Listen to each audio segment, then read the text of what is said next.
যদি সবাই ফিরে যায়, ওরে ওরে ও ভাগা সবাই ফিরে যায়, যদি গহন পথে যাওয়ার কালে কেউ ফিরে না যায়, তবে পথের কাটা তুই রক্ত মাখা চরণ তলে একলা দলরে, তুই রক্ত মাখা চরণ তলে একলা দলরে, যদি তোর ডাক শুনে কেউ না আসে তবে একলা চলো রে।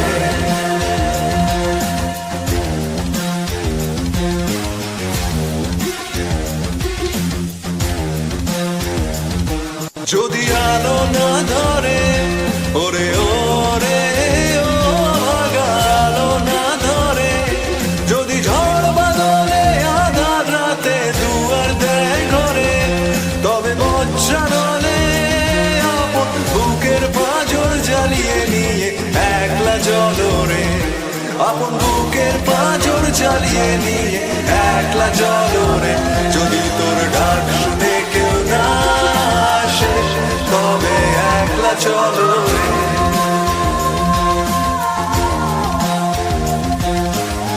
একলা চলো, একলা চলো, একলা চলো, একলা চলো রে।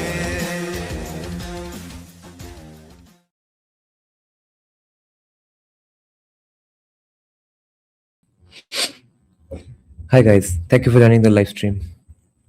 So you all have had enough today, I guess, right? Today it is finally it, right? I hope the audio is coming fine. Chakh liya to, aa gaya swad, right? I'm sure that is the case. Have you all had enough of BJP? I'm guessing. I'm not saying whether I am fed up or not. I'm not confirming nor denying that right now. I'm asking you all. What is the majority view approximately? Because no matter what the truth of their policies are, truth of their successes, or even the truths of their failures, perception is just is just going out of hand, and perception going out of hand regardless of the truth is a huge problem in itself, isn't it? Shouldn't we acknowledge it as not as some politically aware person or something? I'm just saying, even simply as as a person who is aware of anything, is in a job. Think of any institution, a club or a company or a business that you run, or if you have a sports team.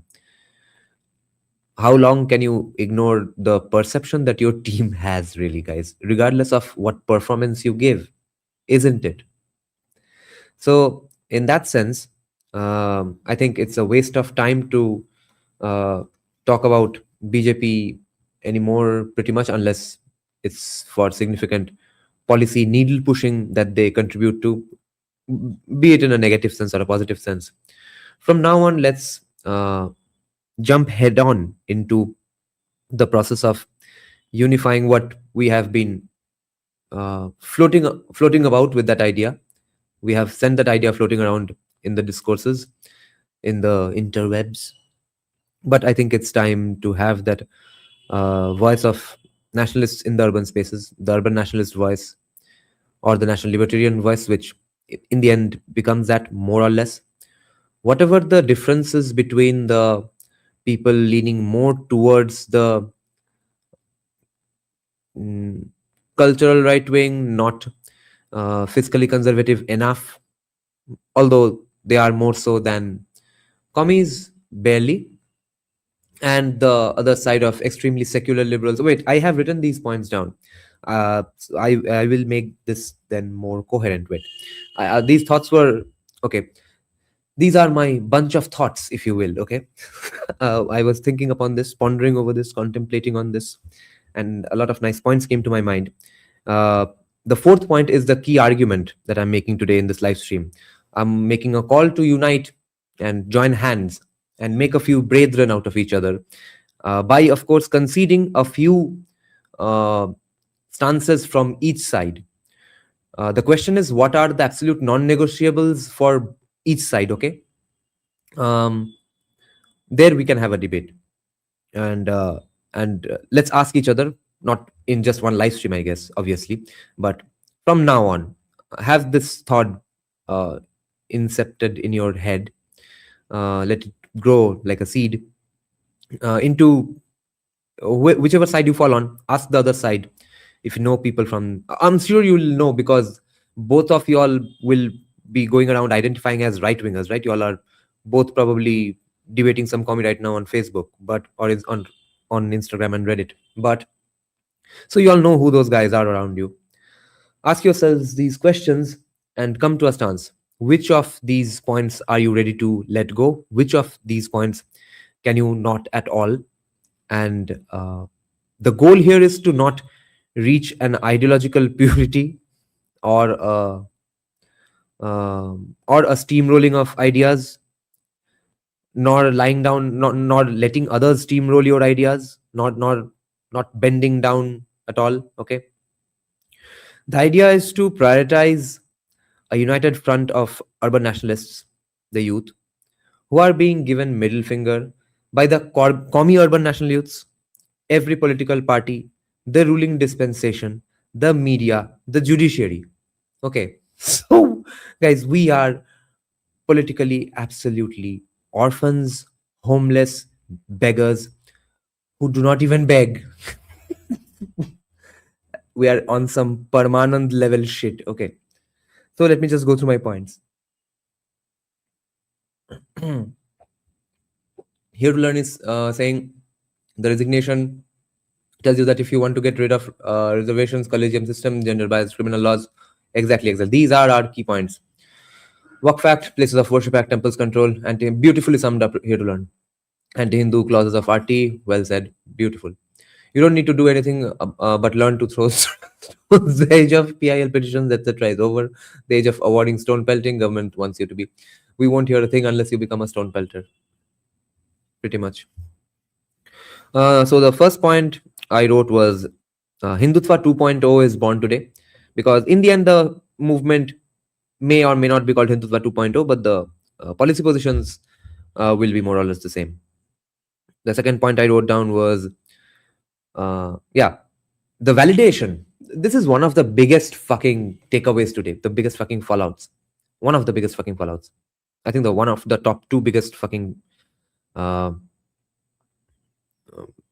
mind-boggling phenomenons of today is that all the validation that was deserved by the keyboard warrior class of the Indian right wing, or people a tad bit over and above them, all the validation, all the recognition, in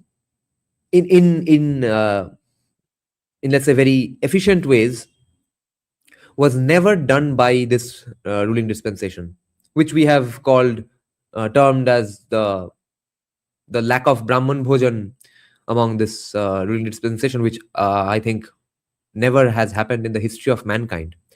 No king rules well without feeding a bunch of intellectuals around them to write good things, and true intellectuals, good Brahmins, credential Brahmins, not fake Janayu Brahmins. So therefore, no PhD mill scholars. So since BJP never did that, these people kept putting in their blood, sweat, own money into this project and have succeeded. A lot of them have made absolutely stratosphere level money for themselves by doing this Lord's work, okay, so to say. But the only credit that BJP deserves here, obviously, is that they did not persecute these people, which they would face if some other dispensation was in existence. But but that didn't change the fact that these people were kind of unsupported, but more so, even ignoring the injustice that happened to the people who actually deserve this recognition that fucking CJP is getting today. More so than that, it has been a very, very much a punishment and bane for the discourse and the narrative itself. That has not become effective. A major, I guess 99% of that is simply because credentialed, legit people have not said those things unless they have been co-opted to an extent that it becomes almost hilarious to observe their 180-degree turns. Or and this party's and this prime minister's dependency and faith on co-opting, my god, managing things, never countering things, uh, the fear of the uh, press conferences has gotten to him. He is shaking. This he should have been countering everything from his mouth in the first place. Or if not, as I was saying, credential people whom you do not have, then just why can't you put able people into positions of power, where they are watertight hirings. They if because their credentials themselves are from great institutions. Obviously, they did not really do that at all. Every now and then they focus on the stuff which only impresses the Hati right wingers. It's time to say those things. And those Dehati pet projects are completely useless. I would not go ahead and say that. As a libertarian, I would say yes, a large chunk of uh, every Indian research is useless. That's not the point right now. But all that Dehat appeasement research, uh, did that get votes in the villages? Perhaps, or did it end up becoming a great profession for people in that ecosystem? I guess that's what I'm asking for academics anyway. But those people do not set narratives. The perception is the realm where we are roaming about right now and discussing BJP's failures. So, uh, if now it's not my argument that why did BJP fail in its perception game. I do not give a shit since I'm not from BJP. They win or lose at perception games. It does not matter. It matters when, because of them losing at their perception game, Indian law and order goes to shit. Indian institution building goes to shit. The credibility of Indian institutions go to shit because of them losing a perception game, guys. That's that's where the motherfuckery of this is. Okay, and people calling for the heads of the IT cell and all. Yes, I mean,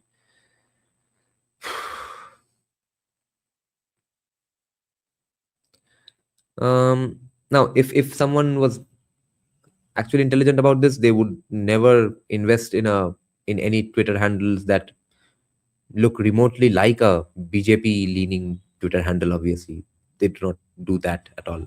I'll continue this discussion one moment. So the perception game has been lost because of the uh, simply the ignoring that they have done of a lot of well-meaning, credible academics. This is pure academics realm I'm talking about, because if you had handled academics, if you had had a bunch of credible academics agreeing with you on any fucking thing, anything at all, then uh, then such protests would be much more down the line in like 5-10 years from now. Because since these kids are from good colleges and stuff where pretty much everyone is a Marxist, pretty much everybody hates the BJP. um, how long is it really going to stay an apolitical atmosphere in the colleges and universities? And that is with me even expecting the best intentions from the professor's side of supposedly trying to at least putting in the effort to remain apolitical, which most of them will probably not, right? Especially in the government colleges, and especially all know in the social sciences, the liberal arts. And the the the Dehati boomer way to view this phenomenon, this generation, these problems, these demands is always of one of um well, it's those arts kids, etc., that kind of stuff. The problem is, it's not like the central government or Narendra Modi himself have not tried to connect with the young generation or the Gen Z at all, right? Which is why they have done those best influencer prize and stuff with Ranveer Allahabadia getting that money. So they have tried to put up an image of that. See, yeah, we kind of do cool things too. We are not that old. Um, but that's one kind of a generation from one kind of mentality of India, which sees only those conventional things as achievements and is happy to let the youth do that.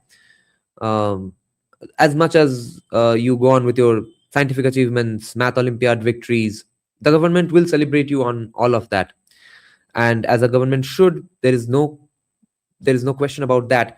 But the government and the people in the government, not the government in general, these kinds of people, this particular very specific distinct brand of dehat, uh, this does not understand that some people are simply angry at stuff, have questions, they demand answers. It's not a uh, bola hai to man lo, jera. It has not been for a long fucking time.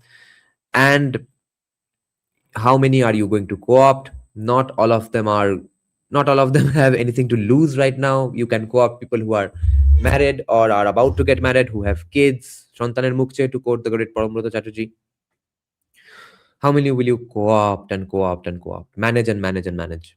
Threaten and threaten and threaten. Some people just do not have enough to lose. Some people are genuinely honest and stuff. So, um, if you are face to face with those people, um, or what are your weapons? You do not think you need intellectuals, and you spent all your money on freebies, and uh, government money is spent on freebies. I don't know. With party fund, you run an IT cell, yeah, but that IT cell does not really understand how to address commies because they have a huge obsession with running their organizations with right wingers only.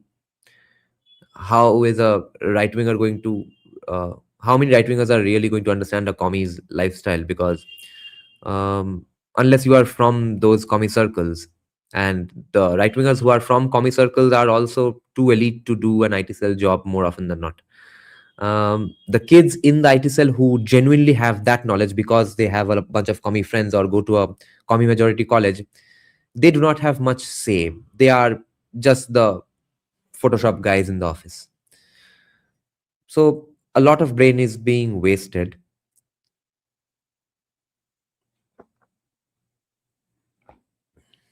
Yeah, Frank Castle. So uh, the IT cell cannot really win this, but uh, what the lingering annoyance I have with this situation is that flippant view of this kind of young people. Uh, Now these people are educated as well, both the ISA commies or the, let's say, the hypothetical genuine 30% who are just simply legitimately grievance kids, and they are from good families. uh, why would you think you can get away without answering the questions of these people?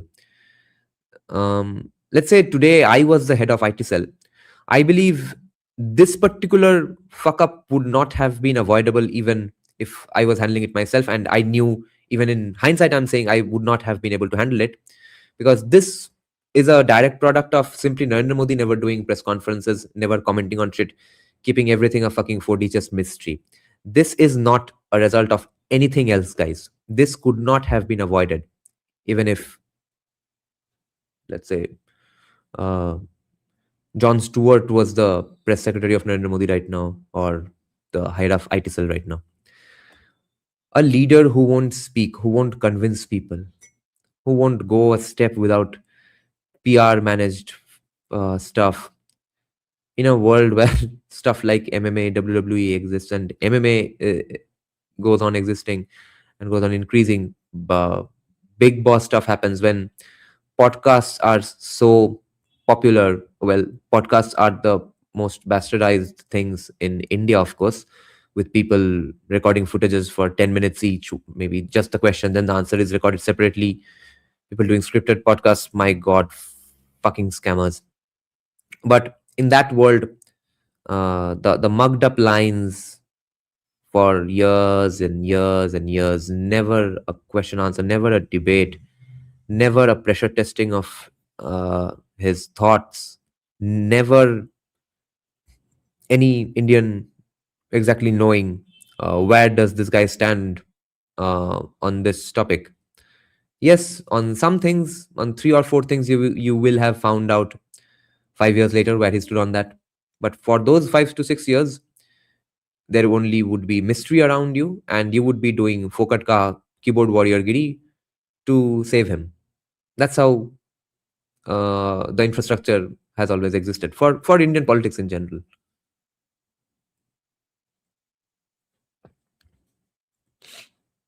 BJP is incapable of when it comes to social media narrative building meta. Yeah, got you. And I'm guessing there might be some IT cell reshuffle and stuff. Wait, what happened to my camera? Oh God. Thank God. Yeah. দাদা আজ আমি খুব খুশি আজকে ধর্মের প্রধান resign করেছে। হ্যাঁ, বুঝলাম। আর তুমি ইংলিশ লাইভ স্ট্রিমে বাংলায় কমেন্ট করো কেন আগে বলো, আর বাংলা লাইভ স্ট্রিমে ইংলিশে কেন কমেন্ট করো? আর স্প্যাম তো ঠিক আছে। আর রাজনন্দির কমেন্টের ব্যাপারে যেটা বলেছি সেটাতে কি ভুল মনে হলো? উনি তো একটু হাওয়ায় বয়ে গিয়ে করেননি? উনি নয়তো মমতা ব্যানার্জির কাজকর্মে আজ অব্দি ওনার কিছু মনে হয়নি কেন? 26,000 লোকের চাকরি যাওয়া নিয়ে মনে হয়নি কেন? Good for you. We would have also been, yeah.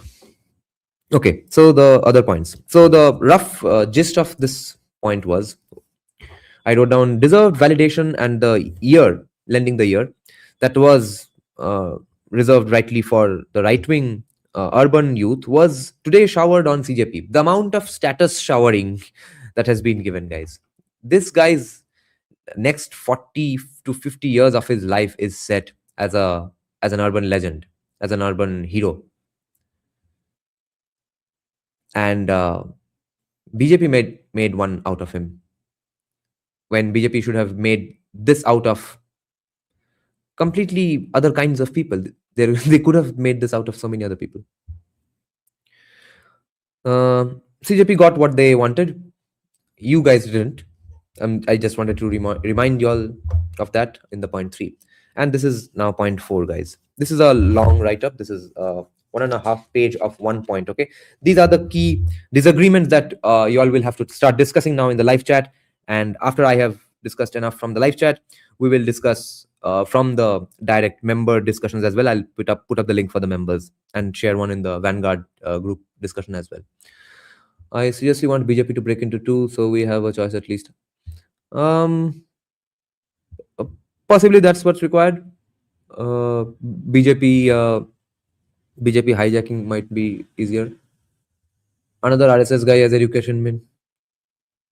Yes.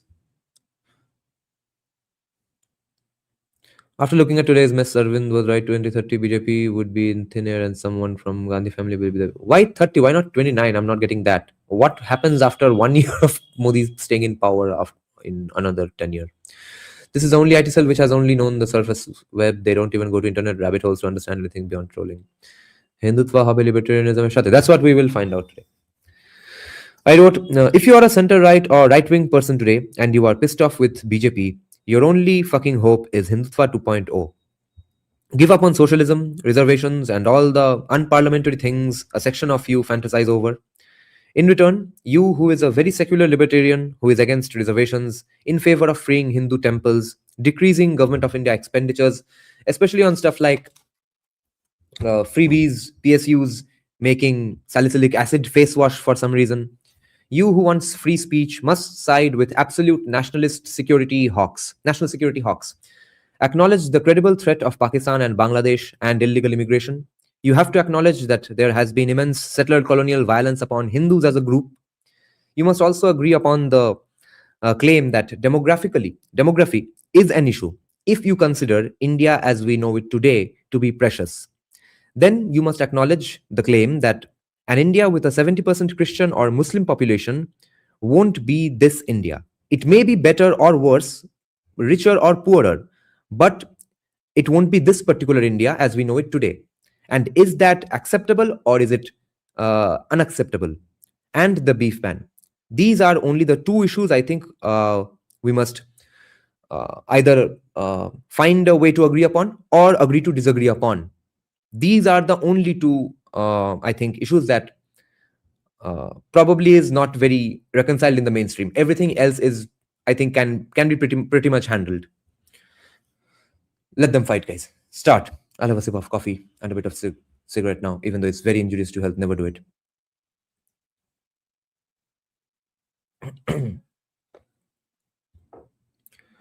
RSS guy in education is not a good idea. Never. What's the problem of RSS guy in education? Mainly, guys, not having vision. Even if they have a vision, it's the wrong vision. They don't know how to use the education ministry. And if you say they're not supposed to be, nobody's supposed to be using the education ministry, but obviously RSS wants to use the education ministry for something, which is why it's so hell-bent on getting the education ministry. But after that, you therefore expect them to achieve their goals, which they do not, haven't been for 12 years. RSS and CPI, both are same in their nature, very fucking much so. People who are not from CPIM families and do not have a bunch of friends in the right wing won't know this, or vice versa. Only people who know both these worlds will know how exactly CPM, especially the Bhalokaku class of these two worlds are. Only difference is their way of operation and thinking. Both are regressive in one way or another. Both want total control. Both want total control over the way masses think. Oh, you are actually talking about the Baje Kakus of RSS and CPI. I was talking about the Bhalo Kakus. They are even very similar.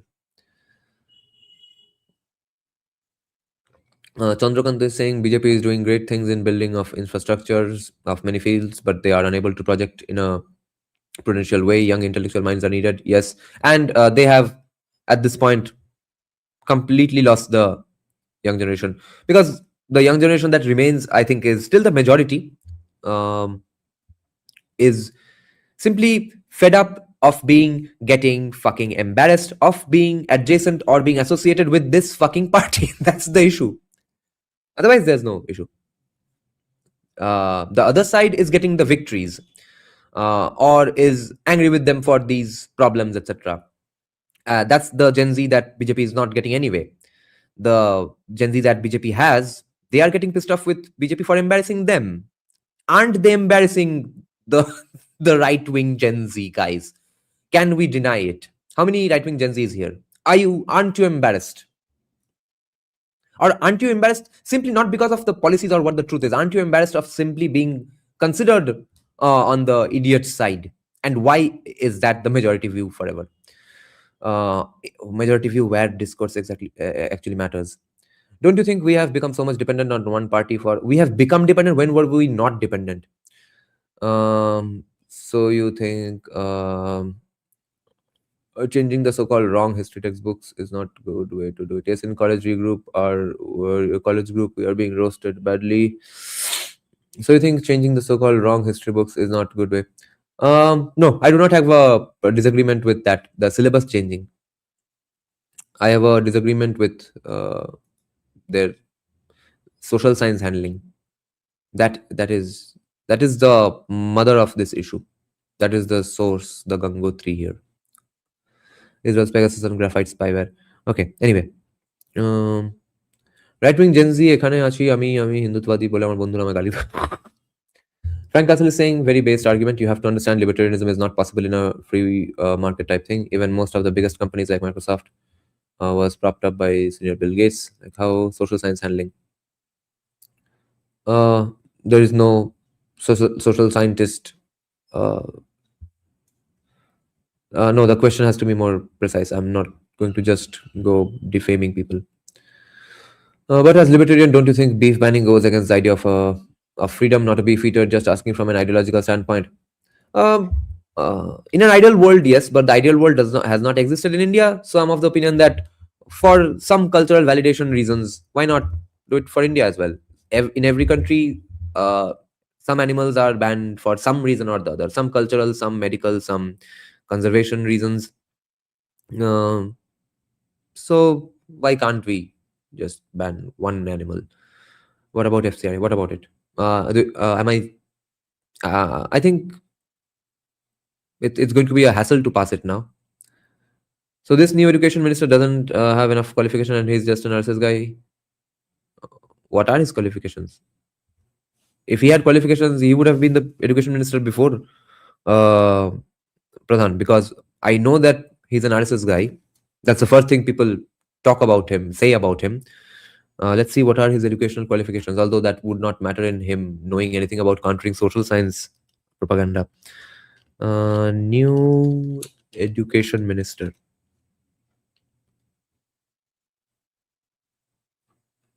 Hmm. Prahlad Joshi. Consumer Affairs, Food and Public Distribution. Ah, what a great job he has been doing in that ministry. What are his qualifications? कहाँ है? Oh, no qualification is. Oh no, there are the qualifications.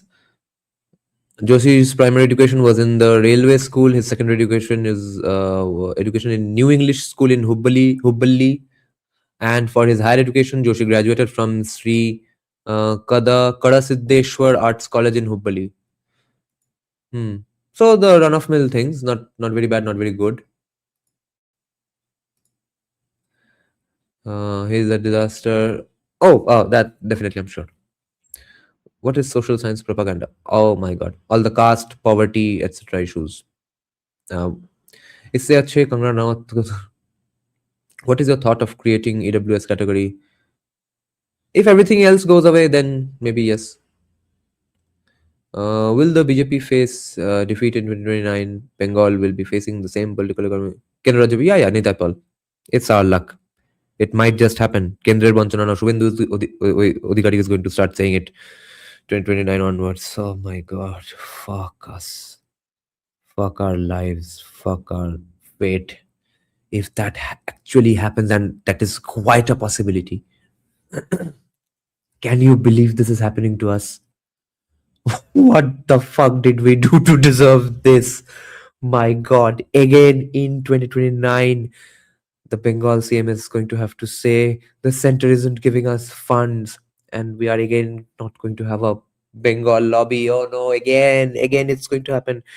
It's hanging right in front of us. Unless Hindutwadis and this fucking bodybuilders dick. Unless Hindutwadis and libertarians unite, guys, tell me which Hindutwadis are ready to let go of the beef ban, which libertarians are ready to agree that an India that is not 70% majority of religion that are born in India, and that India is unacceptable. How many of y'all find this idea to be repulsive? Or how many of y'all can actually live with this idea? How many of y'all would argue that a 70% Christian majority India is pretty much the same? It won't be extra bad or extra good, or it's going to make no difference. There's going to be just some other kind of worshipping in your churches instead of temples, nothing else.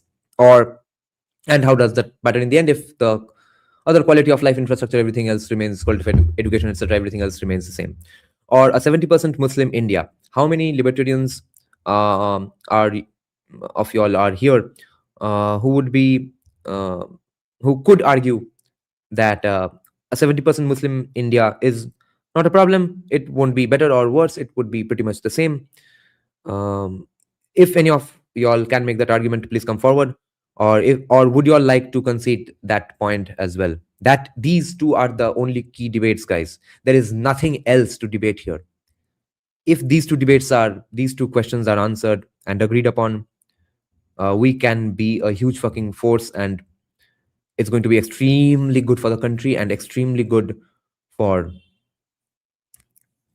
a lot of people saying these things in the first place. We should have a proper model of governance. 70% Christian Muslim in India is a huge problem. Are you libertarian or not? Or are you a Hindutwadi? If you are Hindutwadi, the only question I ask of you is, would you let go of a beef ban demand if the libertarian gives up that point that yes, I definitely want a Hindu majority India forever, and whatever hampers that, I am against that. You are comparing Abrahamism with Hinduism. Yes. No, I'm not speaking in anybody's favor right now. I'm sorry to say democracy is overrated. That's a different discussion. Reformed Christianity or First World Christianity is actually good. We do not really have that here, other than amongst the Anglo Indians of pretty much the Eastern India side, I guess. And yeah, not even the Bombay or Goa Christians. Yeah, to some degree, Goa Christians, Bombay Christians, and Anglo Indians. Call me a guy on the clouds for this, but Hindutva plus Christian plus libertarian cabal is coming, but we may have to wait another decade. Another decade is just round the corner, bro. Too many right wingers were exposed who supported party above ideology on fundamental levels where arguments were pro Pradhan. Yes, of course.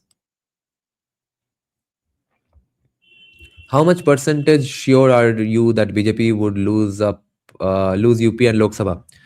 UP I'm 60% sure. Lok Sabha I'm 40% sure. Christian for now. So, are you asking us to let go of Hindutva and just embrace a general nationalism of a modern nation state alongside libertarian policies? No, because the libertarians will meet you in the middle by saying that no, although libertarianism is devoid of religion, but in this case we do recognize in the sense of national libertarianism, not just any other random kind of libertarianism, in the specific kind of national libertarianism, so to speak. There we agree that yeah, India forever has to remain a Hindu majority country, or at least the submission that a non-Hindu majority India won't in fact resemble this India. Whatever the metric anybody comes up with, it won't be exactly the same India, and it might in fact be a better or more prosperous India. It might be a richer, more fucked up India, but it won't be the same India. What if India, in fact, becomes an actual settler colonized society, or even more so than it already is, and we have 85% Christians and we become a first world country? What if that is possible? If the libertarian says, no, even this is not acceptable to me, even then I would say, no, India needs to be a Hindu majority country. If that is said by the libertarian, then I would expect the Hindutva side to also give up beef ban. So it's not a complete letting go of Hindutva for one issue. Why 80% Christians would make us first world? Now, I'm not saying because that happens, therefore that happens. I'm saying, what if both happen at the same time? What if us becoming Viksit Bharat is not hampered by the fact that India is 80% Christian? What if that ends up happening, the case? Even then, would a libertarian have a problem or not? Isn't national libertarianism an oxymoron? No, then there would not be different shades of libertarianism. Neeraj bro, Christianity here is no less than Islam. You have seen, yeah. You haven't seen Christians in Telugu states. Peter the Hermit Guru, very much in many places. Northeast, so who are doing the chaos in Northeast? Minarchism is better term. Pretty much Historica Indica, but the national word needs to be added because of these issues. Because then what the end result will be called national libertarianism. Why aren't they making Dr. Shukanta Majumdar as their education minister? Why would they? I mean, as a random educated MLA from some state, or yeah, even former state president, but he's not that significant for this post. I don't know. Neither is this Prahlad Joshi, I guess. Yeah, it's a coin toss thing. আজকে যিনি কয়লা মন্ত্রী কাল দেখেন শিক্ষা, আহা क्या बात क्या बात। তাহলে তো হিন্দুই থাকবে না, ইয়েস হিন্দু থাকবে না সেক্ষেত্রে। সেক্ষেত্রেও সমস্যা আছে কিনা, ফার্স্ট ওয়ার্ড হয়ে গেলাম কিন্তু হিন্দু থাকলো না, তখন কি? Bengal needs its own BJP lobby who takes, oh yes, yes, fucking yes, Bengal lobby is the need of the hour. Is atheism a product of hyper capitalism? Hardly so. Hyper capitalism is what, 30 years old? Atheism is much older. I don't think so. It will happen since Swapna Gupta is the finance minister. We can get some form of investment as Modi was getting in Manmohan's India. Surely it won't be as much as it is now. How do you say that BJP will lose UP and Bengal? Care to explain? Bengal, they might lose in 30, uh, 6, perhaps, if BJP loses 29. UP might be lost because there is a lot of grievance against Yogi in UP, based on a lot of sources. Do you think CJP fanboys understand ideologies? Consciously, they don't, Rajex. If I just tell you what they do understand, you will be like, oh, yes, that makes sense, because we all see it, we all know it deep in our veins what their ideology is. The problem is of that of the leftist slash liberal privilege in India. They can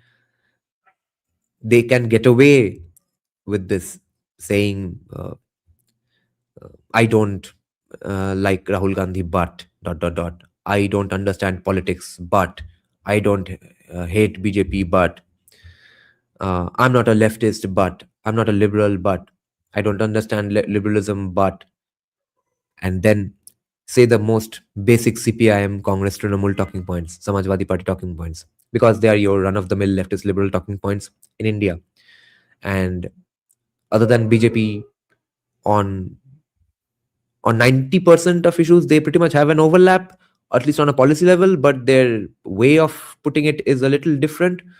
But on that 10% where these people have genuine disagreement, BJP and everybody else, these apolitical, quote unquote, apolitical people who consciously do not genuinely follow politics, but they have grown up in an environment where the mainstream discourse surrounding them has only been leftist slash liberal discourse for their entire lives.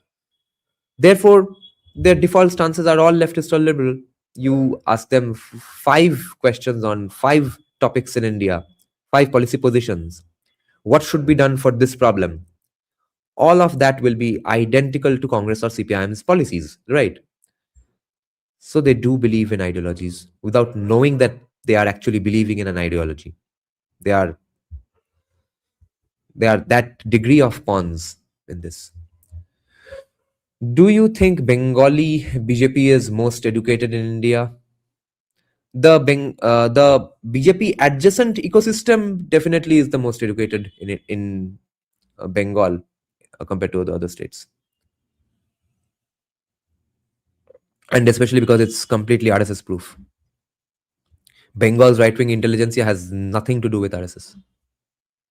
They might have good relations amongst them, but all of them are independent and have fuck you money, and they have not become right-wing for RSS. They have never gone to shakhas.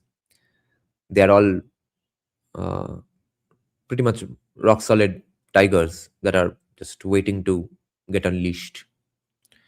UP still has huge corruption problem. Oh my god, UP has a lot of problems, especially Gujarati investments in Varanasi. There's huge grievance about that. Look how much change Yogi did to UP. Of course, it's coming up to, yeah, enough change is not enough to make him win. Coming up to Tamil Nadu, competing to Maharashtra, are they really? They're the last ones to deserve a BJP loss in any state. Deserving का तो बात ही नहीं हो रहा है. Deserving का बात होता तो बुद्धदेव भट्टाचार्य तो सबसे पहले आते हैं उस लिस्ट में. I agree with you pretty much. Dada, do you think CPI might become the opposition, or it will be any TMC subset or Congress, or will we have a new party in 36? No, it has to be a coalition. Bro, if BJP loses right now because of these things, there's going to be no solid opposition. It's going to be that those 80s and 90s ruckus kind of shit. 6 months, 7 months government. After that, BJP will come back in full force. It's going to be a 5-7 year an affair at max. This opposition can't stick together because the one thing that has happened is the keyboard warriors have won us the narrative game to a large degree. That narrative game, the already triumphant narrative game, where's that gonna go? And even if that is co-opted or is accepted or is then welcomed by the new opposition,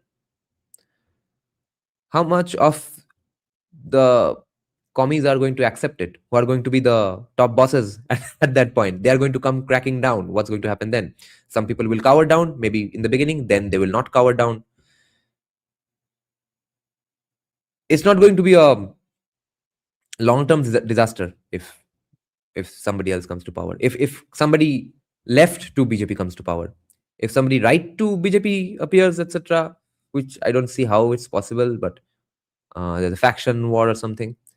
If that happens, then it's good for the country anyway, in my opinion. Is freebie expense getting reduced in West Bengal? What? By kaat hai tum? It's not happening in the next 10-15 years at least. জিসিরা উঠে পড়ে লেগে গেছে, reservation উপরেই ছাড়বে heavy. we must if they let go of a lot of their other insane fancy dress party baggages, we are their comrades. At least you can say he's a PhD holder and a college professor to Gen Zs. You are wrong, he's not an MLA, he's an MP. His PhD is, some PhD, of course. It's not a see, any and everything is not respected. Just like all Brahmins were not respected, right? Just because you have a Janu. That's what I was talking about. Having the people that are the or can be looked upon as big dogs, or can hold their own, hold down the fort when face to face with a big fucking dog. Those kinds of people should have been today getting this kind of a validation that these people got. At least you can say 2029 আগে বিজেপির কি face loss recover করতে পারবে, কারণ অমিত কাকাকে PM তো হতে হবে, হয়ে যাবে মনে হয়। That's why I'm only 40% sure that BJP is going to lose in 2029. বামপন্থীগুলো আবার লাফালাফি স্টার্ট করে দিয়েছে। How does Bengal BJP tackle them? By drilling home the point that 21st July Martyrs Day is even today celebrated or remembered, kept in our thoughts, because 11 youth Congress workers were simply marching towards the writers building, which is the office of the chief minister, who, or somebody under him, under at least in his governance, ordered a firing on those protesters, and all of them were killed. And that chief minister never resigned. That party's supporters today are, who also did not have the balls, obviously, to protest against Mamata too vehemently, unless in a big crowd that's being facilitated by collaborators from inside the ruling party. Other than that, they understandably did not have a voice against the ruling dispensation of Trinamool for the last 15 years. And they have completely forgotten, or have happily chosen to forgotten. They just need to be reminded that it was their party who did that. And the rest of the Bengalis who are supporting this are Trinamool supporters, who must remember that their 2011, when they first came to power, their MLA from Jadavpur, the guy who defeated Buddhadev Bhattacharya, who could have made a sea change in Bengal's fate. The guy who defeated that Buddhadev Bhattacharya was the bureaucrat who allegedly ordered that firing on those youth congress supporters, youth congress workers. And it is the Bengali supporters of these two parties today, the vehement supporters, vocal, proud supporters, almost nillaj supporters of these two parties, are saying that they are very brave and courageous for having written a bunch of Facebook posts against Dharmendra Pradhan or Narendra Modi and voiced virtual support for the protest in Jantar Mantar. That's your courage. See, I today exist. I'm alive at a beautiful spot in history, at a beautiful moment in history. I have Jyoti Basu's governance, Buddhadev Bhattacharya's governance, Trinamool's governance, and Narendra Modi's governance, and Shubhendu Adhikari's governance is happening in my lifetime. Completely different styles, and it's happening in front of my eyes. And I'm luckily in a profession where I get to follow these things all day long. No protester could at least even move a fucking leaf under the governance of Mamta Banerjee and Jyoti Basu. It was impossible. All their courage was either shoved down their throats or shoved up their asses. Their courage was bought off or shoved up or down. All the bravery, courage I have seen clearly in front of my eyes from people who have always kept mum during Jyoti Basu's era, during Mamta's era. They have been loud only in Buddhadev Bhattacharya's era and are being loud in Modi's era on issues that are subject to Modi and under Shubhendu's era. So that begs the question that are these issues more significant, therefore they are drawing this limelight, or on these issues you opposed a group of people who are not completely inhuman to you, therefore you got to spend your own limelight, that torch, so you were pressing the button, right? The torch and the limelight, you put it definitely on the issue, but you were allowed to put in the batteries. Therefore it seems a very important and well lit circus. But in any other situation, in case of anybody else, your batteries would be seized, that torch would be shoved up your ass. What do you think BJP would do to recover the face loss by 2029? Maybe sounds a little far-fetched and miraculous, but maybe genuinely incredible hirings in IT cells who properly understand society, sociology, narrative games. Maybe great hirings in social science.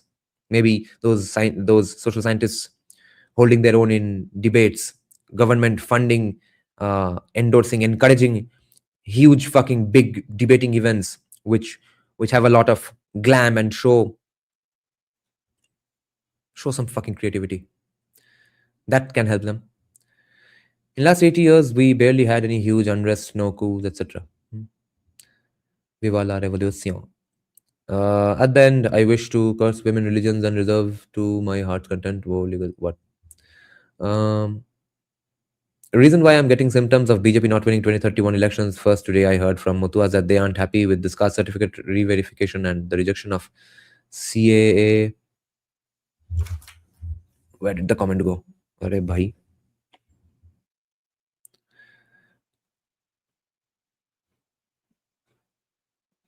Oh, re-verification and the rejection of CAA being high. Why is CA getting rejected? Oh my god, I know what's happening, I think. Okay, a similar thing is happening for Annapurna Bhandar, because the employees handling the paperwork for Annapurna Bhandar, etc., are still Trinamooli fuckers. And they are making sure that those names do not go. So a lot of extremely poor people from poor women, housewives from BJP families are wondering, what the fuck, why is it that only I am not getting the Annapurna Bhandar in the entire neighborhood? Maybe it's that kind of stuff. What are the local BJP guys doing then? Let me, yeah. Wait a moment. Let me give this disclaimer. So, guys, where are we on the disagreements? Libertarians, are you ready to admit that India, unless it's a Hindu majority, it's an unacceptable situation? India must necessarily forever remain a Hindu majority country. Are you ready to concede this point? And Hindutwadis, would you be ready to unite with libertarians and have a huge fucking urban nationalist voice in the discourse? And they meet you halfway on national security and Hindi majorityness. Then will you give up a demand of a beef ban, which you don't have anyway right now?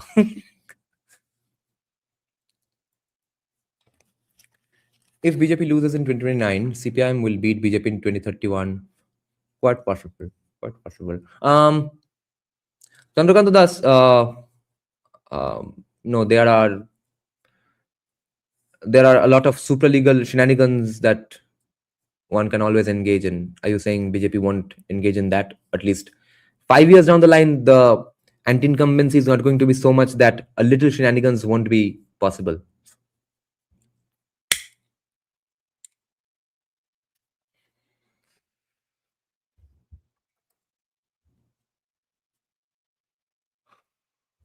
Any prediction when the actual anarchy situation will start nationwide? Will it? I don't think anarchy and all is going to start. I think it's going to be a slow brewing of hatred against BJP, but only 40%. I think only 40% chance there is of this happening.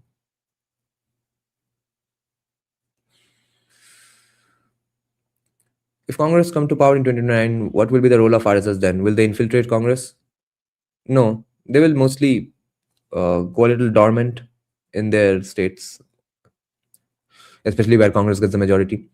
What's your opinion on think tankism like the Americans have? Right wing is trying a lot of that stuff. We need better people setting up better think tanks. We have a bunch of horseshit think tanks right now. We have some good think tanks. We just need more nice ones, especially from Bengal with Bengalis. Bengalis meaning the Bengal lobby, because it's the most RSS-proof Bengali right, no, center-right intellectual lobby in the country. How to counter? Interesting use of phrase, by the way, Frank Castle. Why would you say think tankism, bro? How lowly do you think of these people? How to counter Hindu socialists when they bring too much emotional points about poor in conversation with libertarian politics? Flip it on them and remind them that your policies are the ones which best help the poor people. Would any American poor person exchange their citizenship with an Indian poor person? If not, who is in favor of the poor here, Skanda? A dedicated INB minister in the recent shuffle?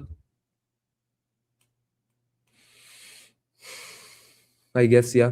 Might sounds like a fair, sane thing to do. Lucifer, no. Mamta didn't give bell treatment to commies for 15 years. Yeah, I mean, a lot of the commie gundas and tolabajas were absorbed into the Trinamool, and a lot of them got beaten up themselves. But the intellectual class of commies, that has been Mamta's source of legitimacy. Who else gives Mamta legitimacy? Mamta's government had been a legitimate government in the eyes of the majority until recently.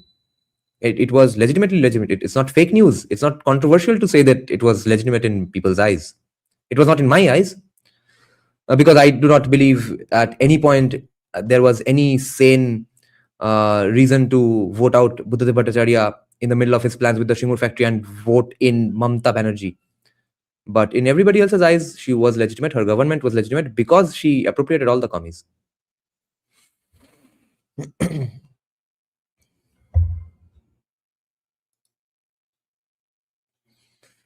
Yes, I'm guessing the Hindutwadis who are open to this conversation will be okay with free speech, will be okay with the 294A going away, etc. So I did not have that as a debate point. I'm sure we'll agree, at least that. If we can't even have that, there's no point even trying to unite. If BJP lose in 2029, CPIM will beat BJP in 2031. Even today, CPIM has a strong, yeah, that's possible. If Yogi loses in UP, then we might not have a right wing alternative. Right wing alternative वैसे भी अभी नहीं होने वाला है, मगर east तो बचा लेगा थोड़ा बहुत. देखो जैसे सीजेपी प्रोटेस्ट का भी क्या इम्पैक्ट है कोलकाता में. कोई नहीं बोल रहा है कि काहे प्रोटेस्टर्स के साथ ऐसा हुआ. कुछ तो हुआ भी नहीं, प्रोटेस्टर्स ने खुद रिपोर्टर्स को पीट दिए. The pulse of Bengal at the moment is on a completely other planet. हम अपने मजे में चल रहे हैं अभी भाई. We are on a different high. If Congress comes to power in 2029, what will be the role of... Yeah, we answered this. Then if BJP loses 2029, what will happen to temple reclamation? Oh, yeah, that's not happening.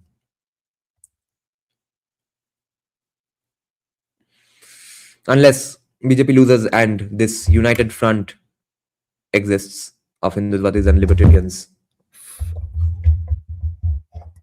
Oh. Even here in Kerala, people are clowning on CPI and CPI. I'm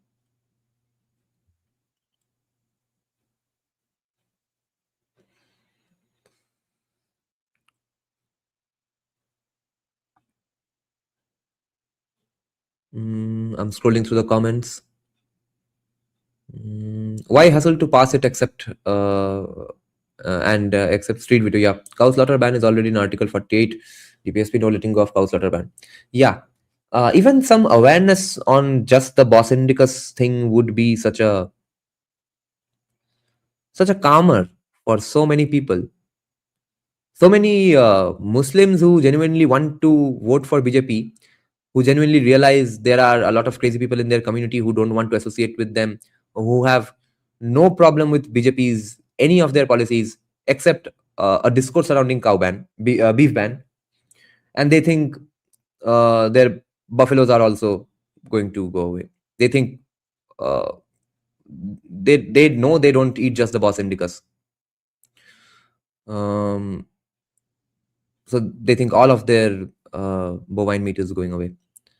Hinduism is my culture. Why should I even answer that question? Because you don't have enough numbers in your ranks. That's the only reason. Because we are being steamrolled by dehatis and urban commies. না caste certificate যেগুলো 2011 এর পর issue হয়েছিল তার reverification হচ্ছে, সেখানে CA document দিলেও বলছে সার্টিফিকেট ডুপ্লিকেট. সেটা কেন বলছে? সেটা কি ঠিক বলছে না ভুল বলছে? আর ভুল বলে থাকলে সেখানকার বিজেপি কিছু করছে না কেন? Yes, but no secularism. Secularism in what sense? In the libertarian sense, secularism is fine. Libertarian secularism is not what India is doing right now, even under BJP.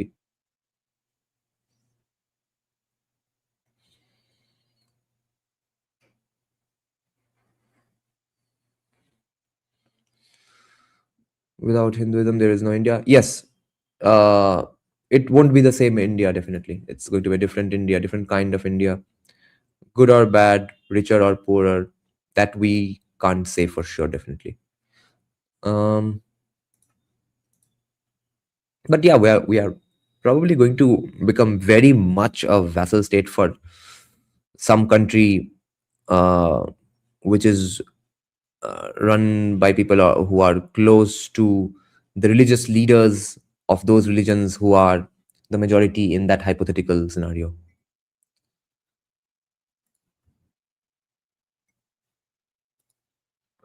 So many comments. My personal take is unacceptable to most. At the end of, and that only a good dictator can. That's not a constructive discussion. I'm getting a hint: worldwide decline of right wing next decade. Yes, people will be bored with right wing overdose worldwide. Yeah, and it's mostly going to happen because the right wing themselves, the right wing discourse kings, shot themselves in the foot with defending Israel so vehemently, and that is not cool anymore. CPIM has no chance. They don't have strong leadership. Srijan is sidelined by Mohammad Salim. If BJP can, Saffron. No. CPIM has a chance because they have sidelined Srijan, bro. Because that means they are going to be more welcoming to Muslims, which is why Mohammad Salim is the guy leading this. India won't be politically united unless it maintains its pluralist dharmic architecture. Yeah. There will be referendums and secessions. Yes, remember my mysterious sociologist point on pan-Indian pilgrimages. Yeah. Now, these are the debates that we should have with libertarians. A libertarian must be convinced of this idea, persuaded. Hindu congresses are corrupt, and these debates have not even started. Cadre सबके बचे हुए हैं. Is delimitation a double-edged sword where urban voice grows but power shifts completely to north? Hardly makes a difference. It's the discourse and the policies are Dehati today. They will be Dehati even if delimitation happens, unless we do something about it. Will Nitin Gadkari be sacked? Probably not, because the attention has completely shifted away from him. Limitation of commies, delimitation of commies. Think of that. What do you think about a revival of Hindu Mahasabha in an effort to found and all? Revival would mean simply forming a new party with an old name, and the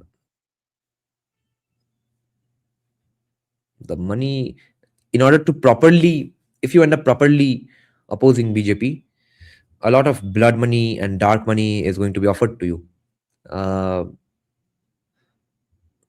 And without that money, you probably won't be able to do anything, achieve anything.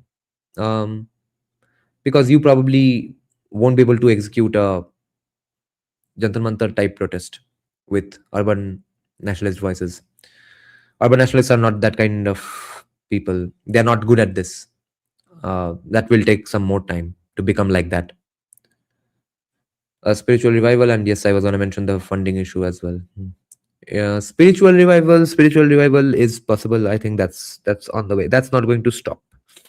That's probably going to happen, because see, when the power shifts, no, a lot of people who have now joined the spiritual side will also start getting attracted slowly like a magnet towards that world and that ecosystem again, simply because power does that, and there are genuine dependencies for a lot of people, Chelen Mukchawa, etc. All of that is going to take place.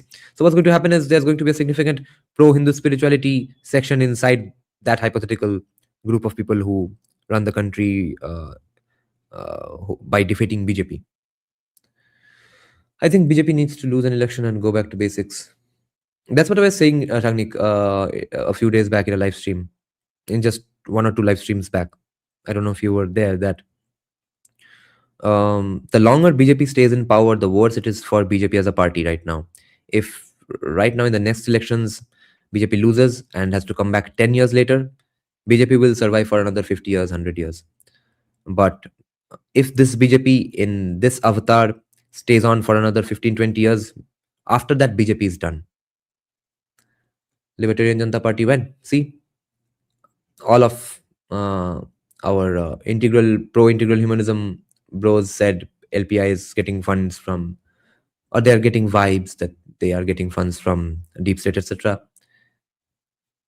Deep state funds would not mean that they would completely fail and would completely fail to move the needle at all.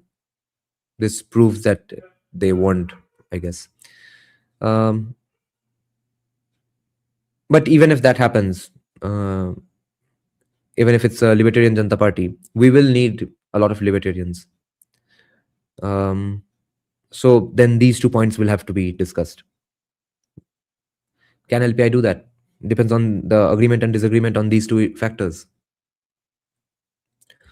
That's what makes you think urban nationalists cannot do this. What do you mean by this? And this means, good question. Specifically, this means the act of protesting, riling up support, those sloganeering, placard making, all that skill set in the right wing only is possessed by the ABVP. Will ABVP join your cause? They fucking should. It would be incredible if they did. Only then would you be able to do it, because they did it with the support of the ISA kind of people, right? It's not going to happen like that. This kind of a protest is a very specific skill set that you have to know. There are specific things you do in order to keep this going. That's not going to happen with a bunch of economics nerds and Thomas Sowell fans. না, আমি বলছিলাম যে can LPI be a real politic opportunist party just like DARPA?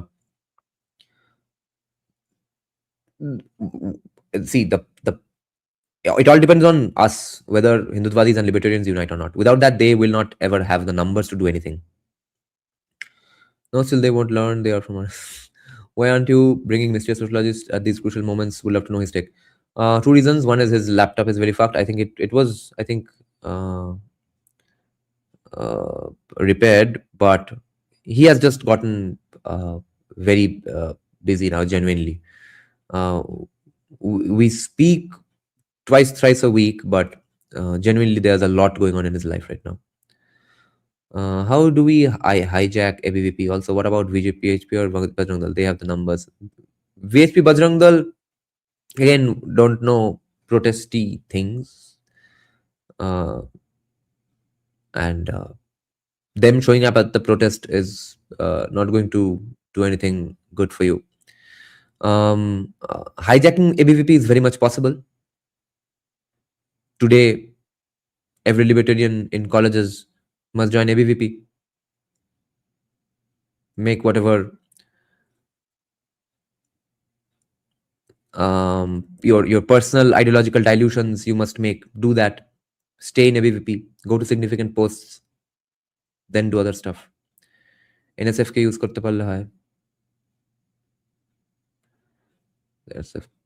Ex-commies make good libertarians. Why so? Mainly because of, firstly and foremost, a reading habit, critical thinking skills, because commies are so used to reading stuff that if at all they change, it's because they had a lot of, or if not a lot of, they had some critical thinking. And they knew like what else would make them shift in the first place, the realization of the gigantic failure of the ideas from the left. So therefore then they know the best reasons to do libertarianism. Can India be changed without revolutionary transformation of statecraft and constitution towards a classical liberal dharmic ethos and progress framework? I don't see why not, because it was done in a very specific way. Why can't it be done in that very specific way for another kind of ideology? Excuse me. Just the people have to be convinced of it first. The people who are convinced of those ideas, the people who had the power to say those things, the elites of that era, the elites today need to be some other people, or elites need to other people need to get into elite spaces, or elites themselves must be convinced of these ideas. Is national libertarianism সত্যি a popular yet among is nationalist libertarianism সত্যি popular yet among the youth of Kolkata, let's say? Not at all. Nobody has even considered it, but a lot of people would be I think open to it. Not a lot. If it was a lot, then that would be the success of BJP analysis as narrative building. একবার সুমন চট্টোপাধ্যায়ের podcast করো। ওনার পাত্তা পাওয়া চাপ আছে। what about the funding of what? বিজেপির কিছু বলার নেই, কারণ আইনি এমন যে ৭১-এর পর কেউ কাস্ট সার্টিফিকেট পেতে পারে না। verbally force everyone in ABVP to inject Milton Friedman into veins.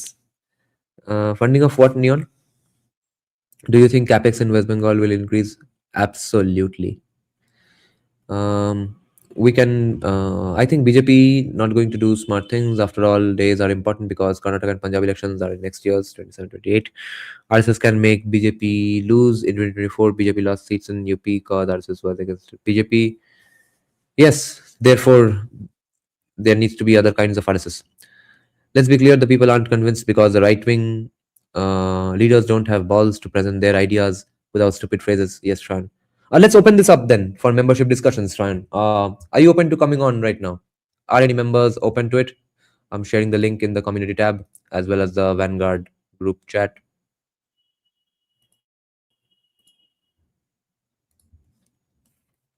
Let's have a detailed discussion on specifically this issue, not whether BJP is good or bad and how bad their communication skills are.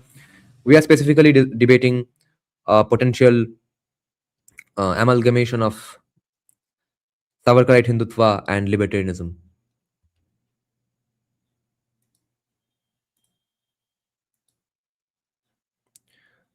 I just shared the link for the members to see on the community tab, okay?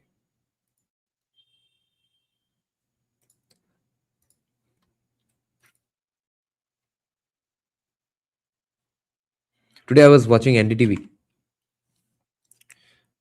checking out the discussion debates on the Dharmendra Pradhan resignation issue. Out of the blue, I saw a female content creator from Delhi that I got introduced to in this D3 Lucknow event. You literally proved my point, lol. Okay, I've shared the link. Thomas সোয়েলের কোন বই থেকে start করব?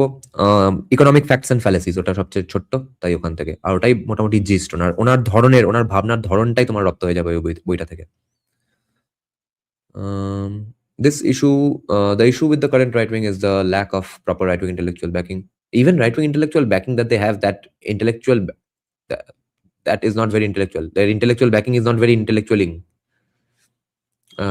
And these people must be brutally loyal to their ideologies instead of a party, and BJP needs to give them a free hand. Aditya, there's one little flaw in your statement. They can only be loyal to the ideology in the first place. I know that is a legitimate concern for a lot of some people. For some other sections of people in the right wing, the problem is that they don't exactly know what their ideology is. They have not fleshed it out well enough inside their own heads.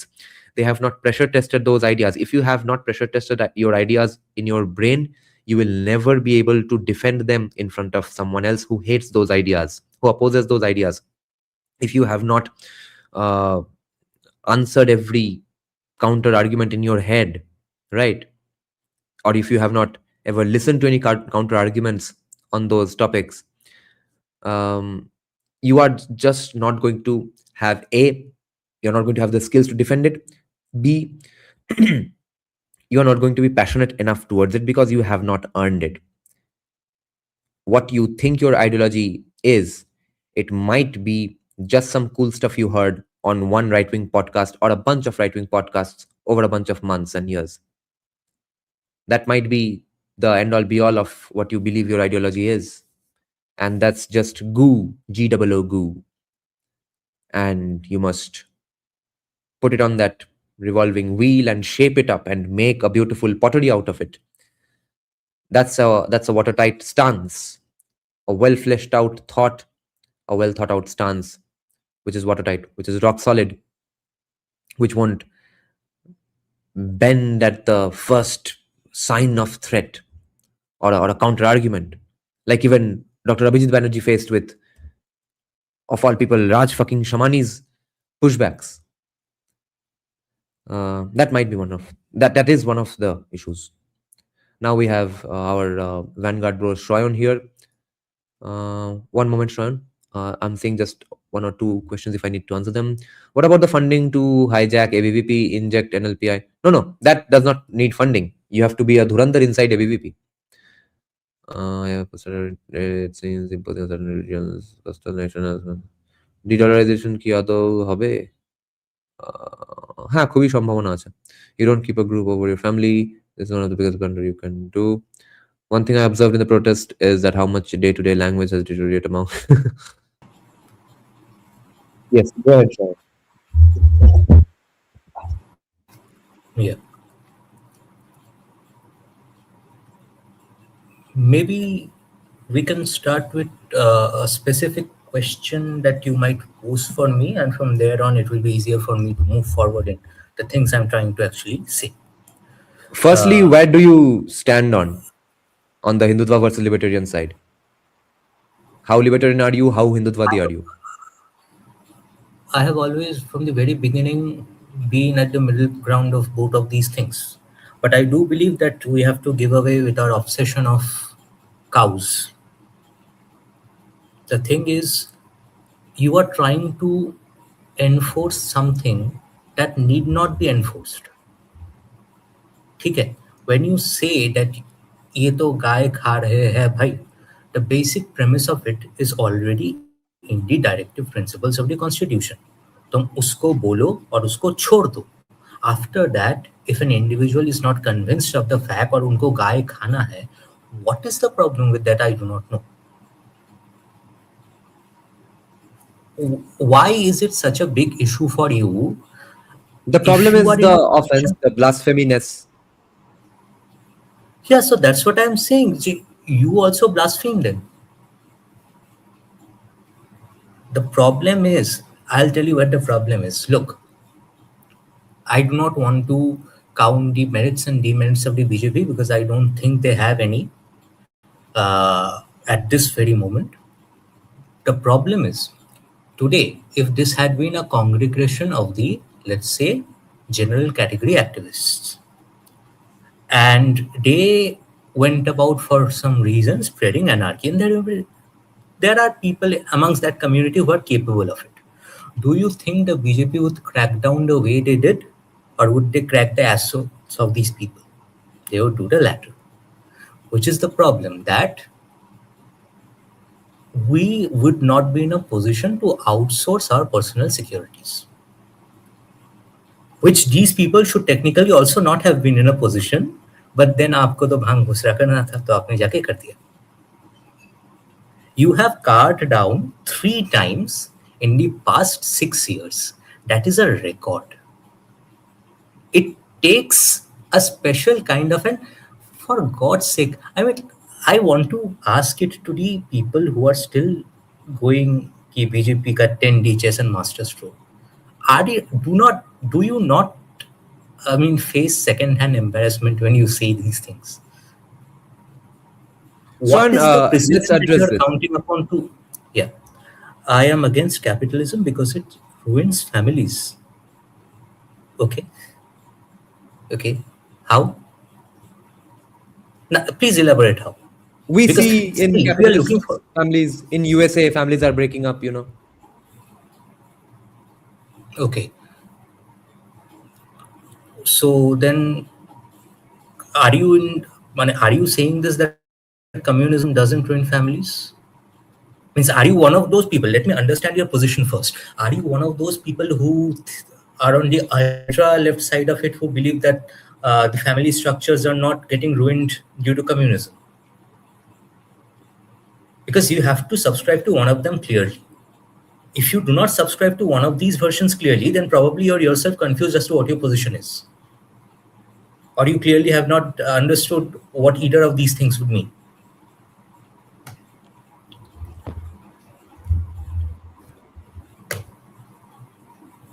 And by the way, which country was it who, I mean, just a few days ago, eventually gave away their communism in terms of economy and shifted to major right-wing, or let's say Sweeping libertarian, or let's say sweeping free market changes? Cuba has one of the highest divorce rates in Latin America and the world, with a crude divorce rate of about, and even Google seems judgmental about this country. Holy shit. Now, the thing is, see, simply, I just want to say one thing. If today your argument is, or if you're trying to say, okay, the other side has pushed back too hard on you, it is because you have tried to justify what should not have been justified. You have conflated where your position was, and you have conflated your loyalty towards the party which seemingly promises that they stand with you on your position. And you have tried to be more of a BJP guy than the BJP themselves. My clear stance has never been clarified. It has to come from the leader. He has not been leading from the front. He is always leading from behind. If at all that's called leading, he's working like a bureaucrat. He's just a good team manager and stuff. I'll tell you some things from my observations and some things because I am from an extremely miserable commie circle, all right? The current institution I'm working on is the epitome of communism for the Indian discourse, probably. The college I was studying in before this was also a communist hell. It was founded by the 2 communist chief ministers of our state and the ex-mayor and health minister of our state. The thing is, in my short politically aware time at my college, which was the entire 4-year span of it, it has never happened that a communist guy has shown any form of defiance for me in terms of me being an intellectual idiot. It has never happened. They might have been vehemently opposed to me, but they never had the guts to engage with me in terms of arguments because they knew they would get their asses whooped. The problem is, your entire version of worldview is that you support the BJP and the BJP knows what is right. When you are saying that you believe in libertarianism or dharma or individualism or whatever, how have you tried to polish yourself as an individual is the question. What do you do in your entire 24-hour period of the day except for scrolling reels and going to the most irrelevant people who do not even have 3 likes in their Facebook post and commenting bhang bhosra teri maa ka bhosra and this and that? What do you do? Do you read books? Do you work out? Do you even have expertise in any one of the 3 languages that is there to open or to engage in an engagement or in a verbal dispute with anybody? If you have none of these things, then probably by being a politically active Kira, you are ruining and screwing up your career and doing nothing else. Don't do that. You should have something of your own in this entire fiasco. Na? तुम्हारा कोई POV ही नहीं है, and you're just one of the run-of-the-mill guys who wants to support a party just because you feel that if they do not exist, all hell will break loose. तो भाई तुम कम से कम मतलब join ही कर लो उस party को. 500 रुपए तुम्हें मिलेंगे 1 महीने के काम का, उतना तो मिलेगा.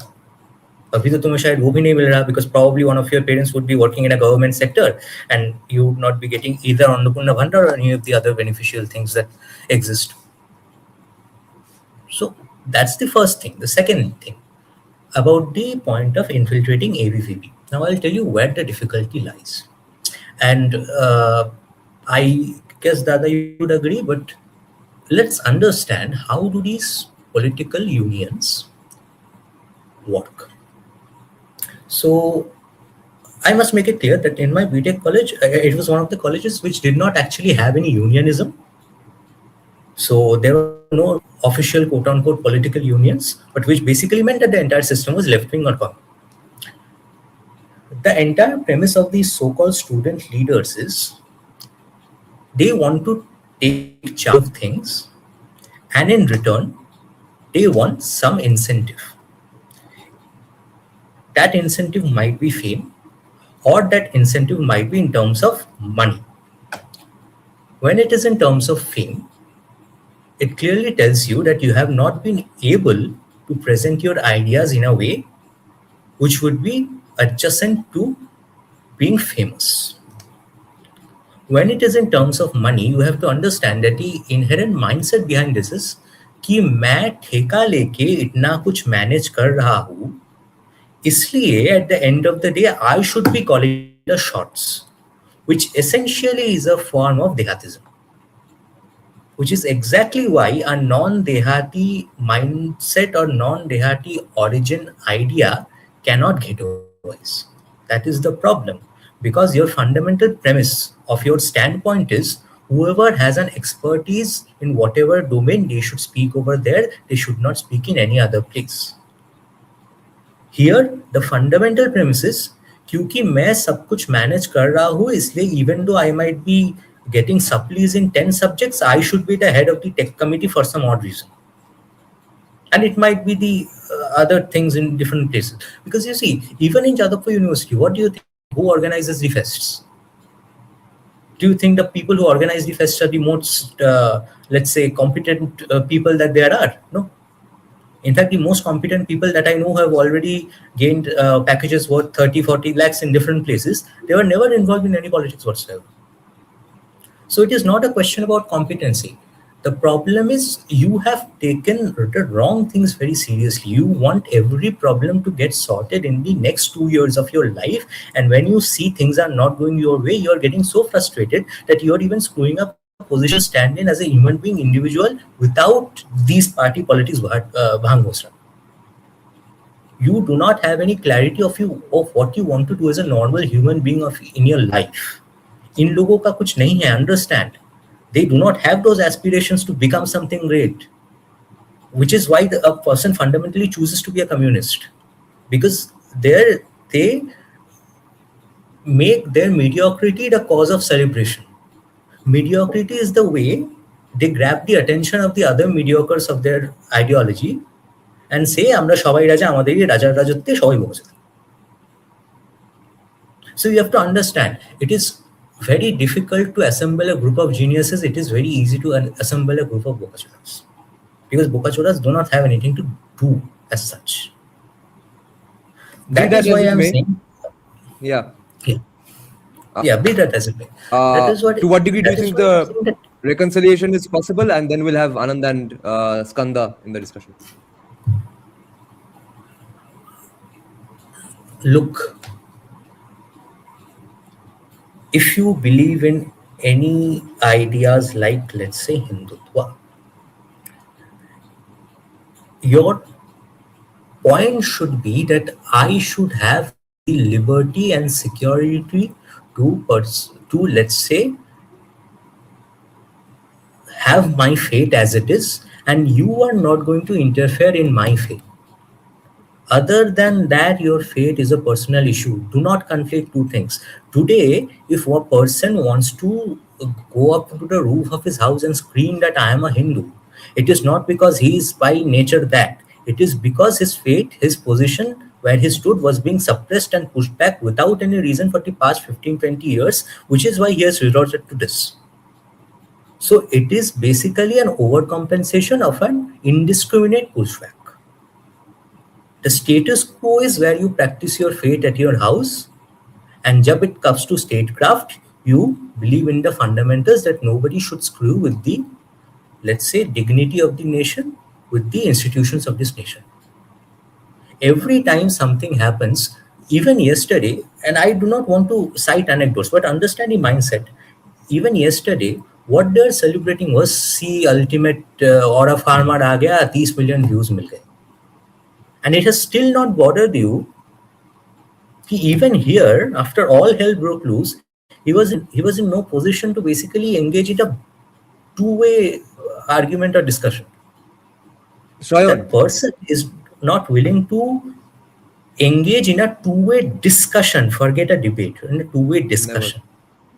And Why Shayan, the you like think? to the views ratio, they were celebrating the 303 million views in 24 hours. The likes were like 1.5 million. Yeah, yeah. 303 and And I'll tell 1.5. Do you you what, think BJP supporters and Narendra Modi supporters would not have liked that live stream? they would have, despite that this is the case. And I'll tell you another thing. In Kolkata, no one believes that they are going to be able to spread any anarchy.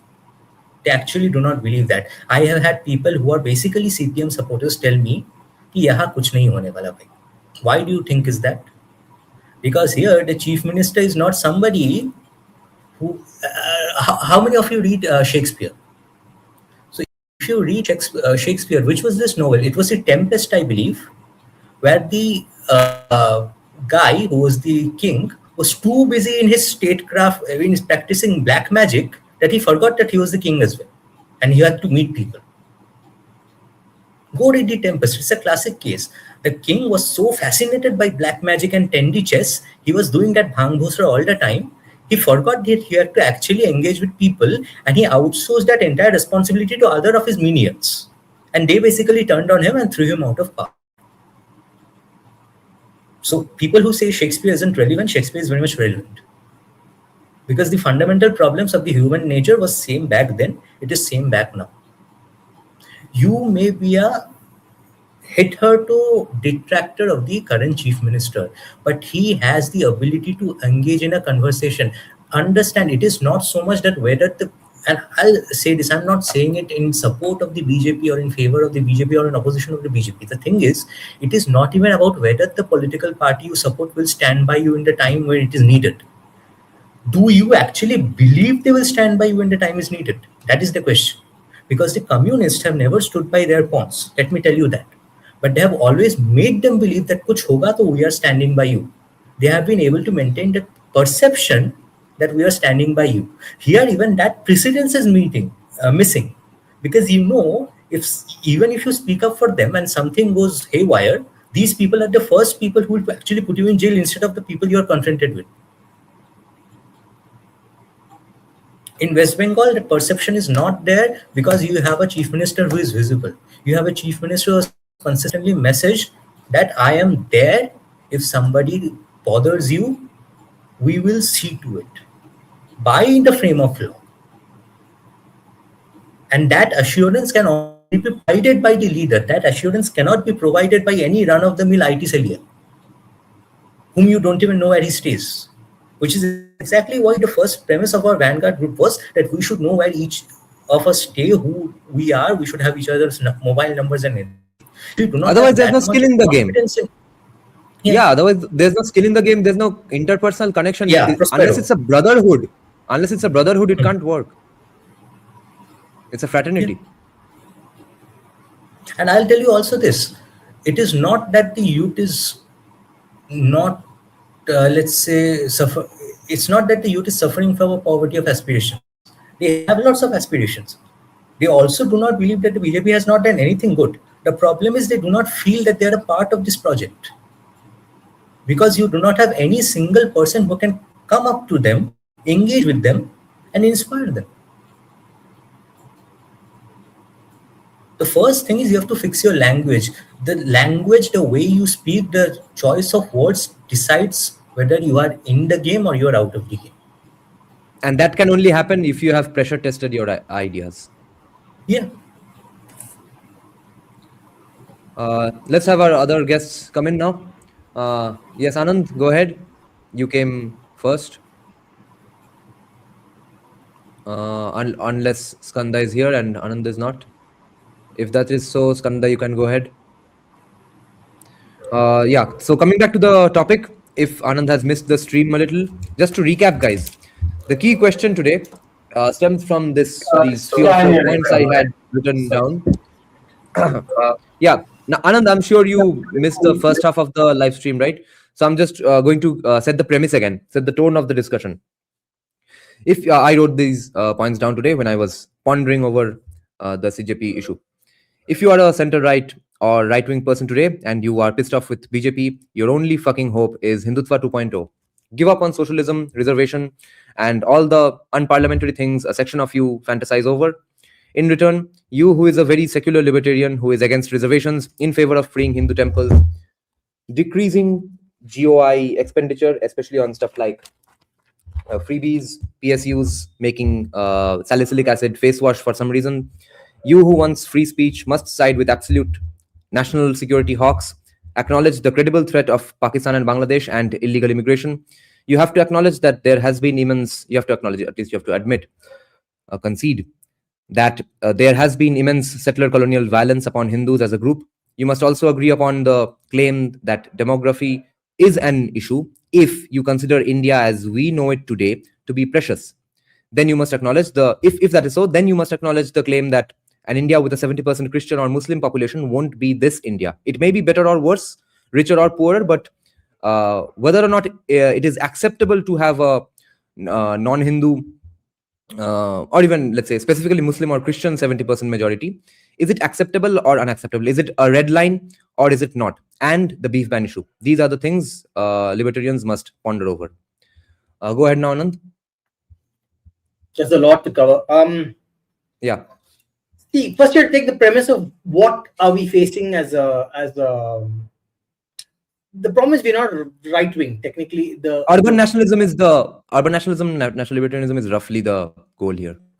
Yeah, but even national libertarianism, unfortunately, doesn't like align perfectly with right wing. It's like a weird. It's a parallel. Yeah, because culturally it's not right enough. Yeah, no. Plus, also it rejects too much of the state control. It wants the state to not be too controlled in our life. So let's start with the premise that I am more of a I want establishment of a state, because I believe there is no freedom without security. You literally cannot be free without security. Yes, minarchism. And at this point in human society, it is impossible to be an island.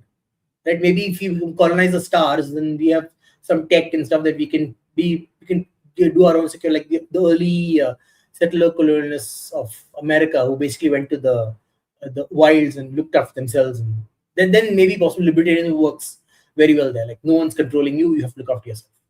But at this point, this earth is basically everyone lives in it, and we have no option but to share it. And one person's actions affects another person's actions at some point, right?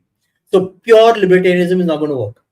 My problem is that in India, What we is are not pure libertarianism according to you, other than pure libertarianism, anarcho-capitalism? anarcho-capitalism, basically the fact that you could basically live without anyone else, That's and not on the if you table. exactly it's not on the table. Yeah. So the idea is that India is not even like a social democracy. Forget about going towards libertarianism. It's not even a social democracy. Social democracy means the primacy of the state's power. We proved it. This issue what we saw today, saw over the past few days, is proven that it's not a social democracy. We are closer to democratic socialism than we are to social democracies, right? And it's more like this. It's like a collectivist hell. Like the fact that people can say, I stand with students because they, in spite of the fact that they beat the shit out of our people who are giving us the security. Like I have a lot of problems with cops, okay, like the police system in India, but you cannot state it as a principle that you stand with people who have assaulted the people who have given protection. Because when you do that, you literally destroy any concept of security that allows you to be an independent actor. Like, for example, if I want to run a business, if I'm going to take away the authority of the cops or the authority of police to enforce contracts, enforce protection, then every other person who comes to my shop can literally bring up a gun or some weapon and say, if you don't do what I want and don't give me what I want, I can basically do a dharna production here, accuse you of this shit. You hit my child, you hit my this, you hit my that, and I can basically get you in trouble. That's the premise that these people are setting. Any youngster can go into any place and say, I was assaulted by this person. Support these students. This is exactly what the government has done, essentially. They've allowed this standard to be established. It's not even come to the point of social democracy. Look, recently there was a killing in the US only. Some person was killed by ICE. You look at the protest in comparison for that protest. These are so-called like commies and lefties and all living in that country. And they are not doing the shit that they're doing in India. They are not assaulting police. They're not breaking barricades. They're not doing anything. They're sitting in nice lines, nice tables and chairs. No, but they do that from time to time, right? That only happens when the state there actually goes over and above. They actually do go over and above sometimes. But when the state what about the COVID riots? COVID COVID riots of the Black Lives Matter. No, that doesn't say no. The state that's when it was really unclear. Exactly, that country turned into India for a bit. Okay, that region wherever that thing happened, it turned into India. Exactly my point. It is not the social democratic norms broke down. The authority of even normal peaceful policemen was not accepted anymore. Their fellow citizens, black-owned businesses were damaged. Because that's what I'm saying. Exactly my point. Yeah, you hit the nail on the head with this example. This is exactly what India can hope for. Common poor businesses can be targeted by these. What happened? There was a guy who was delivering some pizza and they all assaulted him. He's a low-wage worker, bhai. He's not the government, and they assaulted him and took his pizza. It's exactly what happened in Black Lives Matter. They want to repeat this in India. Yeah, but Anand, that's too much on the feasibility side of things. I would like to specifically be focused on today, since I know you are pretty libertarian. So how about the possibility of us uniting and different kinds of Hindutvasis and libertarians uniting? How possible is that, theologically speaking, in terms of if we were two religions in that sense? You cannot unite with Hindutvavadis who believe the Hindutvavadi purely. Like, you cannot unite with them because they essentially specify those points. Yeah, flesh out those points. What are the disagreements that can't be reconciled? Hindutvadis, at least the ones who profess Hindutvadi and really follow it, profess that all Hindus are equal. Like, they have to be seen perceptually as equal. When we know as a libertarian that everyone is not equal. A libertarian's entire function statement is you are not equal. Your effort makes you superior or weaker than the other person. So, for example, or else no libertarian cannot work. So, for example, imagine I'm on a new planet. Let's assume 50 of us are on a new planet and we exit our starship. Okay? Hindutvasis will say all are equal. The person who goes and finds the first animal, slaughters and brings it back, must share it with everyone. You cannot deny anyone in that group the spoils of your meat. Libertarian say, I'm sorry, I have killed that animal. You don't get to eat my meat unless I decide. I will decide whether you can touch my meat or not. And I will use any random method, reason I want to decide whether you get my meat or not. They can decide whatever they want. They can say, oh, you are the farthest for me in the spaceship initially. I don't know you. I have not talked to you. You have very long hair. I think long hair is a bad, unsightly thing. Libertarian can say, I don't want to give it to you. You have to accept his rights of saying, I don't want to give it to you. So Hindutva will not accept that argument that you can randomly make some rule, right? So that's one big thing. The Libertarians and Hindutva cannot share stage on this particular point. They cannot share stage on the point that this appeal to appeal to emotion. Appeal to emotion, appeal to morality. Oh my God, the weak in our society, we don't help them, then our society will fail. Which is Hindutva will say. A libertarian will not reject this notion. He believes that. By the way, Anand, remember you were there at the in our Abhijit Banerjee live stream reaction as well, and remember we came to this point that that kind of insecurity about poor people being a cause for a potential destruction of society is just asking for protection money. It's just extortion, legitimized extortion. That yes, paisa do bhusri walo ko nahi to jala denge tumhara ghar. No, there are two perspectives here. There are two types of perspectives. There's a nice nuance between the two. The one is the leftist perspective that says you will provide everyone with the stuff, or else we will use authority of our so-called new state that we have created, the leftist state, to basically demand protection money for that poor person. Or there's the other side, the charity side. The libertarian can be charitable. So there can be libertarians who are charitable, saying, I will use the effort that I put into, it gives me something, it gives me some other value. So value is not always in money. Also it can be value in emotion. Like a libertarian can say, I value this emotion that I feel when I help someone. There could be a group of charitable libertarians who work only for charity. Like they do work and they give charity and they give, but no one can force them to be charitable, right? The leftist forces charity on everyone without asking whether they want to do or not, right? So there can be the meeting of minds there. The Hindutva and the libertarian can mind and say, okay, if libertarians want to be charitable, then they will be charitable, but you can't force them to be charitable. You can make it a moral ideal or something. Like society can reward charitable behavior with some other forms of currency. The currency may not be money; it could be other things, right? In kind, right? So that could be one thing where you come in between. Then the other problem is sharing of resources. Like the Hindutva will say all resources must be shared. How can you deny this is a river flowing on the thing? How can you put one group at the bottom, one group on top of the river? This person is disadvantaged because all the filth from the river come down to the lower part, and the lower part are treated as like a different part of society. Hindutva will say that's not acceptable. So, but libertarians, so I'm sorry, I colonized this part of the river, upriver, and I decided to put a lodge there. You can't tell me I can't live there. Everyone must come. Everyone must be invited into my lodge. That be a problem, right? Sharing resources. So, for example, Hindutva say we must all work together to clean the river, and the libertarians say, no, I'm sorry, it's not my job. I'm giving you my money. Beyond that, you leave me alone. It's not my job to clean the river. So again, there are some things. It's basically about rights, right? That's where the conflict comes, in my opinion.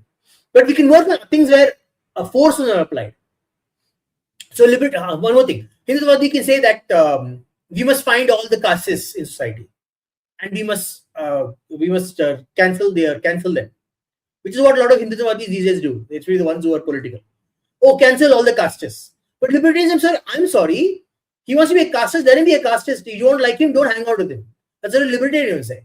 Let the castes go and find one corner where they don't touch anyone else and stay with us. The Hindutva argument in this case is similar to that. It's not just enough that you're not racist; you have to be anti-racist. Yeah, that's my point. It's a moral moral call to emotions. Like, okay, you're still horrible. It's basically a leftist concept, right? This is a leftist concept. This is a leftist statement saying, "Oh, don't you must be a horrible person." Playbook. Yeah, it's a leftist playbook. And unfortunately, and we have to be honest, Hinduism at one point was basically like a socialism and capitalism integration, right? The people who are in charge of capitalism and property and stuff had a separate system, and then the ones who are socialists, like the priests, for example, they don't own their own stuff. No, let's not get into history too much. So For closing thoughts, is it possible or not? And should we start right now or not? What points does each Southern have to give up? No, I think the libertarian should fight for libertarianism. Call for something. It's a call to action that I'm asking out of you. No, I'm saying very simple. Libertarians should call for libertarianism. The Hindutvaadis can do what they want. You call for libertarianism, get the people, convince more people to join libertarianism. No, listen, me, very important. That has to happen with the Hindutvaadis giving up those points. No, they will not give up. My point, that's what I'm saying. You have to sue for more political power. So get more youngsters into libertarianism. That's the point. That's what libertarians should be doing. Getting more youngsters into libertarianism, saying reject this random moralistic idea of Hindu. Not a bad idea. Pure Hindu, get to our side. And if you still want to remain a Hindu, no problem. Be proud Hindu. Do all the religious stuff. Yeah. Do it. But reject the socialist, like puritanistic idea, and come the libertarian side. And you can do it strategically. So, for example, a lot of people say, "Oh, I'm pissed off with the BJP, but I have to go for the BJP." No, you can strategically target the BJP. Say, go to places where you know there are so-called BJP people who are more libertarian, and vote for them. Don't vote for the socialist and the more collectivist Hinduvaadis. Don't vote for them. Make them lose their seat. Go like that. You can do that. Anand, would you care to respond to this and clarify that how much of the things he's worrying about is actually state funded and how libertarianism would actually solve a bunch of this by simply not funding this stuff? Anand just went away, leaving us hanging in the middle of a conversation. I can't see my PC is in the way of the screen. Yeah. So the question is how libertarians will deal with Abrahamic religious quote unquote psychos like allegedly and communists. You will leave them alone, but they will never leave you alone. So what happens in a libertarian society, Anand? Will they leave you alone? And if they don't leave me alone, what's going to happen to them? We don't need to think too much about this. Libertarians have already done this. If you observe libertarians in the US, they are a sizable chunk, by the way. They don't win elections, but they're a sizable chunk of the American population. Okay? Thomas Massey is winning in 2028, Anand. Massey 28. Yeah, so even they are not. The true libertarian would be Rand Paul. Those are true libertarians in terms of politics, but they don't win large swaths of the Republican population, right? But my point is, the way you want to get libertarians to handle the Abrahamic religions, at least from what I can see, is what they have done. They have basically detached religious topics completely from the conversation. They say we were not going to discuss. We have a question. Now, how a libertarian society manages to maintain the supremacy of law and order is very evidently clear to us. The question that we should be addressing is, when we begin perpetrating that discourse in India, is the Indian state willing to let us say what we want to say, is the question. Do you think in the scenario where we are, the Indian state, irrespective of whatever party is in power, in this case, the best case scenario might be the BJP, would bother to actually think of our lives and provide us with the security that we need, the kind of security that we need? So first of all, you cannot, if you want to make a push, you cannot rely on the state to be providing security. It's not going to provide security, especially when it's going counter to what you believe. Exactly, Anand. Even in the worst of the times, America was fixed on that principle that they're not going to let anarchists rule, and they have to provide security even to the people who they are in disagreement with or who they are distractors to. No, but that's because of the way America was founded. It is a reaction to state control. So it is basically from there. This libertarian ideal can come out, right? But you understand, they also had lots of many decades of difficulty practicing it. So we have to be very clear that almost the entire the whole fight between North and the South, multiple things. So there are a lot of things America had to go through before it could really get to the. That's what I'm saying. The America we see today is a very modern phenomenon. It is the last, almost like India, it's almost 70, 80 years of this kind of America. Before 70, 80 years of America, they were not libertarian. They were not this free and protecting people's rights. Lot of rights, including of even white people. Even white people had to fight for lots of rights. Even women's rights. The Irish, Italians were considered to be for aliens for a long time. Even forget the Irish. The Irish, yes, I want to say that, but I wasn't sure. Yeah, but what you can see in India, for example, the rights that women in India hold for granted. Even 70 years ago, women in the US didn't have for granted. Like there could be attacks on women for speaking their mind, for having a political opinion. All of this was happening even 70 years ago. If you observe, there's a lot of research information on this. So even among white people, among white men, there were some white men who were treated horribly, like by the rest of society. So this idea that America protects everyone's rights is a very modern concept. My opinion on what from what I've read. No, my point, would you say, and I'm asking this because I genuinely want to move forward to a solution somewhere. Would you say that, say the parties that we discussed about made their ways of gaining their position in the American society, or did the American society at large give them the way? Because that is a very pertinent discourse. Is it that the American society gradually evolved and accommodated all these views, or was it that they went down that hard way of street fighting revolution and gained that freedom for themselves? No, they fought. And even in the worst of They fought. and even in the worst of the times, what was the degree of that fighting that you are talking about?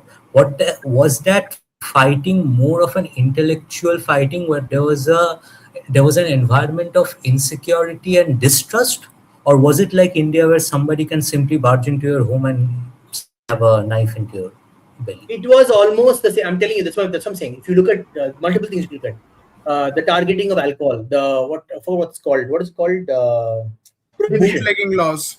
Prohibition was a big thing. Sorry. Then there was a lot of targeting of prostitution.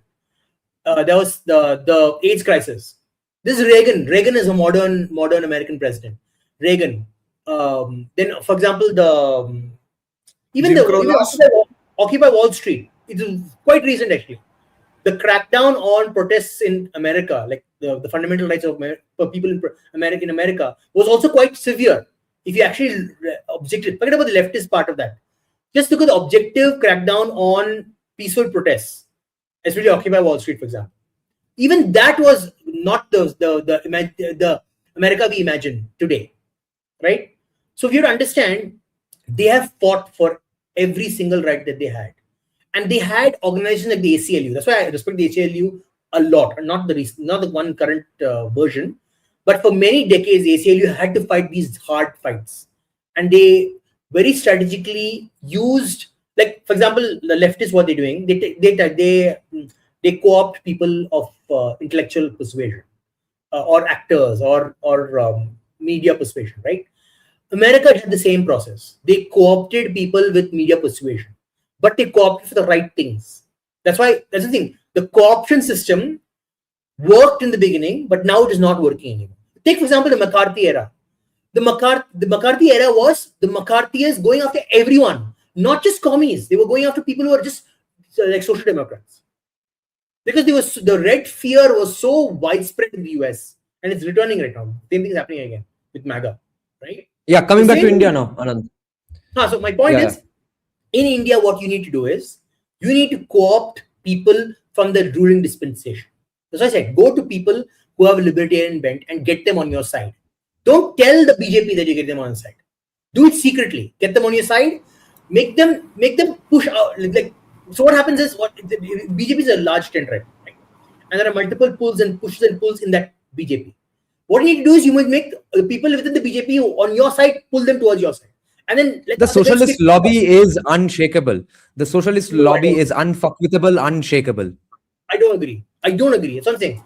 I believe based on that which BJP party office in the country? No, they will lose elections, Dada. I don't see that, because you can co-opt certain people and tactically make them lose elections. Tactically, I think you will not win in the next 10 years, 15 years. Your job is, when you are 50, then the country will change.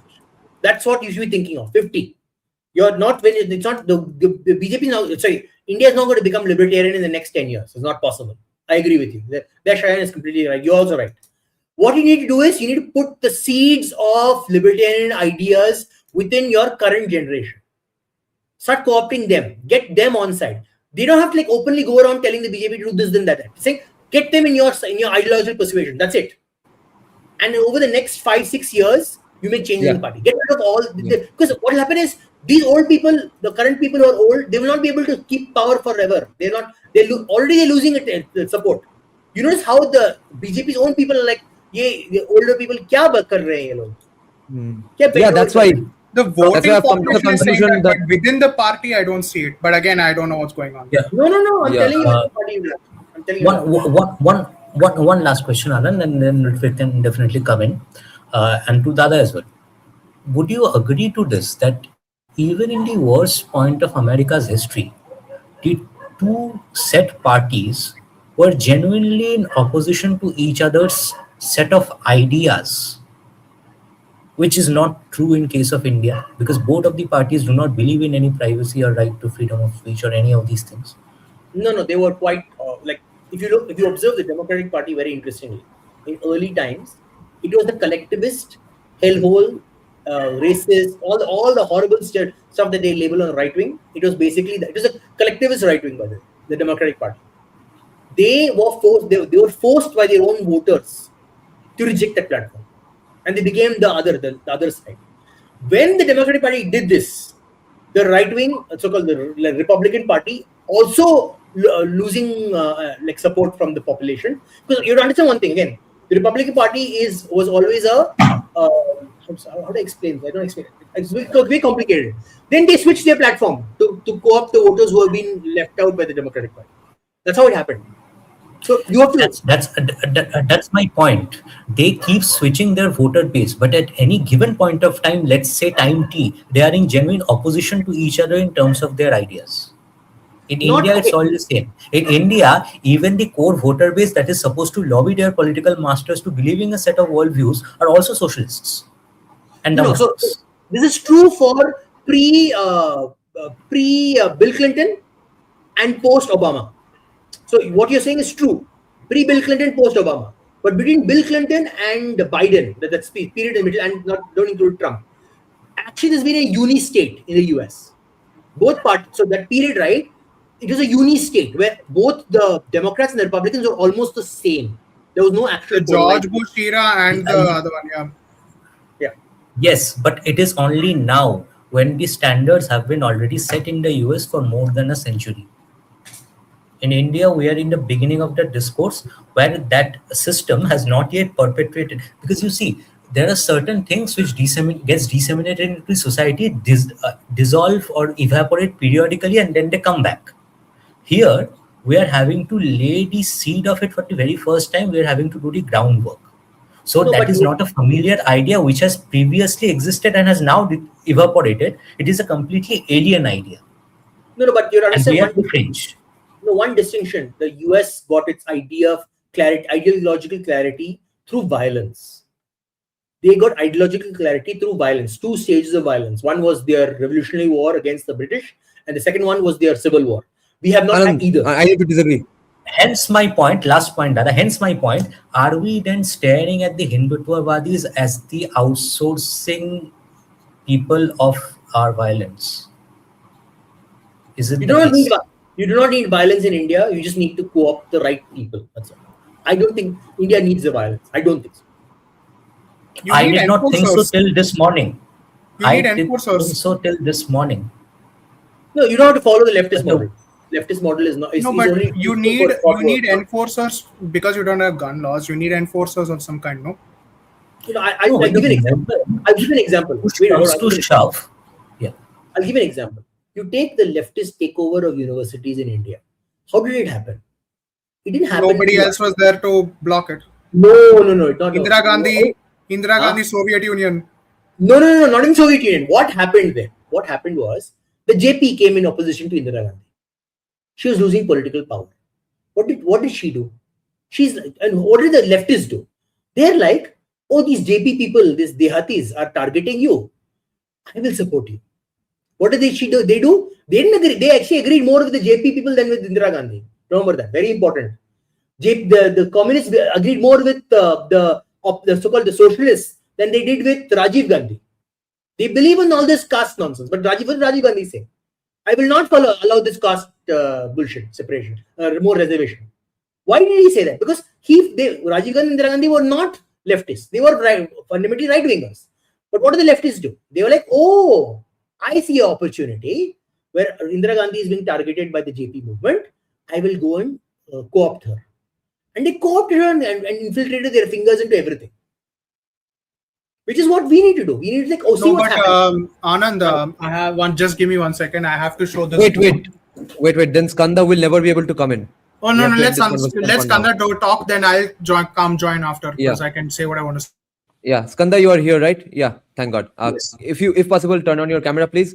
And before that, I'd just like to take Ash Kasham's point and disagree with Anand on one thing here, that the result of USA's, let's say, these ideas are the result of them having done so many wars to win over people, etc. But that was not it. It was just their specific kind of people who ended up writing that constitution, because that kind of violence has happened elsewhere. Africa still does it today. It was not just violence that led to those ideas. And there was constitution. I'm not saying the constitution. I'm saying the ideological clarity of the people is because they had to go through these difficult discussions. Yeah, but then,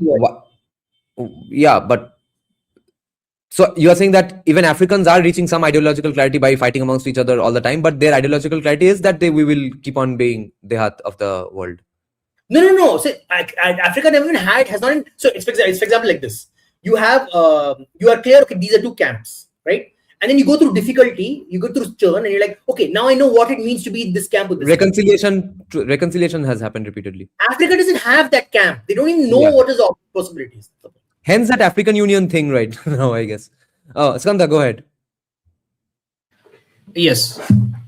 Like every other panelist here, I also believe that libertarians and Hindutvawadis, they may unite for 1 or 2 elections, but that's it.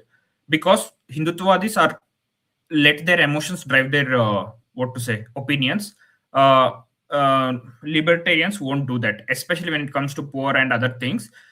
See, both of them have same emotions towards the poor, village and all, but libertarians don't let the emotions or their nostalgic memories make the decisions of other people from where they are sitting comfortably.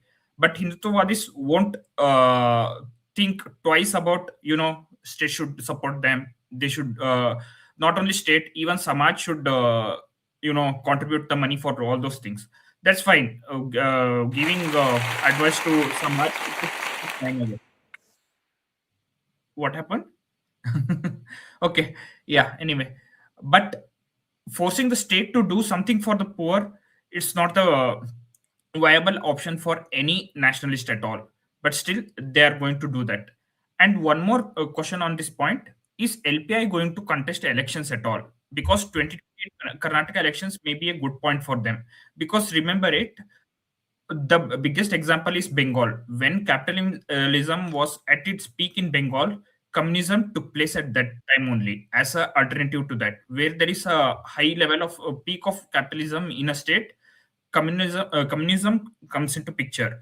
So Karnataka, at least in Bengaluru, capitalism at high at this point. So if libertarianism doesn't LPI doesn't start its activities by 2028 elections, CPI may do something keeping 2040 elections or 2045 elections in mind. So why aren't LPI serious about contesting elections? Any idea, thoughts? Right now, they don't have the numbers at all to drive this discourse, and a lot of it was nuked after Ajay Malla Reddy kept talking about beef all the time. And then a huge portion of this chunk also got involved with CJP. So now everybody is kind of on an island on their own. In short, it won't work right at all. Sorry? No, I'm just saying, if everybody's already broken up, it's game over. Yeah, it's broken up right now. We have to unbreak it right now. Unbreaking India. No, you should as Pirates of the Caribbean said, any man who falls behind is left behind. Simple. Yeah, we are left behind, but the problem is that we are left behind in comparison to other people who are not left behind. So since we are left behind in so many ways, we have to join with other people who are also left behind. So LPI braces CSK. I don't know, but I'll have to ask LPI about Bengaluru elections. That's a good thing. What's the political environment like as a new kind of anglicized party, etc.? will they face political violence, phone tappings, and police No, giving no, no. cases and those kinds of stuff? I disagree. I think they will. Shit. Violence won't. They Not won't be- violence. In Bangalore, it's very white collar. It's not blue collar violence. Yeah. I mean, if they have some business, here how the retaliations happen is completely different. For example, if our, let's say our channel is the opponent to Karnataka government, we will not be put into the jail. We will not be bet outside, or we will not be called names. Okay. But in the span of 5 years, our subscriber count will come down.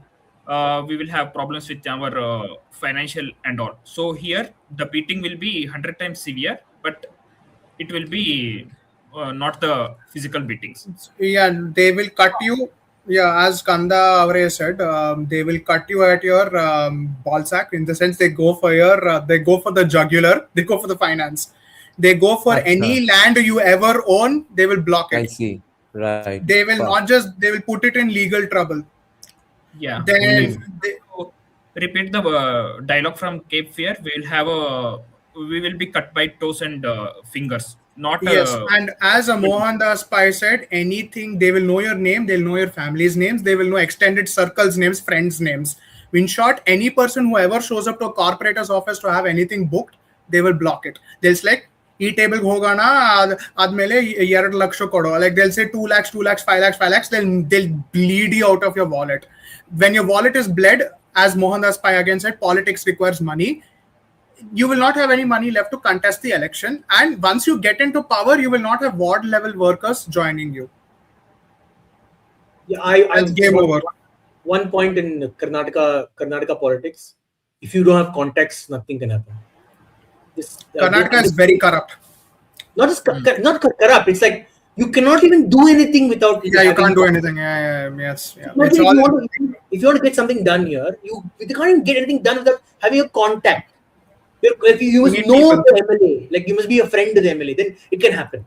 And actually, just to add to your, sorry, Anand, because it aids your point, in Karnataka, it's one of the few states, and I would argue maybe like Maharashtra, but more so like Karnataka than any other state, is where Congress and BJP are very intertwined with each other, and JDS. All the political parties have favors and lands and other, let's call it, assets and liabilities that they owe and sort of interrelate with each other. Because it's a transactional politics. And one more thing is there is no violence here. So everyone mingling with everyone is not considered a taboo in Karnataka politics. For example, it's a live example. Okay, you can check the minister list. There are 3 or 4 ministers who will have their brothers or sisters in BJP. And when BJP government comes, those people will be there in the as continuous in the cabinet. In the cabinet only. There are no state minister positions in Karnataka. All 38 ministers are cabinet ministers. So, in a way, the family will retain the power, no matter which party comes to power. But to keep it, to sort of go to the ideological point that Dada mentioned, this combined political party model is kind of libertarian. It's crony libertarianism, as Kushal Mehra said, or it is in a way libertarian. I don't know. Again, my point is I wanted to approach this conversation from the point of view of I don't subscribe to these labels, libertarian, right, left, ulta, seedha, palta, and all that. I don't really care about it. But again, that takes away from this current discussion. So I'll let Skanda continue. But in my opinion, it's crony libertarianism. So one thing, being them friends, you can call it as a peaceful way. I mean, a peaceful way to a right way to approach the politics. But doing the transaction is, of course, it's a illegal and immoral thing. But how it is crony libertarian? I didn't get that point.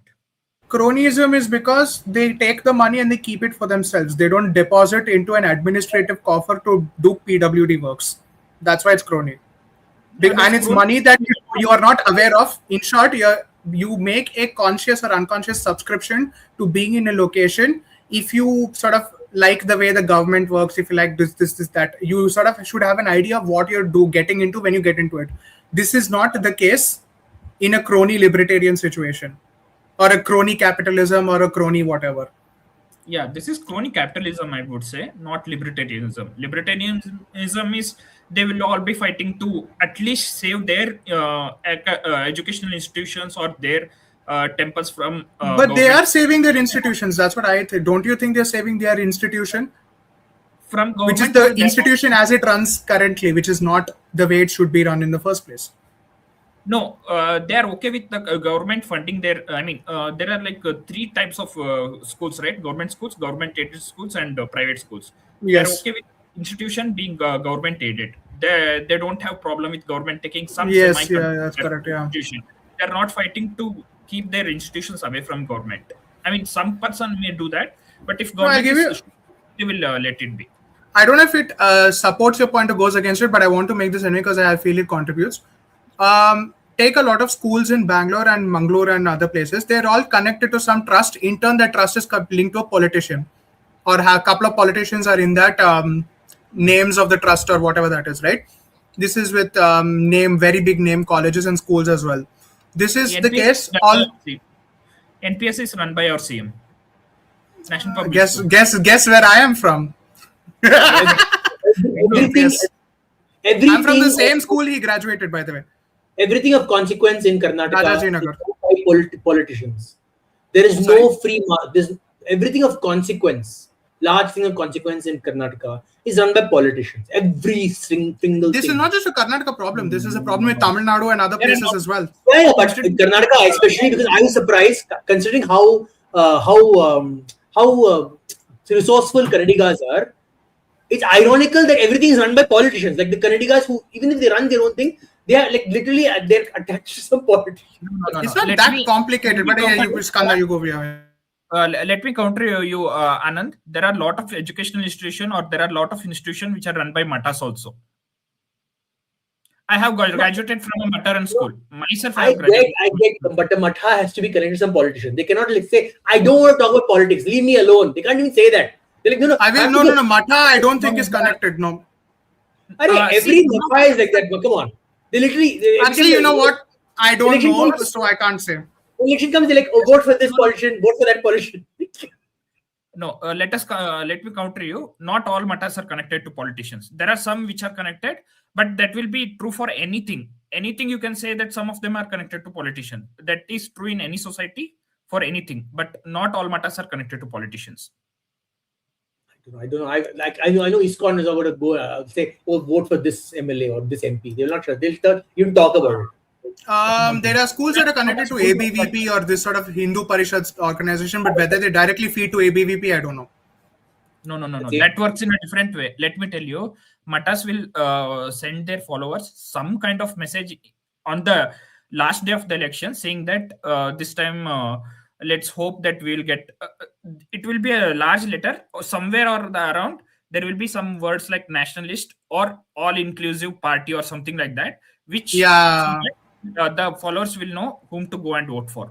That's the way it works. Okay, but it's not exactly different from what Anand says, but it is in its own sort of unique way. No, subtly. He's saying going all out, right? He's saying they are not going all out. They are not going all out. Subtle message will be there from. Okay, guys. Some matters don't apply to that. Yeah. Coming back to Hindutva versus libertarianism again. I'll go to Rudvik now. Okay. Go ahead, Shan.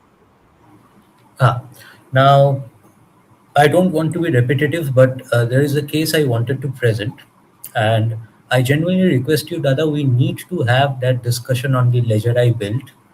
It is just not one of those run-of-the-mill thing where we are discussing certain statistics. From that, I have actually demarcated, shortlisted several trends on how our society evolves and how we need to pursue our cause hereon. I have narrowed down very tangible, workable ways of how we need to move forward from here based on the data that I have studied. There are very clear trends that you can find out from here, and I'll just give you one small example. There exists one state which is more libertarian than you would believe, did not have to do that groundwork in the name of libertarianism, and has better internal security than most other states in this country. And that state is fucking Gujarat. Right, absolutely. Narendra Modi. So it is only a travesty that Narendra Swayam, Modi That's kind of obvious. become. Yeah. Swayam, are you done with that script? Are you working on that script? Oh yeah, yeah, I am. In fact, I think after today that script will be even more vile and vicious. Guys.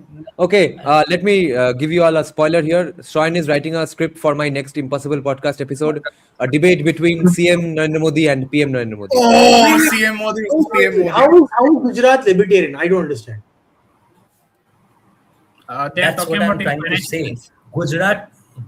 Gujarat isn't libertarian per se in terms of what we understand by libertarianism, but they're closest to achieving libertarianism because their basic premises and groundwork have been achieved by what they have done in the past 15 years. Would you believe that the statistics for violent crimes in Gujarat is around 12.4% compared to the 31.2% average? Have you, let me also tell you this one thing. Have you heard a single case of a fringe element from Gujarat calling for violence and the state not taking action or he disappearing from the media cycle after 2 days? And why do you think nobody around? And why do you think nobody around has a problem with that controversial guy disappearing? Because they're well off where they are. So my point that I'm trying to desperately make is libertarianism, if it has to be achieved in Indian context, would have to go through the boat of incessant capitalism. And I believe incessant capitalism is for what we have to fight for first. Once that is achieved to a certain extent in the next 2 to 3 years, that discussion for libertarianism would be much easier to disseminate and perpetuate in society. There's a major factor in Gujarat. Sorry, Anand. Yeah, you go. No, jump in.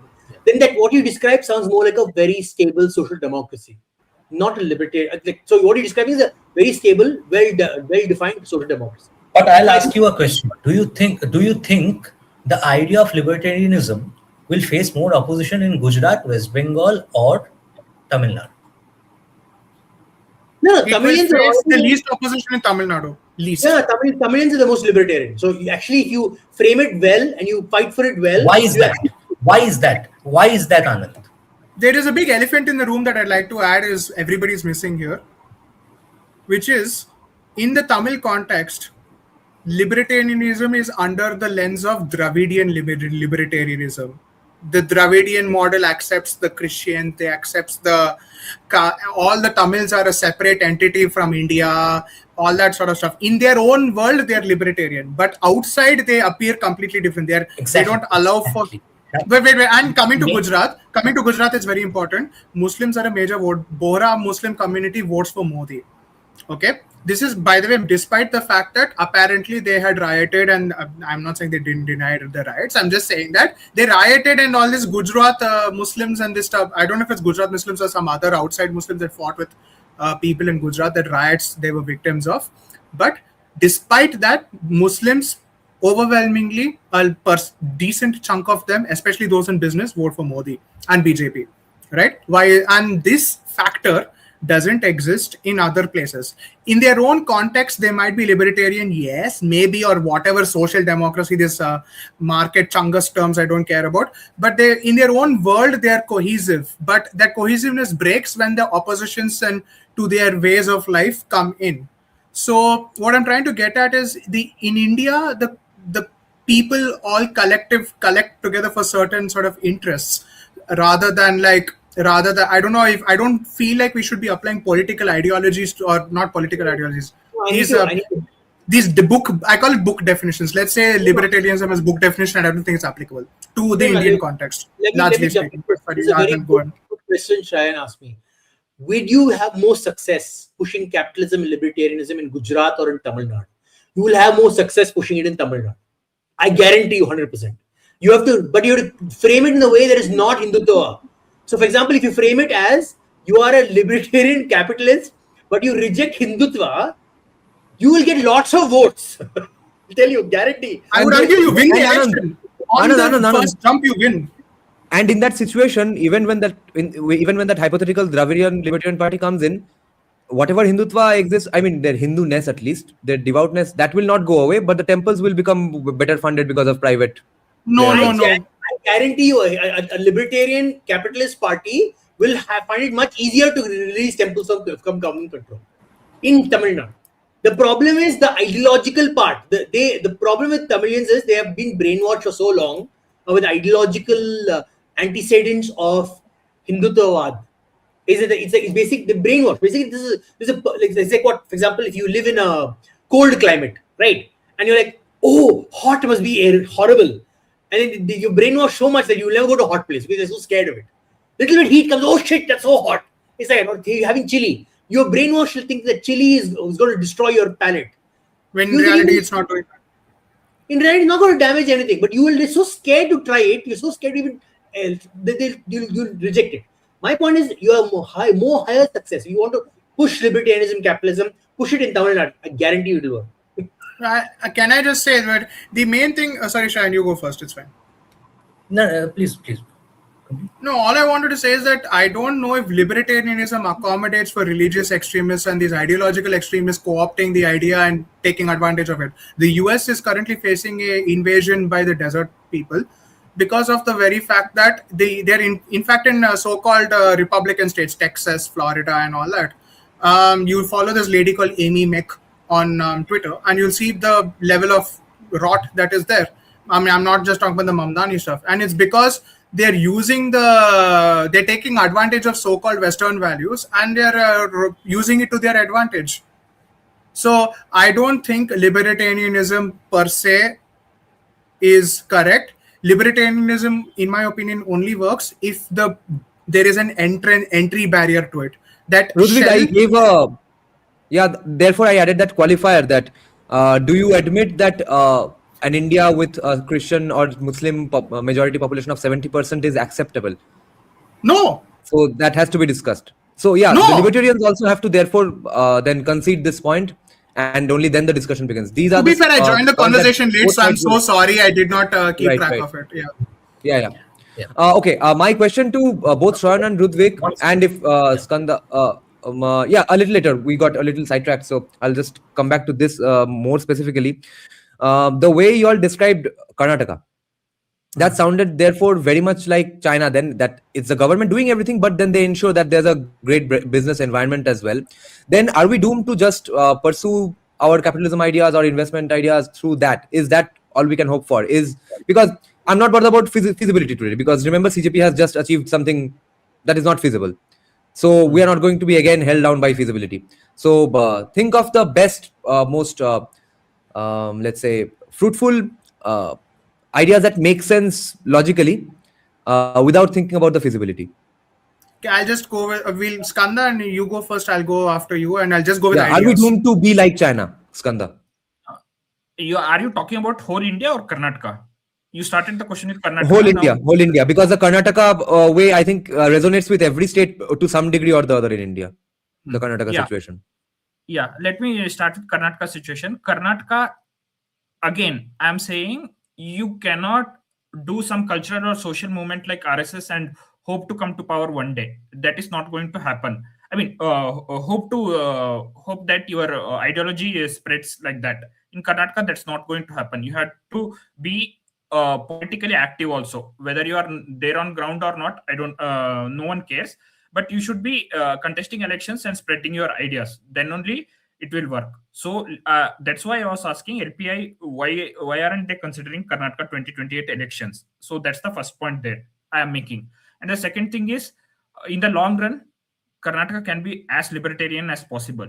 Like how much the Indian constitution will allow and Indian political system will allow, that much libertarian Karnataka can be libertarian, because Karnataka is as open market as the Indian constitution allows. If constitution allows this much, Karnataka is at least this much. I don't think it will go beyond that. And now libertarianism also will be the same thing. How much Indian constitution allows, Karnataka will try to get there. But for that, again, I'll go back to first point, that they have to make some effort. They have to try to contest the elections. That's the first step. And the second one, in the short term, I'm speaking, because 30, 40 years or 100 years plans, we are not RSS or VHP or something like that. So in the next few years, BJP's concerns, if NDA wins the election and BJP gets to install its chief ministers, its concerns will not be any of this. they have to DKS is being as development plus cow as possible. So their chief minister will have to be more development plus cow. So this investment, FDI, and all those things, whatever is naturally coming to Karnataka, they will allow it. They will not make more effort till the first 2 years of government. After the third and fourth, they may try to do it, but again, they will be a little bit capitalistic than Congress, but they will not be libertarian. They will not follow the libertarian policies at all. That will come into picture if we push the Hindu socialists out of BJP. No, the question is not. Yeah. The larger question, though, Skanda, still is that whether it's possible on the ground or not. And then the question is, you are saying that we are not doomed to be China in the end, right? That's your conclusion, at least. Yes, It is possible. Great. it is possible. Shravan, yeah, what's your question? Yeah, no question, not a question, but an observation. Now, look, since Anand and Ludwig pointed it out that the best case scenario for libertarianism to be perpetuated in the society is Tamil Nadu. Now, that would not be ideal libertarianism simply because there would be caveats to it. My case is that it will be equally applicable to the case of Gujarat, where there will be a different kind of caveat, which would be basically the cow and some amount of urban there. All right. The best case place to actually push it would be Bengal, because we are, yeah. I'm not a native Hindi speaker, so what does a D-Hat mean? D-H-A-T-I or D-H-A-T? Okay. So basically, a Dehat would be a term for the urban ideas that subscribe to mostly ghettoism or things like that. So, like A village backwardness. A village-like backwardness. A village backwardness, and anything that your sensibilities would find cringe is what we call Dehat. Right. I never knew that was a word, so I found out because of these things. But yeah. Yeah. So the case to be established on my part is that these two states, in fact, these three states, probably I would also take the case of Odisha. So Odisha, Gujarat, and Tamil Nadu should be the groundbreaking states of libertarianism, because, and sorry Dada, here there's one place where I beg to differ from you. We do have to think of feasibility. Since you pointed it out that CJP just now achieved something totally inaccomplishable, no, they did not achieve anything inaccomplishable. It was served to them on a golden platter by an asshole of a party called the BJP. In any other sane functioning state with a little bit of spine and common sense, it would not have been feasible. It would not have been feasible under the Congress. You know why? Because the Congress in the second week of the protest would have arranged for a town hall where even a silent prime minister like Manmohan Singh would have passed on a statement. Let me point this out. How did you see the bad shit that they did when they said everyone can go scot-free? How difficult would it have been for the home minister of the fucking country to make a statement, okay, we agree to all your terms and conditions, but leaving the perpetrators who conducted violence on police is against the principle of natural justice. If you stand for the principles of natural justice, you have to do it irrespective of what benefits you. If it came from the home minister of the country, if it cannot come from the Mauni prime minister of the country, do you think that statement would not have been taken seriously? Do you think the fence-sitters would not have supported action against anyone who actually went for anarchism? Do you think if they actually furnished the CCTV footages of what went about, the fence-sitters who are getting bahakaofied by the CJP would not have come in support of the government? They would have. It is simply that you went for something even more insane because you were idiotic at the very beginning of it. And since you were that for so long upfront, you basically wanted to save your image and resorted to that. So we do have to think of feasibility. Because they're hiding in the... Did they actually say that the criminals will the stone pelter will be let go of? Yes. No actions would be taken against them. No action would be taken against them. No more FIRs. Even the FIRs that have been taken, it would not have been Sanjay Dixit and all these other FIRs will be cut off. They will be withdrawn. And Sanjay Dixit has declared that he will contest every FIR withdrawal from this case in every court around the country. So he's fighting it basically. But he wants to. Yeah. What a guy, bro. I love him. They have just told to remove one person and the system will remove that person and replace another person, which they have did with Prahalad Joshi. They are not changing the policies, right? That was not at all asked. And these people and the guy is exactly the same. He's Pradhan light and maybe heavier. Isn't he Pradhan? No, the same fellow. Yeah, it's What- almost the same. He even looks the No, same. I don't think he's Anuradha, Pradhan light. I don't know if it's Anuradha I- Tiwari or one of these professors, I- Dr. Neha Das, I- that said that she's the Manuvadi or whatever. I in fact think this guy is a Pradhan pro. You haven't It's a studied clone. this guy. It's a clone. No, it's a he clone is the- pro. No, I'm saying Dr. Yes. Neha Das on Twitter. I saw her what she said because again, all these candidates are like, I don't know these people. DLC characters for me. NPCs until they become playable. If But Pradhan was a Pradhan 15, this guy is a Pradhan 17 Pro Max. my God. Both Yeah, no. So this what guy I was saying, up. what this Neha Das was telling is apparently in his previous avatar and his previous ministry and other stuff, he was basically an Ambedkarite. Oh, Josh. No. Bhim Army, So- Bhim so Army, the yeah. point- So the point I'm trying to make is, no, do not settle for that. Anand, the current, Anything the is new possible. education minister. Oh, Prahlad Joshi. Yeah. I mean, like, just think about it. Okay, they Wait, let Swan finish his point. Let Swan finish his point. Let Swan issues finish his point. education. Let me. This is about this. They issues education, Don't and they forget. replace incompetent person with a person who already is another ministry. Yeah. Yeah, that is that. Now, my point is we cannot, let's say, part our ways from the idea of feasibility. And that's why I'm saying this on record. We should not part our ways from what is feasible because we are not in that much of a dystopian position. We have to take targeted We are. action. No, I refuse to believe that. Look, this is one cycle of outrageous events. It has set a bad precedent, but I do not think this is going to be let to grow beyond a certain point. Very sure of that. In fact, let me tell you, the BJP will win UP elections with a greater margin than they ever have. I actually believe that. This thing happened at a very weird time when it has basically tickled their cadre to go on ground and sort everything out before they go back to their state of slumber for the next 2 years. So take it in writing from me, the BJP in the next elections are going to win Punjab and UP both. The problem I agree is with Punjab, when they would have won Punjab and UP, they would go back to your same cycle of slumber, and they would keep repeating that cycle of activism and slumber because that would be the new normal, and eventually people would get bored of that and vote them out. That I do believe. But I do not believe that today was the death of any sane or reasonable thing that existed in India. I do not. Now my point is, No, the feedback- state current- The feedback mechanisms are just not working. The feedback doors are very blocked in BJP. Yeah, For some that things. I do agree. The For some survey things that it's very Google open, Analytics for does some not things work. it's completely blocked. Is going. They're like, I don't care. I'm telling you. The surveys that Kushal Mehra quotes does not work because they're bringing in the problem is they're intellectually, let's call it castrated, that they're bringing in the same people who hate them. Like it's like a kind of pseudo masochistic stuff, whatever. Yeah, that they're bringing in the same people as the.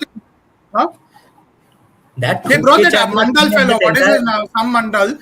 They brought what's that other idiot's name? Apart from Mandal, they in these lit fests that they sponsor and all this stuff, they bringing the same leftists in IITs because I wanted Dharmendra Pradhan's redaction. Do you know why? IIT Gandhinagar and all these humanities faculties of IIT were organizing events with Pakistan.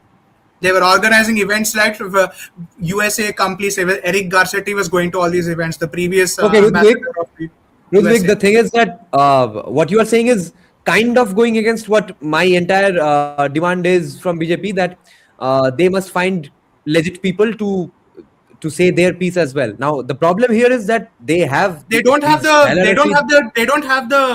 in the peace of mind. Let's call it they've been confused by a Pokemon with the attack confusion.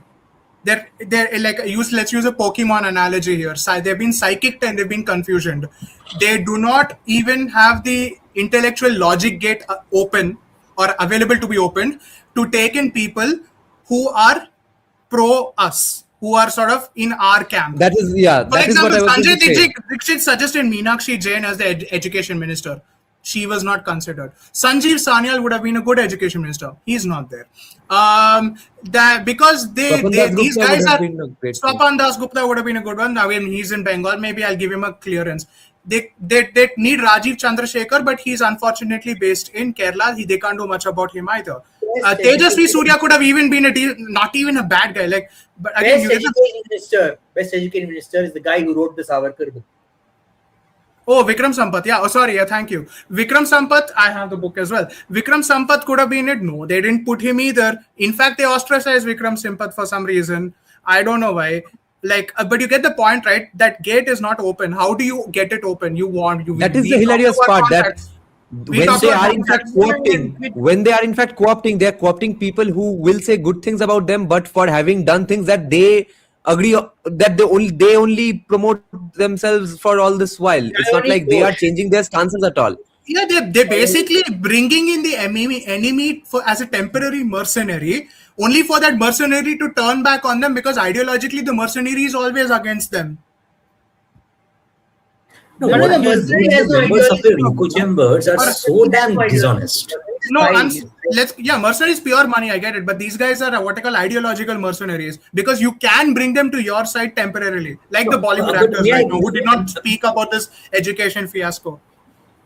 May I complete my point before? So what I was trying to say is that we do have to think of the feasibility if we want to act. Let's not throw feasibility out of the door right away. What I am saying is we do have to demand more than what is feasible to get what is feasible. So it is like aim for the sky if you want to land up somewhere, that thing. But I also believe that all the state BJP factions are not fundamentally the same. In fact, at this point, they have been forced to fundamentally, cater to a particular line that has been set by the central BJP, and I see that loosen bit by bit every passing day. I also think Bengal is one heck of a place where we can set up a libertarian lobby for a very specific cause, because we will be having two things simultaneously in Bengal, which would not be happening simultaneously in any other state of the country, which is economic prosperity through capitalism and libertarian ideas being disseminated at the same place, where we can actually couple them together, package them together, and at least for the time being propose it as one being correlated to another and one being the causer of the other. That's the point I'm trying to make. Now, any time we are trying to actually disseminate our libertarian ideas, what is the first bottleneck, the major bottleneck that we are facing? It is personal security, right? Do we agree on that? What is stopping us from going on and disseminating our ideas to the entire world? I would argue it is some sort of personal repercussions that we will face. Okay, yeah. Shreyan, sorry to interrupt you, but sure. What you are asking is, see, disregarding personal security, if you go with 100 supporters or 200 supporters and start demanding the resignation of West Bengal education minister, for 2 weeks you can do that. He will resign and they will replace with someone else. That's not an inexplicable demand at all, according to me. I'm being honest. What CJP asked, you were saying it's an infeasible demand. I'm saying it's a feasible demand. Think of it. If you go with 100 or 200 supporters and peacefully ask for the change in the system policies itself, you sit for 100 days, 200 days, 1 year, it will not happen. That is infeasible. Please go ahead if you want to counter me. Okay, so what is it that you want me to differ from? In the sense that I have said something and you're in disagreement to me in some position. I heard your entire point. I'm very clear with that. What is the specific place you're... Personal security we're saying, right? So personal security won't be an issue if you go and ask this kind of silly things like remove this person, take the resignation of this person and all. The government will replace the Odia speaking RSS man with Kannada speaking RSS man.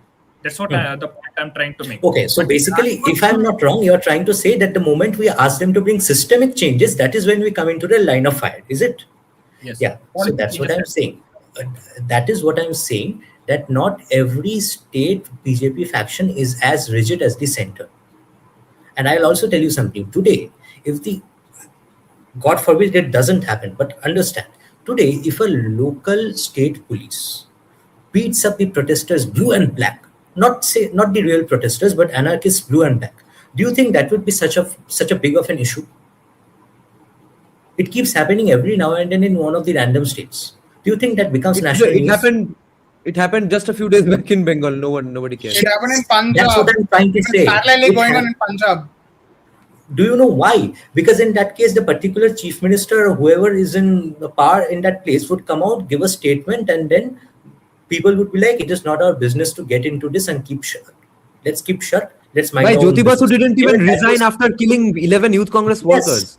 Here, it was specifically disabled because the prime minister, for some god-awful reason, and it's not just the prime minister, all of capable ministers who are capable of even conducting a press conference or passing a statement remain shut and silent. So it was a genuine case of dishonesty on part of the government. Let's not forget that.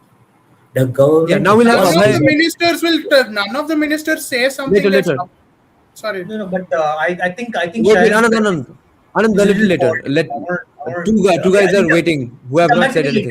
We'll come back to me later. Yeah.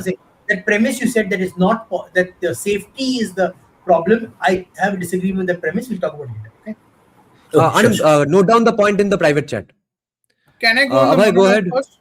Or it's Abhay, that's fine. Ludwig, you didn't go. Ludwig, you didn't go for your monologue, right? Yeah, please. Yeah. Give your full thoughts. Sorry, Abhay, yaar, maaf kar dijiye, please. I will. Yeah. Basically, let's go with. Okay, first thing, my premise to my thing is simple. We should not be looking at terminologies like libertarian, left, right, center, this, that. No. We need a list of 700 or whatever required number of policy points, policy and rules of that we want to abide by, like a club membership. You are in this club or no? That's it. I don't give a shit about what else is there.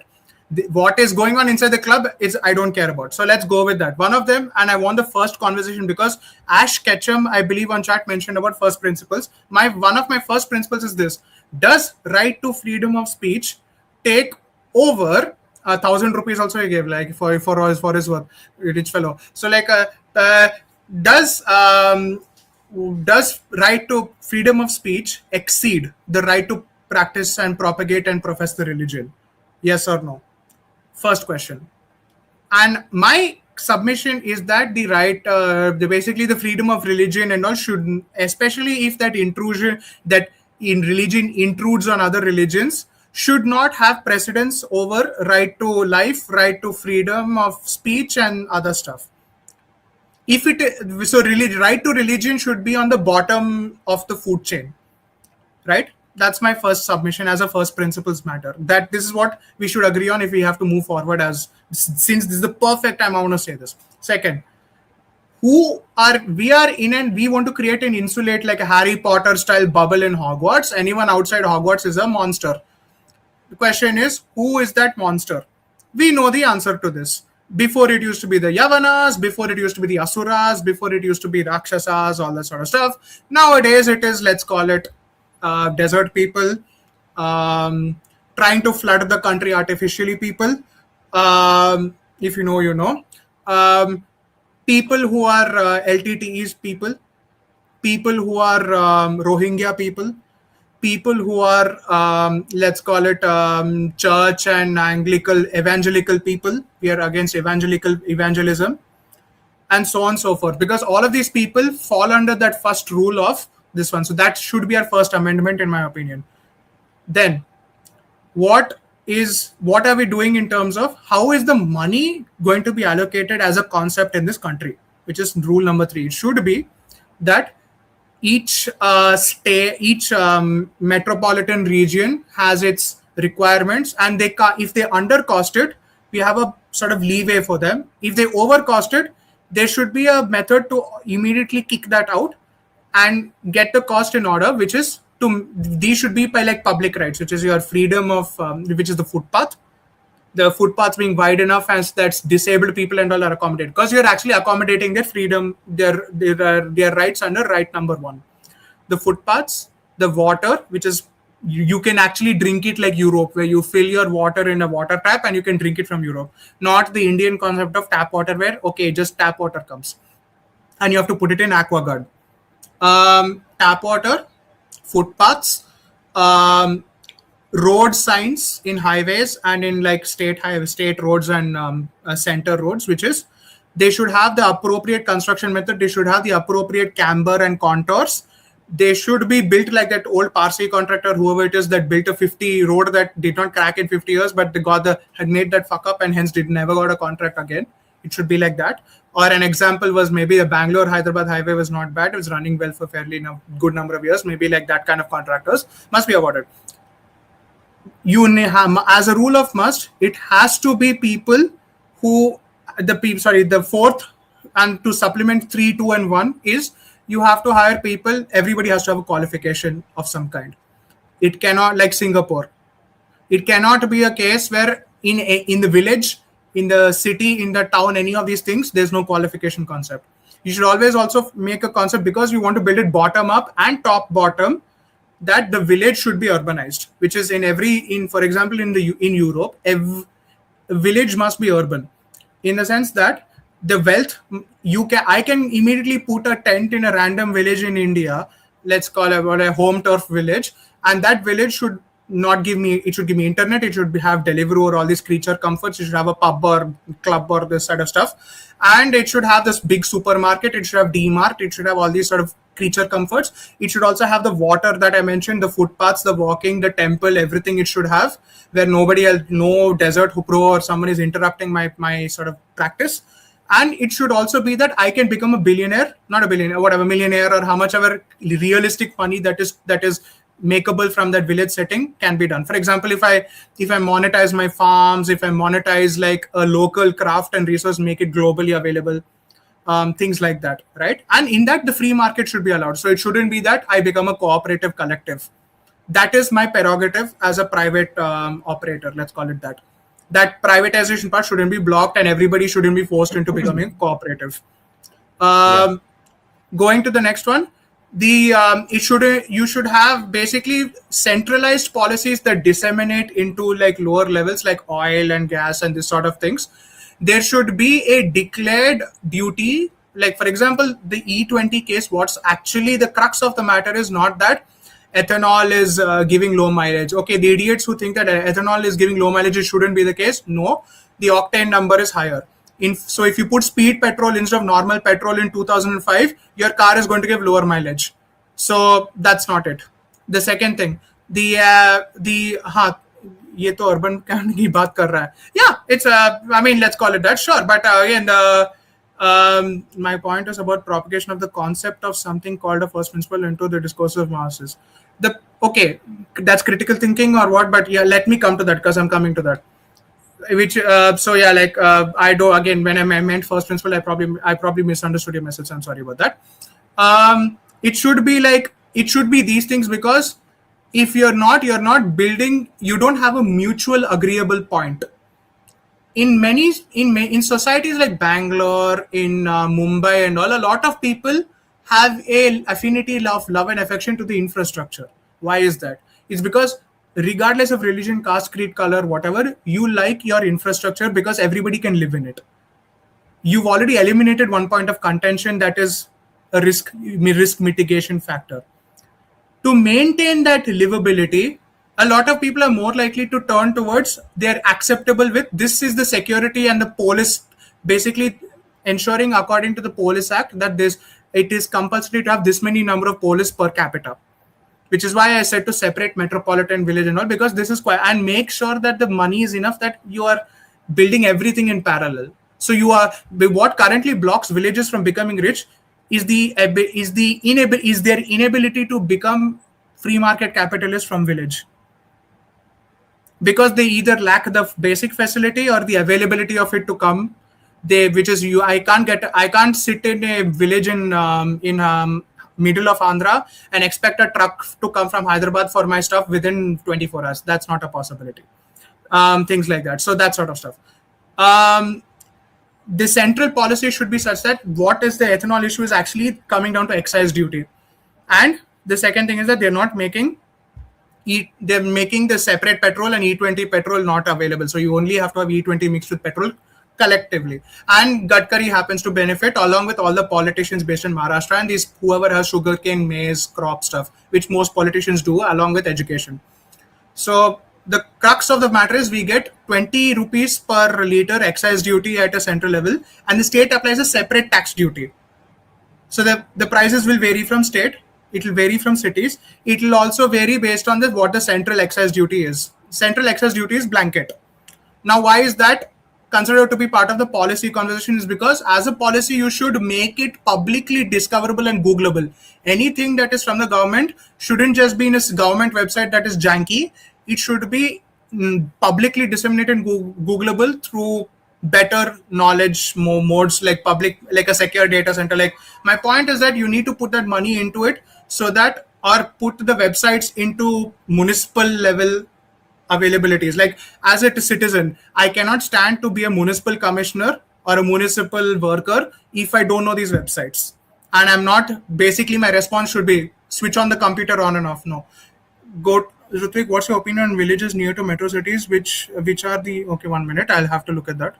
Ritvik, what's your opinion on many villages near to metro cities which are urbanizers but don't want to declare it for tax or panchayat issues? If that sucks to be them, they become urban. As in they get absorbed by the metropolitan city. Basically, sucks to be them. So yeah. One small request, Ritvik. Yeah. Okay, we can and we should discuss all these ideas in details, but let's not get into such nuances that we digress from the larger topic that we are discussing. But I don't, that's my reason, which is that the larger topic, I don't even think should be the conversation of libertarianism versus capitalism, because the perspectives change per state, per town, per village, per everything. We should just be discussing, do you agree with the concept of reservation or no in this 700 plus list? Yes or no? Simple. So that's kind of what I'm sort of trying to bring to this table. That's about it. So because I don't believe in the concept of this LPIs, because which LPI in USA will want free temples? No, they don't want it. Like, why would, or in Saudi Arabia and Dubai, why would they want that? Like, you get my point. The caveat is the big thing to enter the conversation. That's the Libertarian Party in the US has a very specific ideology, and they follow it strictly. They don't deviate from it. Actually, ironically, they're one of the few parties in the US that are actually ideologically pure. They don't do all this nonsense that the Democrats and Republicans do. Continue. Yeah, so that's, as Ash Ketchum says, everybody has to agree on these basic things. But the thing is that right and left in USA selectively ignore it. The Bible people intrude on other people's rights, and vice versa. The Antifa people and all these people intrude on other people's rights. And you have desert people and illegal immigrants like Indians scamming things too, and they intrude upon people's liberties and things because they don't know how to drive, and they're coming in with different skills, different perspectives, different knowledges. That is to the antithesis of what they've built over the years.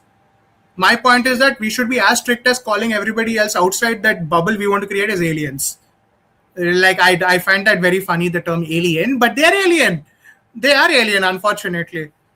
So my point is that it should be these basic stuff. But my contention is then going to the next point, which is, do you want reservation or not? Obviously, I don't want reservation. We all know that. Like, I think everybody here will agree that we don't want reservation. Even if you want to have a conversation about reservation for EWS people, that's up to you on if you feel that the they are behind the starting line, as if you so-called want to put it that way. Is that worth getting EWS people to the starting line? Then how do you accommodate for special provisions and all? That's where I feel our constitutional people have diverted, which is scheduled tribes, like people like the ones in Andaman Nicobar, what do you call them? Jarawa, Onge, and like the Sentinels and Santhal, Sentinelese tribes and all of them. How do you accommodate for them? Which is, you leave them be. They're their own bubble, you don't touch it, which is what we've done. That kind of a thing. But these STs who are like outside that and they've already integrated into society, they shouldn't be available for reservation. Which means the reservation system should ensure that there's a feedback loop. Now, so for example, a son of a Dalit person who's become really rich can't go and under Dalit reservation and get into the seats, right? This basic thing also the government is not doing. So what am I to say? EWS Brahmins and Rajputs and all these people are not even being considered or allowed for reservation. And you should change the cutoffs things if you want to play in the reservation system currently for the BJP people. But if you do, I reject all of that. It shouldn't be. It should be pure merit driven. And whatever you get, whatever you don't. But alongside, you need to have it enshrined in the constitution that no job is considered to be inferior to one another, in the sense that it has a natural hierarchy, is what the wording should be, maybe, but in the sense of the ability to make money according to free markets, that should be in the constitution. The rest of it is okay, like that you have to ensure that apprenticeships become a thing for everything. For example, a 10th class kid or 11th class kid or 12th class kid can leave school or cash into what they've achieved thus far and go into an apprenticeship and be able to get trained on the job, like in a space startup or in a space company or in a railway company or in whatever, all these stuff. And this apprenticeship applies for legal work, it applies for everything. So you can become a paralegal. Can I just, I would suggest you take the stuff that are achievable without constitutional majority. Because for some of the things you mentioned, you require a constitutional assembly itself. Constitutional, like you literally bring the entire, to do anything to the constitution, fundamentally. To be fair, I was just going it because Dada mentioned it's free to play. Like, since they're not feasible stuff, you can do it. Start with the easiest, then go to the hardest. Then mention that. Okay, yeah, the easiest is you should fight for the cutoff to be increased. First thing, you can't have somebody who has 200 marks difference in the NEET exam or 180 marks difference in the IIT exam to clear. No way, man. Why would you want somebody who doesn't know shaft calculation or like projectile motion, they got something wrong, to be into the IIT? That makes no sense. Set the record straight. Minus 40 NEET PG. But what is the AIMS cutoff? Like, sorry, AIMS NEET is what? It's somebody who gets 100 will clear, no? Whereas a 500 people isn't even getting a regular government college. What do you want me to say? My sister is one of them. It's not even about the marks difference, Ritvik. It's more about the population in that particular category who is contesting for that. Of course. Yeah, basically it's a new category. Your highest one wins. Yeah, no, I get that. But again, the point is they will inevitably be scoring less marks because there's that many people in it. The marks will be lower than the GCs who have to work harder, and they know that their mark out of a solo, they don't have to work as hard. There's a lot of assumptions they make when they're coming into the exam preparation. That's what people don't consider. You get what I'm trying to say? Their exam strategy also will be to attempt more negative markers, unlike other people. You get, again, the point is that their rules of the race is different for them. You know? So that, okay, since Anand mentioned that, that's one thing. Second thing I would like to say is that I already mentioned, I know it requires a constitution amendment, but in some way, please say the right freedom of speech is better than these other rights. Like, if you don't, I don't know if that's libertarian or social democracy, all that stuff. I really don't know. Capitalism, all that, I don't know. I just know that this policy will help, right? Like, and why Congress might win the next elections, Karnataka, if DK stands again, is because Krishna Bairegowda, who is the current guy who's cleaning up all the street hawkers away from, Congress is doing this, mind you, cleaning up, shredding the footpaths in such a way that, as in, they're cleaning up all the people hoarding the footpath. You understand, Congress outside. No, we're not getting into that debate. We're not getting into it. I'm just saying that. Now Abhay has to come in. Yeah, I know Abhay has to come in, but that's my points are this.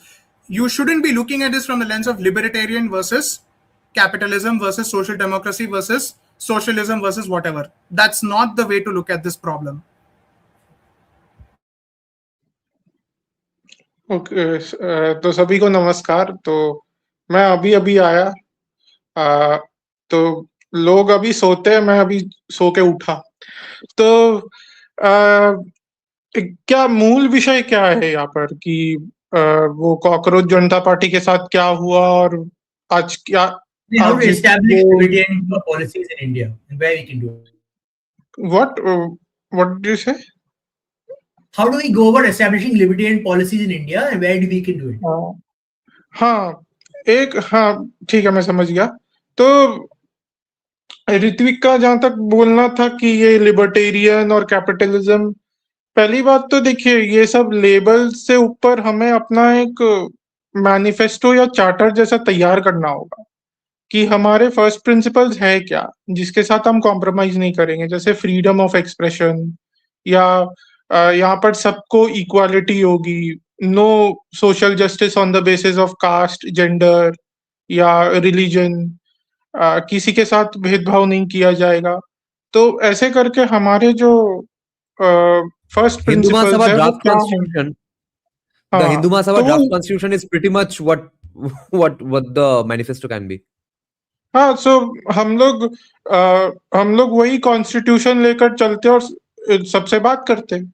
अब बहुत जन हिंदू महासभा नाम सुनते ही घबरा जाएंगे, तो आप हिंदू महासभा मत बोलिए, उससे हम लोग जो ले सकते हैं, हम लोग अपना जो बना सकते हैं अपने अनुसार, क्योंकि हिंदू महासभा के भी कॉन्स्टिट्यूशन में हमें कुछ ऐसी बातें मिल सकती है जो हमारे विचारों के अनुकूल ना हो। तो हम उसको आधार बनाकर अपना एक कुछ बना सकते हैं। तो वो ये सब जो इंटीग्रेसीज की बात की गई ना कि अर्बन प्लानिंग कैसे होनी चाहिए कैसी नहीं होनी चाहिए, वो बाद में आएगा। पहले आएगा कि किसका क्या, पहले तो हमारा एडमिनिस्ट्रेटिव स्ट्रक्चर होना क्या चाहिए, उसमें चेक्स एंड बैलेंसेस होने क्या चाहिए। मान लीजिए म्यूनिसिपैलिटी से शुरू करते हैं, तो म्यूनिसिपैलिटी का सिस्टम कैसे होना चाहिए, वहां पर जो बैठेगा उसका इलेक्शन कैसे होना चाहिए, फिर उसको कितना पावर मिलना चाहिए, फिर है कि उसमें checks and balances in the sense जो गवर्नमेंट एम्प्लॉयज है उनको उनको कैसे अकाउंटेबल बनाना चाहिए, ये सारी बातें उसमें सबसे पहले होनी चाहिए। फिर स्टेट लेवल में भी वही चीज डिसाइड करना है, फिर सेंट्रल लेवल पे भी यही डिसाइड करना है। बात है कि पूरा स्ट्रक्चर में ही दिक्कत है, तो पहले तो हमें ये पूरा सोचना होगा कि स्ट्रक्चर कैसे बनाना है। ठीक है कि और जिस मुझे लगता है इसका आधार होना चाहिए, जैसे कि अभी ऐश केचम ने भी कहा, नेगेटिव राइट्स की। बेसिकली लोगों को हम जितना फ्रीडम दे सके, right to property, right to life, और क्या, राइट टू लिबर्टी, इस आधार पे हम लोग शुरू करते हैं। तो Right to not be जितना harmed by anyone, right to not have random things demanded from me, those negative rights. हाँ हाँ, तो हाँ वही, तो वहां से शुरू करते हैं कि भाई जितना हो सके हमारे पर्सनल लाइफ में स्टेट उतना कम इंटरफेयर करेगा। सबसे पहले तो वहां से शुरू करेंगे। तो वो Can I just butt in one statement just quickly? I don't want to Okay. I would suggest, because human beings are not uniform. Like everyone can't think similar things at the same time, especially in a large country like us. You may have to look at a mesh network where maximum number of people can overlap. Yeah, I mean maximum number of people can overlap. वही मैं बोल रहा हूँ कि framework Bharat जैसे विविध देश के लिए यही उचित है कि यहाँ पर लोगों को जितना हो सके अपने अनुसार जीने दिया जाए। बात है कि कोई एक व्यक्ति कंट्रोल करने जाएगा, बोलेगा गवर्नमेंट कंट्रोल चाहिए, तो वो सब पर लागू होगा जो नहीं भी चाहेगा गवर्नमेंट कंट्रोल करे। बात है कि यहाँ के लोगों को समझाना पड़ेगा कि तुम अपने अनुसार जियो, लोगों को अपने अनुसार जीने दो, अपने मोरालिटी दूसरे पर मत थोपो। जैसे यहाँ पर मैं देखता हूँ कि मैं एक चैनल में देख रहा था जो वही लव जिहाद पे डिस्कस कर रहा था। अब एक उत्तराखंड का केस था जहाँ पर ओयो में लड़का लड़की पकड़े गए, मुस्लिम लड़का था, हिंदू लड़की थी, दोनों अडल्ट थे। तो लोगों ने पकड़ के मुस्लिम युवक को पीट दिया। ठीक है, तो वो जो यूट्यूब चैनल था वो कह रहा था कि हाँ ये कहानी था, जबकि न्यूज़पेपर में लिखा कि देखो मुस्लिमों को हिंदुओं ने मिलके मार दिया, ये अच्छा नहीं है। तो मैं बोला कि लड़की यदि अडल्ट थी तो क्यों मारेगा कोई मुस्लिम युवक को? वो बोला नहीं, ये ऑर्गेनाइज्ड क्राइम होता है, इसमें अकेला इंडिविजुअल कंसेंट कैसे दे सकता है, क्योंकि ये ऑर्गेनाइज्ड अटैक होता है, मतलब टारगेटिंग होता है हिंदू महिला को। ऑर्गेनाइज्ड मैं होता है, मगर ऑर्गेनाइज्ड के बाहर भी तो कॉन्सेंशुअल केसेस भी होते हैं। अब डिफरेंशिएट का है, कैसे करे कोई? नहीं वही बात है, मैं बोला कि आप एज ऑफ कंसेंट को कैसे नकार सकते, कॉन्सेप्ट ऑफ कंसेंट को कैसे नकार सकते, ऑर्गेनाइज्ड हो नहीं हो। ऐसे तो भाई किसी को भी बोल सकते हैं कि ऑर्गेनाइज्ड गैंग से आया है, कहाँ कौन देखने गया, और तब तो ऑर्गेनाइज्ड भी माइनॉरिटी है। रिपोर्ट, यदि टॉम क्रूज ऑर्गेनाइज्ड का माइनॉरिटी रिपोर्ट जैसा सोसाइटी बन जाएगा। See, you have hit the nail on the head. एक मिनट सब पूछ रहे। तो ऑर्गेनाइज्ड भी है अगर, बात ये है कि लड़की ने तो कंसेंट दे दिया ना। ऐसे तो आप पर्सनल लाइफ में भी कोई तीसरा आदमी घुस के बोलेगा नहीं नहीं ये कंसेंशुअल नहीं है, कोई कहीं से प्लान करके आया था। अब बहुत सारे ऐसे भी होते हैं जो लड़कों को डेटिंग करना सिखाते, बहुत सारे ऑर्गेनाइजेशन की लड़की से कैसे बात करे क्या करे। अब क्योंकि वो मुसलमान है तो वो खराब हो गए। मान लो कोई डेटिंग ऑर्गेनाइजेशन होता जो लड़कों को सिखा रहा है कि कैसे डेट करे, वो भी तो ऑर्गेनाइज्ड है। तो इसका कोई और डेफिनेशन लाइक नहीं है। Personal choices of investing in a particular mutual fund, तो उसके लिए तुम वो कंपनी ने ऐड दिया है इसलिए तुम मोटिवेटेड होकर ऑर्गेनाइज्ड क्राइम कर बैठे हो। हाँ, और म्यूचुअल फंड में इन्वेस्ट करना भी तो सीखते हैं ना बहुत सारे इंस्टीट्यूट से लोग, तो भी ऑर्गेनाइज्ड है। इसका कोई अंत नहीं है। हाँ, अब वो जबरदस्ती अत्याचार करके ब्लैकमेल करके लड़की को फंसा रहा है या माइनर को फंसा रहा है, समझ में आती है वो बात। पर अगर वो लोग प्लानिंग करके ये कला सीख रहे हैं कि लड़की को अपनी ओर कैसे अट्रैक्ट करना है, इसमें तो उसमें तो मतलब वो लोग कोई क्राइम तो नहीं कर रहे ना। ये बहुत कटु सत्य है। बात यही है कि ये सब क्यों होता है, क्योंकि हमारे फर्स्ट प्रिंसिपल्स क्लियर नहीं है। तभी हम लोग बोलते हैं कि age of consent doesn't matter in cases of love जिहाद, क्योंकि हम लोग हिंदुओं का इंस्टीट्यूशंस इतना वीक है जो हमारे लड़के लड़कियों को नहीं सिखाता अपने धर्म के प्रति निष्ठावान होना। कि हमारे लिए होता है कि कोई भी हमें बहका देता है और हम बहक जाते हैं। तो हमारे इंस्टीट्यूशंस को जो वीक बनाता है लॉज और सिस्टम, जैसे आर्टिकल 25 to 30, उस पर कोई बात नहीं होगी। टेम्पल फ्रीडम दे करके हमारे इंस्टीट्यूशंस को स्ट्रांग बनाओ, उस पर कोई बात नहीं होगी। बात ये होगी कि लव जिहाद पे लॉ बना दो कि नहीं, एक अडल्ट लड़की अट्रैक्ट हो रही है अडल्ट मुस्लिम लड़के से, उसको भी हम क्राइम बना देंगे क्योंकि हमको अच्छा नहीं लगता वो चीज। हमको बुरा लगता है तो वो क्राइम हो जाना चाहिए। मतलब यहाँ पे आर्बिट्रेरीनेस बहुत बड़ा प्रॉब्लम है। हम लोग प्रिंसिपल्ड अप्रोच नहीं रखते। जैसे उस दिन हमारी बात हो रही थी वो इनकाउंटर्स पे, मैंने बोला था कि फेक या real encounter doesn't matter, the principle behind it matters. क्योंकि आप फेक और रियल इनकाउंटर में डिस्टिंग्विश कैसे करें? वहां पे फिर यदि आर्बिट्रेरीनेस आ जाएगा कि कोई बोलेगा नहीं मुझे लगा करना चाहिए था तो मैंने ठोक दी, तो वो नहीं होना चाहिए। यहाँ पे आर्बिट्रेरीनेस बहुत है क्योंकि हमारे क्लियर फर्स्ट प्रिंसिपल्स नहीं है। तो सबसे पहले तो लोगों तक फर्स्ट प्रिंसिपल्स पहुंचाने चाहिए। मैं तो बोलता हूँ कि अमेरिका में जो डिबेट शुरू हुआ था डेइस्ट पर्सपेक्टिव से कि क्या बोलते हैं फेडरलिस्ट एंटी फेडरलिस्ट पेपर्स, उनके जो कॉन्स्टिट्यूशंस के फर्स्ट प्रिंसिपल्स थे, सबसे पहले वो तय होने चाहिए। फिर आप देखेंगे कि उसको एग्जीक्यूट कैसे करना है म्यूनिसिपल लेवल पे, स्टेट लेवल पे, सेंट्रल लेवल पे। और जो महत्वपूर्ण बात है, ये आंदोलन ने जो प्रेसिडेंट सेट किया है, इतना मुझे वो बात चुभती है। वहां पर नड्डा जी ने जो बोला कि हमारे गवर्नमेंट सारे केसेस वापस ले लेंगे और जहां पर बीजेपी के स्टेट गवर्नमेंट्स है वो भी वापस लेंगे। तो एक तो साला खुद अकर्मण्य लोग, खुद नल्ले लोग हैं सेंट्रल में बैठे हुए लोग, जो स्टेट में ढंग के गवर्नमेंट से जैसे योगी आदित्यनाथ या शुभेंदु अधिकारी या हेमंत बिस्वा शर्मा जैसे, उनको भी नल्ला बना दिया इन्होंने। उनको भी फोर्स करेंगे तो भी नल्ले बनो साले। Like since he became president, he's been doing nonsense since then. No, but the question is, do you think they're lying just to like get them off their backs? नहीं, देखो ऋत्विक, बात है कि लाए बोले या ट्रुथ बोले, जनता के सामने संदेश क्या गया, उन पुलिस वालों के सामने संदेश क्या गया कि कोई पत्थरबाजी करे। No one is talking about how demoralized your police is going to get after this. हाँ, एक मिनट, ठीक है। अब क्या है कि उन पुलिस एक बार मैं बोल लूं, अब पुलिस वालों के पास मैसेज क्या गया, उन पुलिस वालों को खींच खींच के मारा जा रहा था। पुलिस वालों के विरुद्ध नारे लगाए जा रहे थे कि इन वर्दी वालों को जहां देखो इनकी हत्या करो।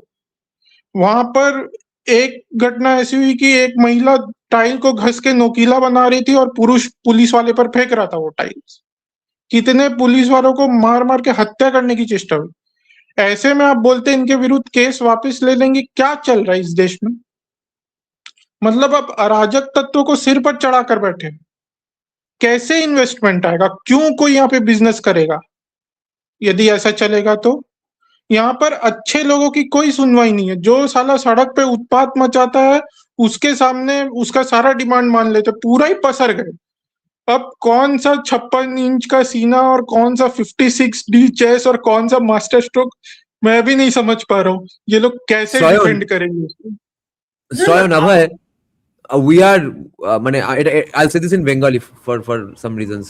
আমরা চেয়ে যাদের সঙ্গে বসে যাচ্ছি সেটা বসে উঠতে পারছি না। আমরা নিজেরা রিসার্চ করে নিজেরা পয়েন্ট বের করে নিজেরা সাজেস্ট করতে চাই without earning any money out of it, সেটার জন্য মিটিং পাচ্ছি না। এরা আবার ওদের নেতা রিজাইন করে দিচ্ছে মিটিং করে। Yeah, go ahead Abhay. Fast, I'm not even following anything. Yes. मैंने क्या क्या बोले भाई, मतलब मैं बहुत निराश हो चुका। मुझे ऐसा लगता है भाई उससे अच्छा यहाँ पर बैठकर अपना सिर खपाने से अच्छा साला कोई वामपंथी को ज्वाइन कर लेता, लड़की भी मिल जाती, उसके साथ में कुछ उल्टा सीधा कर भी देता ना। लड़की नहीं मिलती वामपंथी से मैं क्या बोल रहा हूँ पहले समझिए। वो 498 का उतना एक मिनट 498 झूठे रेप केसेस का डर भी नहीं होता क्योंकि मेरे पीछे एक इकोसिस्टम होता है वकील उकील का बचाने का, पैसे का भी डर नहीं होता। भाई इतना हम क्यों अपना जीवन खपा रहे? मैं तो बोलता हूँ कि भाई तुम्हारा पढ़ाई लिखाई अच्छा, कोई वामपंथी इकोसिस्टम तुमको ले रहा, चले जाओ या तो विदेश चले जाओ यार। यहाँ पे कुछ नहीं रखा। वामपंथी system didn't save AIP, don't worry, they're not that protective. क्या वामपंथी system didn't save? Bro, if you join Vampanthy, actually don't get general. I don't want to do that. No. The thing, Anand, the thing is, AI भी नहीं बचा, पर उसके जो बंदे थे वो तन्मय और जो विकास बहल, उनके साथ क्या हुआ? वो जेल गए क्या? उनका लाइफ खराब हुआ क्या? उनका लाइफ चल रहा है। वही यदि राइट विंगर होता अभी जेल में सड़ रहा होता जैसे आसाराम बापू सड़ रहा है। But didn't Asaram Bapu actually do the sexual assault or no? उसका कोई प्रूफ नहीं, बात वो है। Okay. अब बात ये है कि पॉक्सो के लॉज बड़े अजीब है, तो बात ये है एक इकोसिस्टम का बाकिंग होता। Left नहीं, it's not just left to make this laws. It's also right wingers who make these laws. To destroy the boy. नहीं, I agree आनंद, आप जो बोल रहे एकदम सच है। हमारा राइट विंग भी कोई कम नहीं है, वो भी भावुक होके कानून बनाता है बिना समझे बूझे कि भाई ये सब कानून बनाओगे तो उसका क्या दुष्परिणाम होगा, वो तो मैं भी मानता हूँ। पर इस कानून का सबसे ज्यादा प्रभाव पड़ता है जो राइट लीनिंग लोग है उन पर, क्योंकि लेफ्ट विंग के लोगों को बचा लेता है उनका इकोसिस्टम।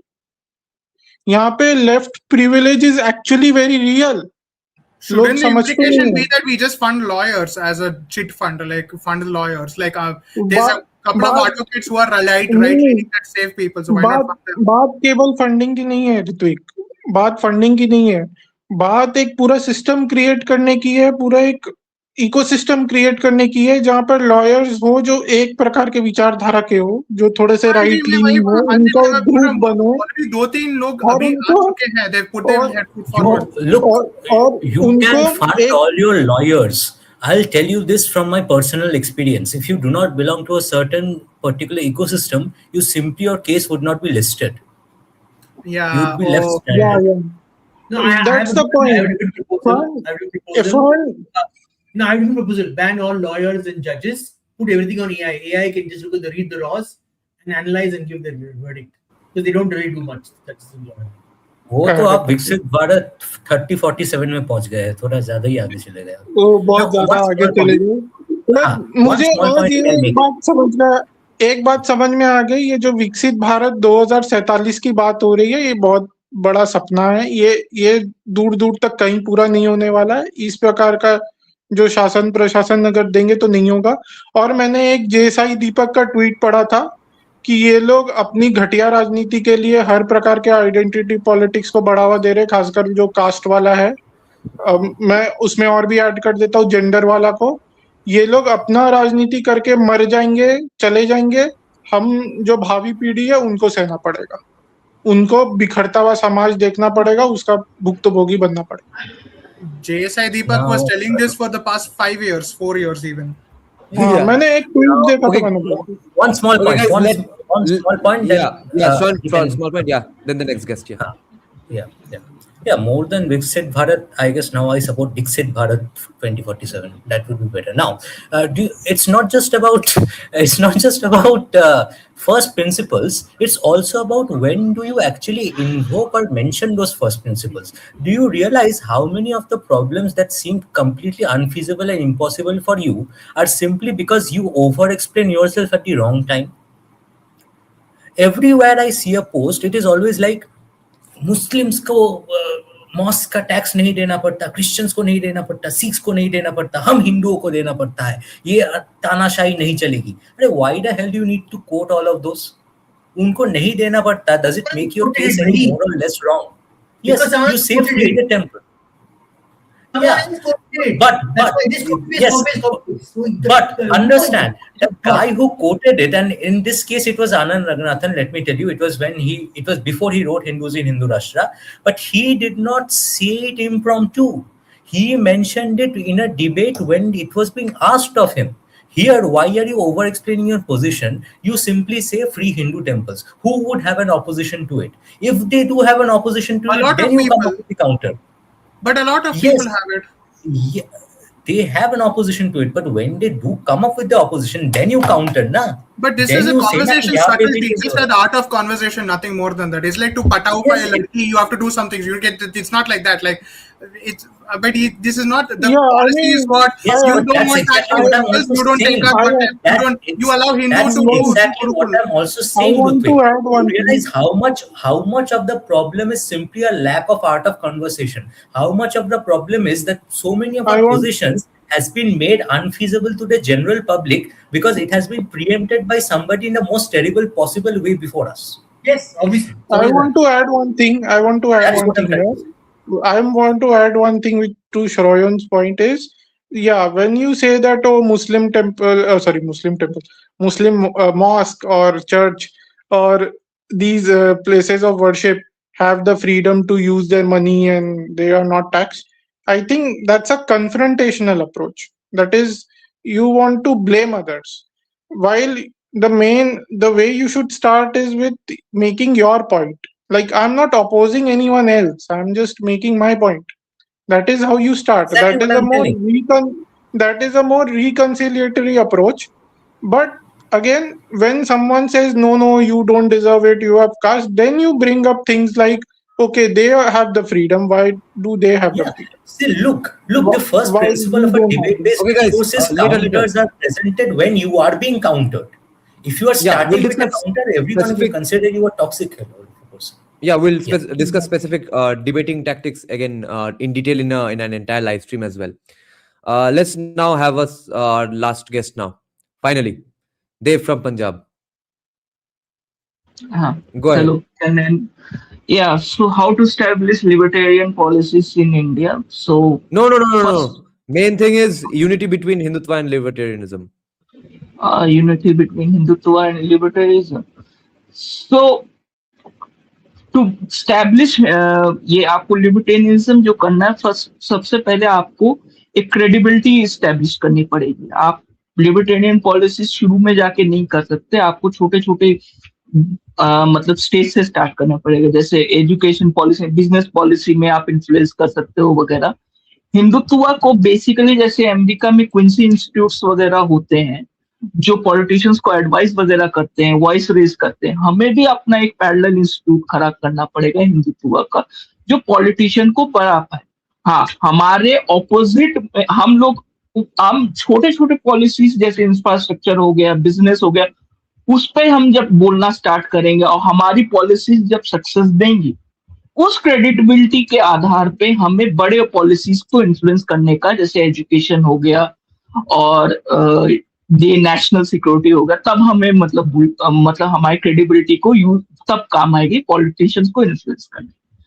जब तक, और हमें हमेशा छोटे से हुआ. और रियलिटी चेक ये है कि हमारे ऑपोजिट जो है लेफ्टिस्ट, और हमेशा हमारी पॉलिसीज मतलब अब सक्सेस के दम पे हम पे टक्कर नहीं देते, वो हमेशा हमारे पॉलिसी, नेशनल सिक्योरिटी हो गया, एजुकेशन हो गया, वो प्रोटेस्ट वगैरह करके इसी तरीके से कोई मतलब फड्डा वगैरह खड़ा करके ही हमें चैलेंज कर, ये it will be the permanent reality कि हम लोग हमेशा एक माइनॉरिटी में रहेंगे। हमारा ये जो होगा, और हमारा पास वन एंड ओनली पाथ है सक्सेस का कि हम लोग छोटे से स्टार्ट करें, क्रेडिबिलिटी बनाए।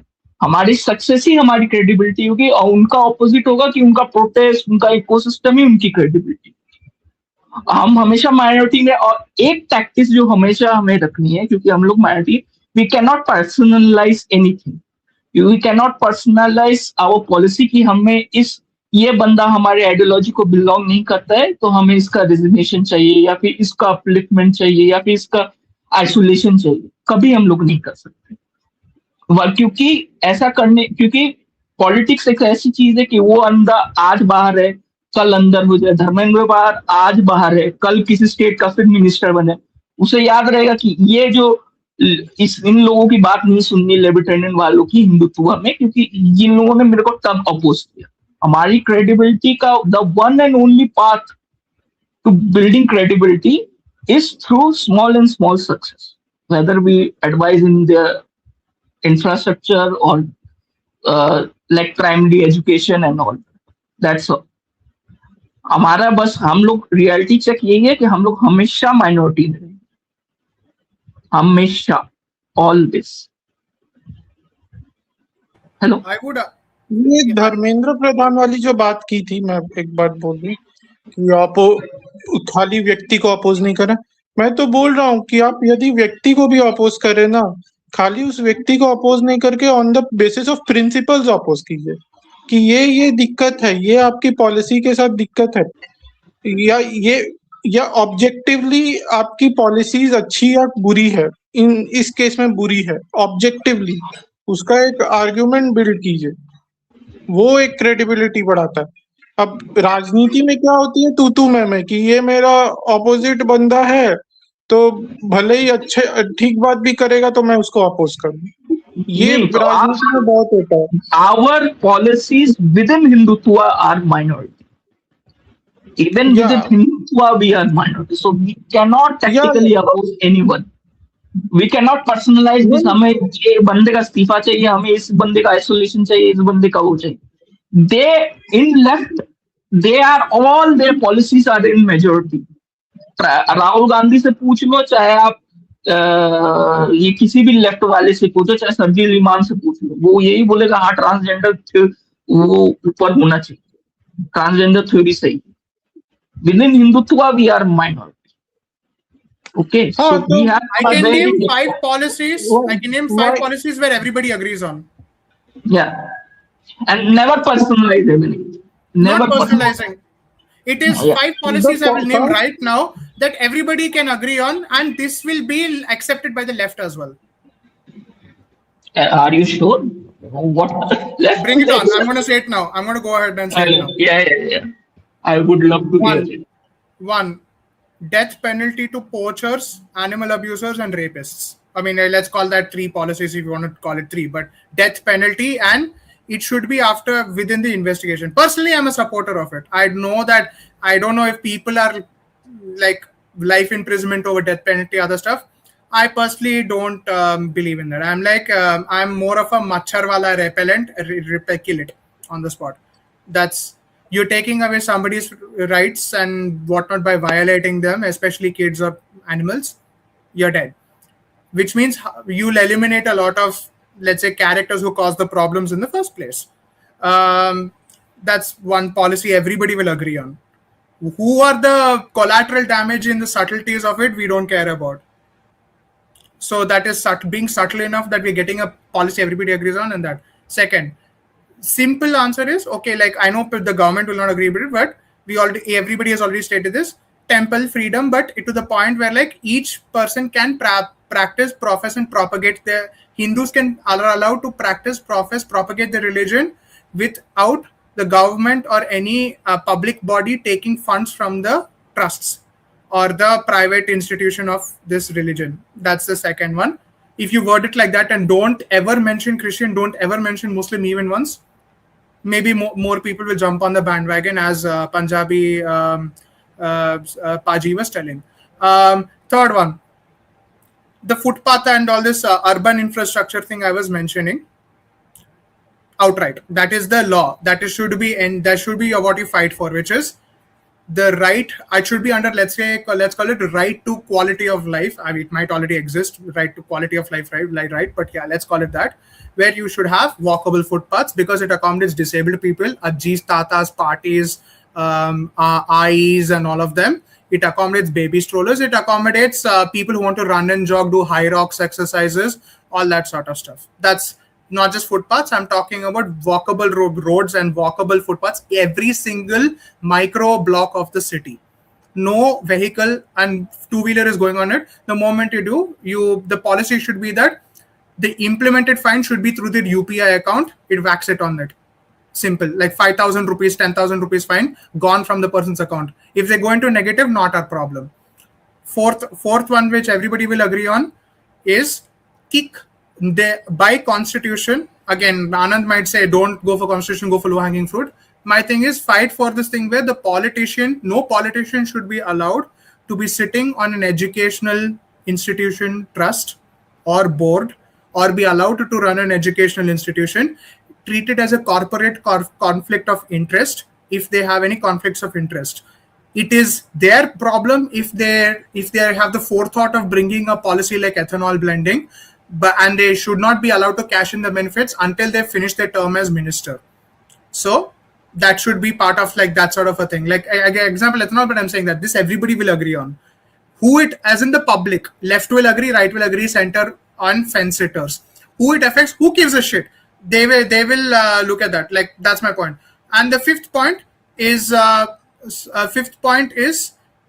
you are allowed to kill anybody who is attempting to disrupt the national security or the security. Again, this is where the terms differ, but this fifth point I don't think everybody will agree on, especially the leftists. But we agree on it. But yeah, these are, out of these 5 points, I'm sure at least 3 everybody agrees on. What do you say? One point I want to add is that we need civil society organizations, the Hindutva libertarian side, if we are talking about it. Political organization से नहीं होगा ये वाला काम. ये civil society organization से होगा जो किसी भी विशेष राजनीतिक दल का समर्थन नहीं करता है बाहर से, कि हम इस राजनीतिक दल का समर्थन करते हैं. हम बोलते हैं हमारे ये कुछ सिद्धांत है, जो हमारे सिद्धांतों को मानेगा हम उसको समर्थन करेंगे, और हमें अपने सिविल सोसाइटी के माध्यम से हमको लोगों तक, जन जन तक पहुंचाना पड़ेगा कि ये अच्छा है, ये बुरा है, और जितना हो सके हमें प्रयास करना पड़ेगा ये समझाने, या तो अपने से कुछ सोशल कुछ वर्क करने का. अब यहाँ पे डिसएडवांटेज होता है लिबर्टेरियन का, क्योंकि लिबर्टेरियन सोशल वर्क क्या करेगा, वो तो बोलता है लोग अपना अपना करें, और जो सोशलिस्ट है वो दूसरा को फोकट का बांट के सोशल वर्क कर सकता है. तो यहाँ पे एक डिसएडवांटेज है.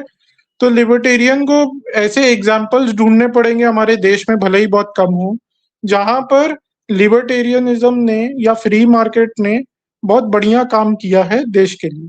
जैसे मैं बोल सकता हूँ कि गुजरात में अभी जो चल रहा है गिफ्ट सिटी, उसको एक्सप्लोर करना शुरू करो वहां पर, क्योंकि थोड़े लिबर्टेरियन फ्री मार्केट पॉलिसीज लागू हो रहे हैं. तो उसको थोड़ा देखना शुरू करो और उसको कोऑप्ट करो, इन द सेंस अपने नैरेटिव में कोऑप्ट करो कि वो कितना अच्छा कर सकता है लोगों का. या एलपीजी रिफॉर्म्स पे बात करना शुरू करो कि एलपीजी रिफॉर्म से कितना भला हुआ है, जहां जहां मार्केट ओपन हुआ है वो कैसे देश को आगे बढ़ाकर लेके गया. इस पर प्रॉब्लम एजुकेट करने की बहुत आवश्यकता है. एजुकेशन का प्रॉब्लम है हमारे देश में कि people have bad ideas in this country. उसे मैं सहमत हूं. हाँ, तो कहाँ आप one small intervention. I haven't figured it out till date. Then who are these people who are opposing judicial expansion? And if there is no such party, why aren't they expanding the judiciary? Because the Because judiciary is even its in- own lobby, they have their own black money, they have all the people are paying into that, Yeah. covering up the No, crimes, and their kids running over people on the road. No, simply I have a increasing point number here, of judges, Shravan. nothing more. Just a moment. Simply increasing the number of judges, because even the last night when this guy came on that Instagram live or whatever, he said ki fast track courts establish karna padega. Why did they not fast track it for the first 21 days when it was such a serious issue? Because they didn't think it was a serious I issue. have an answer to this, Shravan. I have an answer to this. I have an answer to this. Just a moment. Just a Okay. moment. Let me complete. The thing is, they did not think it is a serious issue, but then by principle, they should have done their investigation and submitted the charge sheet to the police. After that, it only becomes a matter of the judiciary intervening and Okay, to be fair, giving the verdict. they were people that were jailed and all. So the point is, Exactly my point. All of them were actually, the charge sheet was submitted against 8 odd people. Now the thing is, they could have disseminated that to the public in a better fashion. They did not. That's one thing. But anything tangible that had to happen, any verdict that had to come, could only be announced when it actually came, and it never came. It was not listed. So that is the fundamental thing that would solve so many of your problems. Till date, I have never. that would not have solved the problem. That would not have solved the problem. To be on regarding the side of expansion BJP on this, it would not have solved the problem. No. It would. I'm not talking about the specific problem. I'm talking about so many of your problems in general. I have an answer to it. Regarding expanding the judiciary, the problem is that the fewer people are, the better control you have over a system. Okay. If there are more people, then there will be more people with different ways of thinking. There are more minds, right? So you have monopoly over the system when you have fewer people. So there will be people who will oppose expansion of judiciary because of that. Who Another would those point. people be? It would be the state or the judiciary, which is same in every other case. If I we think oppose any the politician, incentive here is with judiciary. I can't say who is it exactly, but incentive judiciary के पास है कि मैं ही expand नहीं करता हूँ क्योंकि हमारा control कुछ कम लोगों के पास ज्यादा control होगा. दूसरी बात है. honestly, दूसरी बात है. Judiciary or any particular judge would file a contempt of court on me if I ask them to expand their numbers to solve the pending cases of this country. Do you think that is possible? No, they can't. They can't do contempt of court. They can do contempt of court if you say you are taking goose, and because you're taking goose, you don't want to expand the judiciary. Then they can file contempt. Expanding exactly. So just a claim that expand the judiciary. No. Shravan, you can say expand the judiciary, पर बात वहां पे खत्म नहीं होती है क्योंकि आप expand the judiciary बहुत जनरल बात है, पर आप जैसे ही नीटी ग्रिटी में घुसने का कोशिश करेंगे कि प्रॉब्लम्स क्या है एक्सपैंड करने का, very the nitty gritty is always. जैसे जैसे आप अंदर घुसने जाएंगे वहां पे कंटेंट ऑफ कोर्ट आने लगेगा. That is the same for temple freedom as well. Wait. That is the same for temple freedom of well. That is the same for every other point we are presenting as well. Yeah. That's my point. Look, hold on. Wait. We are misunderstanding contempt of court. Contempt of court is very specific. When you imply that a particular judge is giving an order or taking particular decision on the basis of bias or something that, then contempt of court can be applied. You can say, for example, I disagree. Hold on. Take, for example, I disagree with CGI's opinion on this. He cannot apply contempt of court on you. Because every other judge is like, what the hell are you doing? You're abusing your power. And in this particular case, we have the precedence of an ex-Chief Justice of India, that was Dr. D.Y. Chandrachud, who had said expand it. Why are you not doing it? So why is that not an issue? The point is, let me complete यार. Point ये है कि यहाँ पर general बात हो सकती है, आप स्पेसिफिक्स में जाएंगे तब प्रॉब्लम आएगी. मैं ये बोल रहा हूँ, स्पेसिफिक्स में जाएंगे तो अकाउंटेबल बनाना पड़ेगा लोगों को. आप अकाउंटेबल बनाएंगे कि कौन अपॉइंट नहीं कर रहा है जजेस को, तो आप जैसे ही बोलेंगे कि पहले जो जज बैठे हुए वो अपॉइंट नहीं कर रहे, फिर आप पूछेंगे क्यों नहीं अपॉइंट कर रहे. आप सोल्यूशन पे जब जाएंगे तो आप स्पेसिफिकली कुछ लोगों को, एक व्यक्ति को नहीं पर एक इंस्टीट्यूशन को, कि सुप्रीम कोर्ट ऐसा है कि अपॉइंट नहीं कर रहा, आप जैसे ही अकाउंटेबल बनाना शुरू करेंगे वो आप पर हावी होने लगे कि अरे हमारे इंटेंट पर क्वेश्चन उठा रहा है। कंटेम्प्ट ऑफ कोर्ट No, खाली I जज का नहीं completely होता है। disagree. बात I बात completely ये भी disagree. अरे यार बोलने दो ना यार। कंटेम्प्ट ऑफ कोर्ट खाली No. What जज you're का नहीं saying is होता। not logically coherent. That's why I'm opposing it. No. Oh, you can oppose, but let me complete here. The point is, contempt खाली जज का नहीं होता, कंटेम्प्ट कोर्ट का भी होता है कि आपने कोर्ट को गलत बोला, ये भी कंटेम्प्ट होता है। ठीक है, जज को कंटेम्प्ट किया वो खाली कंटेम्प्ट नहीं होता है। आप बोलेंगे सुप्रीम कोर्ट ऐसा कर रहा है, यहाँ पे करप्शन है या कुछ भी बोलेंगे, वो भी कंटेम्प्ट हो जाता है, ये भी कंटेम्प्ट कौन में कह आता रहा है। है वो? कौन कह रहा है? We are simply saying that there are too many pending cases in this country which are hindering the progress of this country. So kindly expand the judiciary. No. क्यों? The point is क्यों है pending cases? Expand करना है तो उसको रोक कौन रहा है? आप जैसे ही स्पेसिफिक्स में जाएंगे ना, आप स्पेसिफिक्स में जैसे ही जाएंगे कि यहाँ पे प्रॉब्लम है, ये लोग प्रॉब्लम है, ये लोग एक्सपैंड नहीं करने दे रहे, वहां पे आपके ऊपर चढ़ बैठेंगे। जैसे मैं बताता हूँ, स्टैंडर्ड नहीं, आप मुझे बोलने नहीं दे रहे, आप मुझे बोलने नहीं दे रहे। Wait, let it be a two-way discussion. अरे मुझे पहले बोलने दो ना, मुझे पहले बोलने दो ना यार। तो जो 8th स्टैंडर्ड के बुक में लिखा गया था सीबीएसई में, वो किसी एक व्यक्ति के ऊपर नहीं लिखा गया था, वो एक पूरे इंस्टीट्यूशन के विषय में लिखा गया था कि यहाँ पे जुडिशरी में कुछ करप्शन बोल के कुछ होता है, उसके ऊपर सुप्रीम कोर्ट चढ़ बैठी। आप जैसे ही अकाउंटेबल बनाना चाहेंगे ना स्पेसिफिक पॉइंट्स को लेकर के, वैसे ये लोग आप पे चढ़ जाएंगे। पॉइंट वहां प्रॉब्लम है।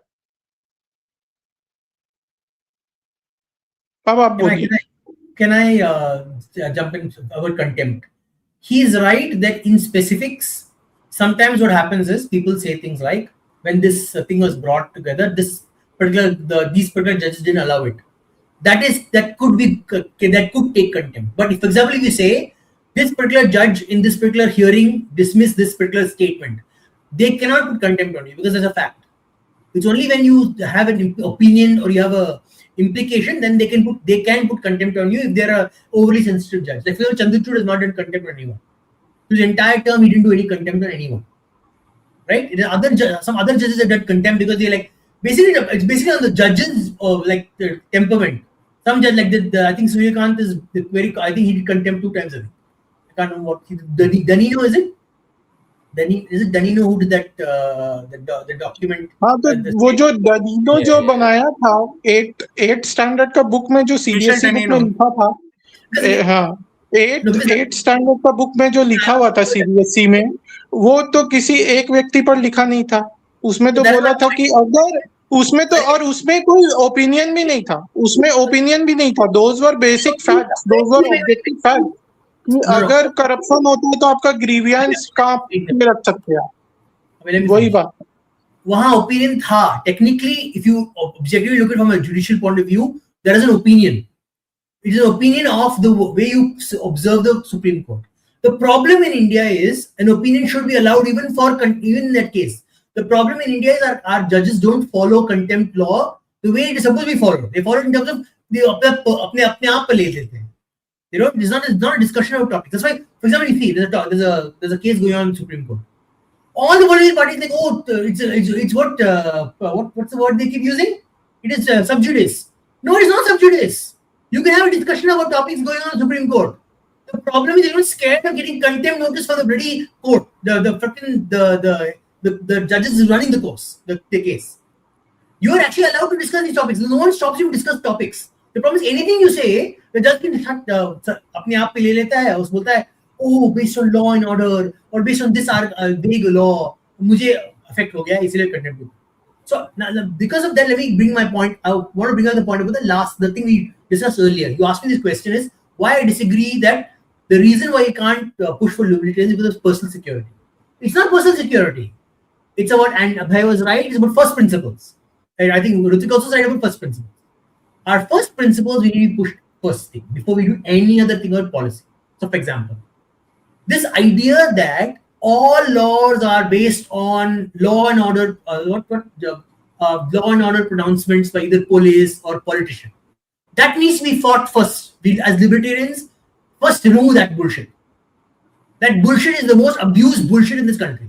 You want to worry about security? Remove that first.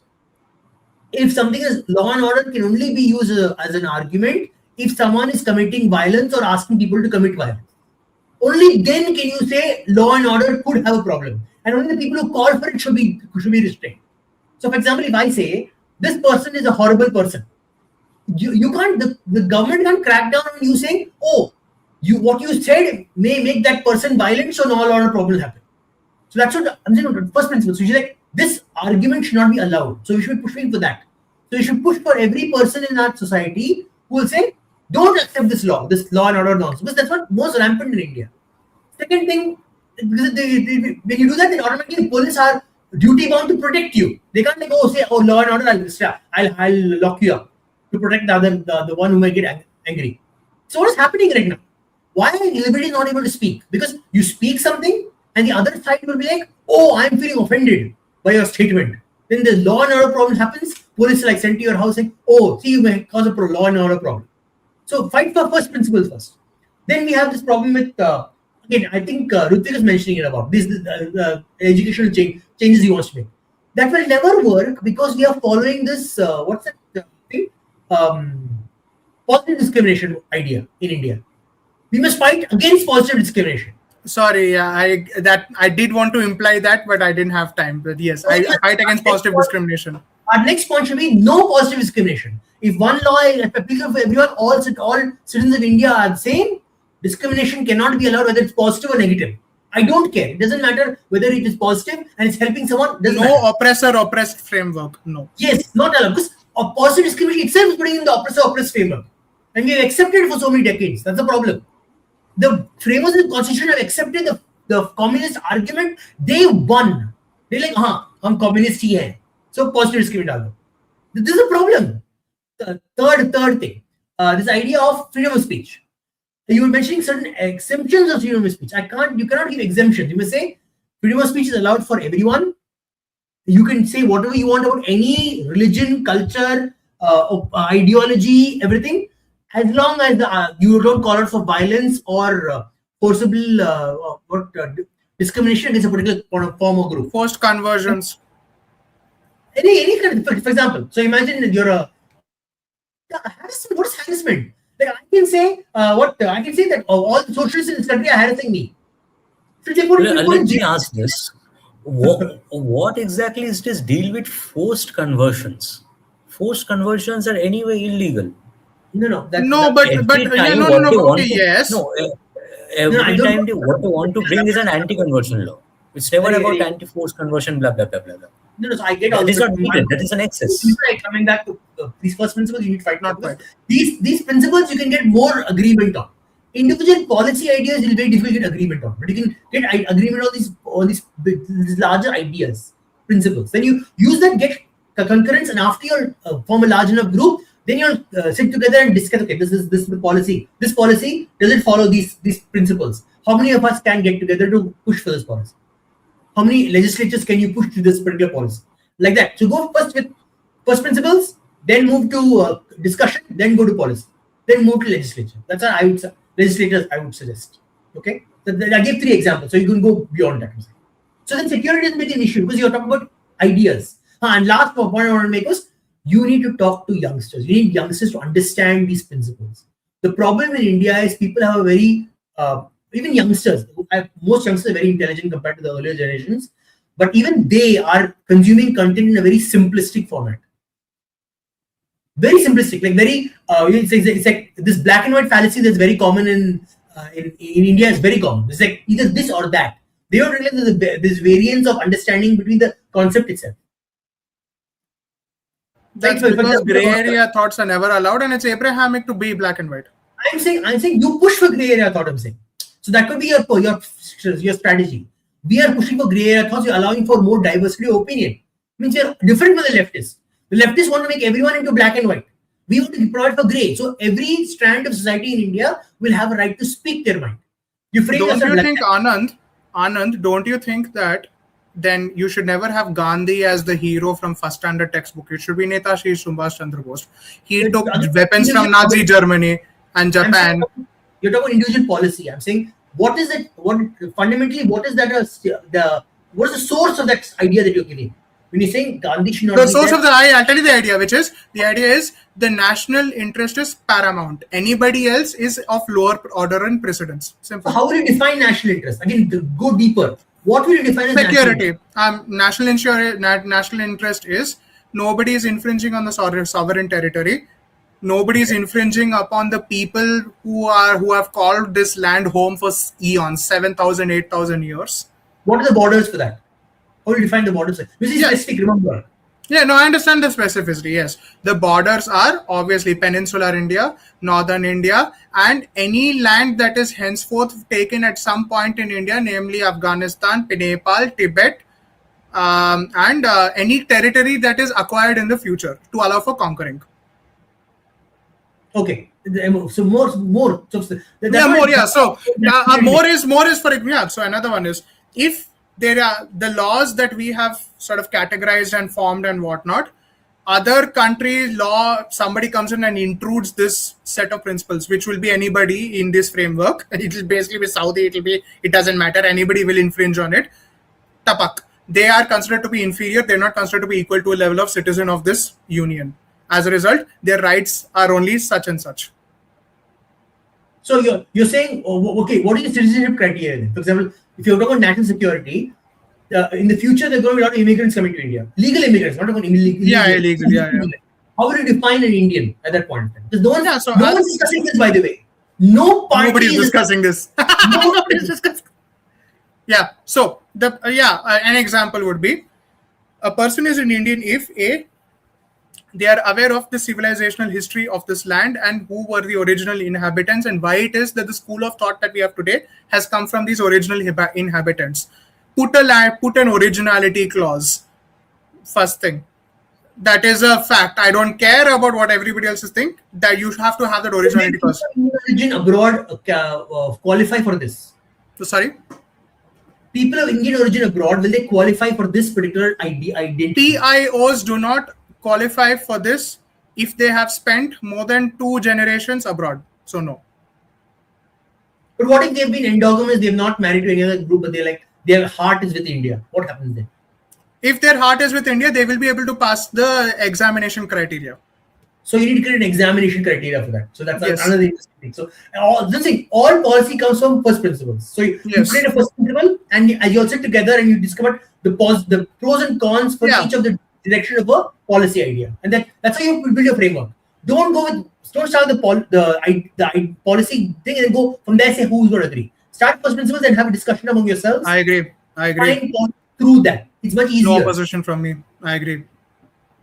I mean, which comes to I wanted to ask all of you, since Ryan left, I really did want to ask this to him. Did you support the death penalty idea I proposed? I mean. No, I'm against death penalty unless it is specific, very narrowly defined, because the guys, we can't get into a death penalty debate. We'll have a separate death penalty debate because I'm with you on this. Even though you hate dogs. I know is that generally leftists are opposed to death penalty. Yeah. So that will take up some other day. Not something leftists will agree with. Wait, am I the only one who supports the death penalty here? Sorry? Wow. Sorry.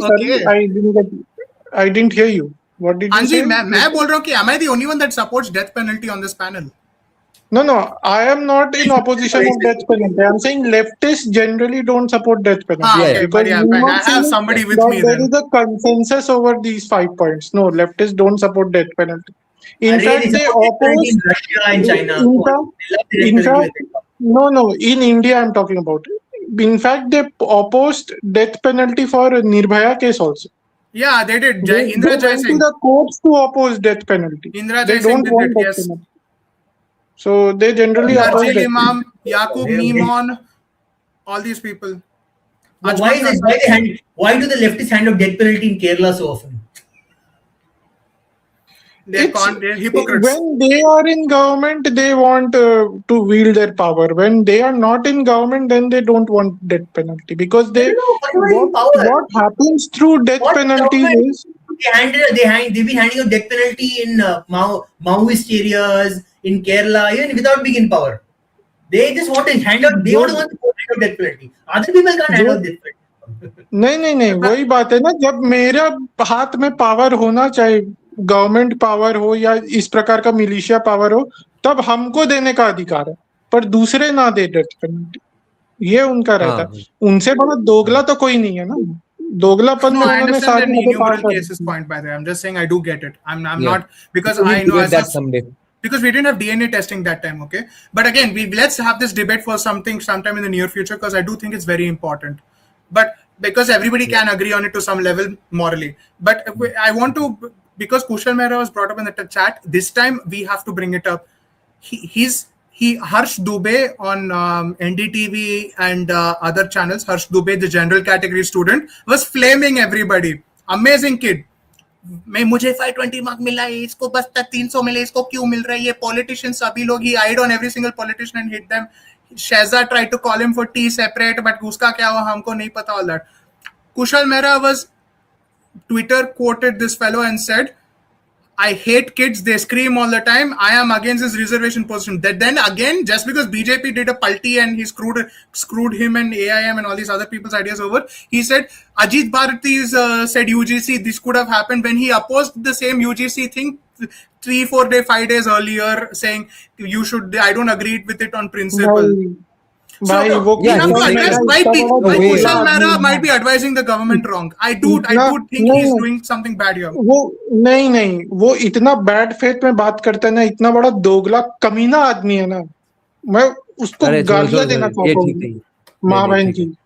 वो ठीक है, मन में, वो हृदय के अंदर जब डिबेट चल रहा था ना, मैं अब गाली नहीं दे रहा हूँ, मैं फैक्ट्स बताऊं, जब डिबेट चल रहा था जहां पर उस लड़के ने बोला था कि रिजर्वेशन का प्रॉब्लम है, ये एंड में जब आप सुनेंगे ना, कुछ एंड के कुछ 3-4 मिनट वो कुशल मेहरा बोला, इतना कॉन्डेसेंडिंग एटीट्यूड कि यहाँ पे सप्लाई साइड का प्रॉब्लम है, लोगों को, किड्स को पता भी नहीं है, बहुत ज्यादा इमोशनल है कि रियल प्रॉब्लम्स क्या है, जैसे कि दुनिया का सारा ज्ञान उसको है, सब उसको पता, दूसरे साले मूर्ख बैठे। No, but Harsh Dubey actually mentioned आदमी है ना, मन करता है। Harsh Dubey actually mentioned the supply side. I've actually listened to some things. He says there's a significant reason this NEET process is happening is because the supply of seats is not there. There's not enough supply. He mentioned it as well. Exactly. He did not. But Kushal bypassed that. Supply of seats is not. When you want to strawman, you will strawman. It doesn't matter whether. Okay, guys, answer me one thing. And then we'll go offline now. Where and when did this debate happen between Kushal and Harsh Dubey? NDTV? This YouTube? was NDTV. No, this was Times. Actually, I shared it in the group, Dada. I will share it again. Okay. Oh, I've shared it in the group. कितने दिन पहले भाई? कल ही किया होगा, आज किया होगा या कल ही किया होगा, इतना चैट चलता है ना कि आप स्किप हो गया होगा। और एक वीडियो पर आपको बात करनी चाहिए, मैं बताता हूँ। जयपुर डायलॉग में डिबेट हुआ था विजय सरदाना और ओमकार चौधरी के बीच। वो पूरा बताता है कि ओल्ड थिंकिंग कैसा है और न्यू थिंकिंग कैसा है, जैसा हम हिंदुत्व 2.0 पे बात करते हैं। And who's the old thinking here? Vijay Sardana is new thinking. He's very actually he's one of the only one of the few people in the Jaipur dialogue ecosystem that I can tolerate listening to.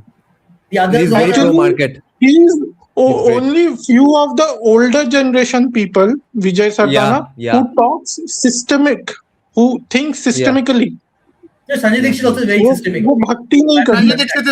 Sanjay Dixit, when he starts quoting his IAS stuff, he gets into nitty-gritty and he does well.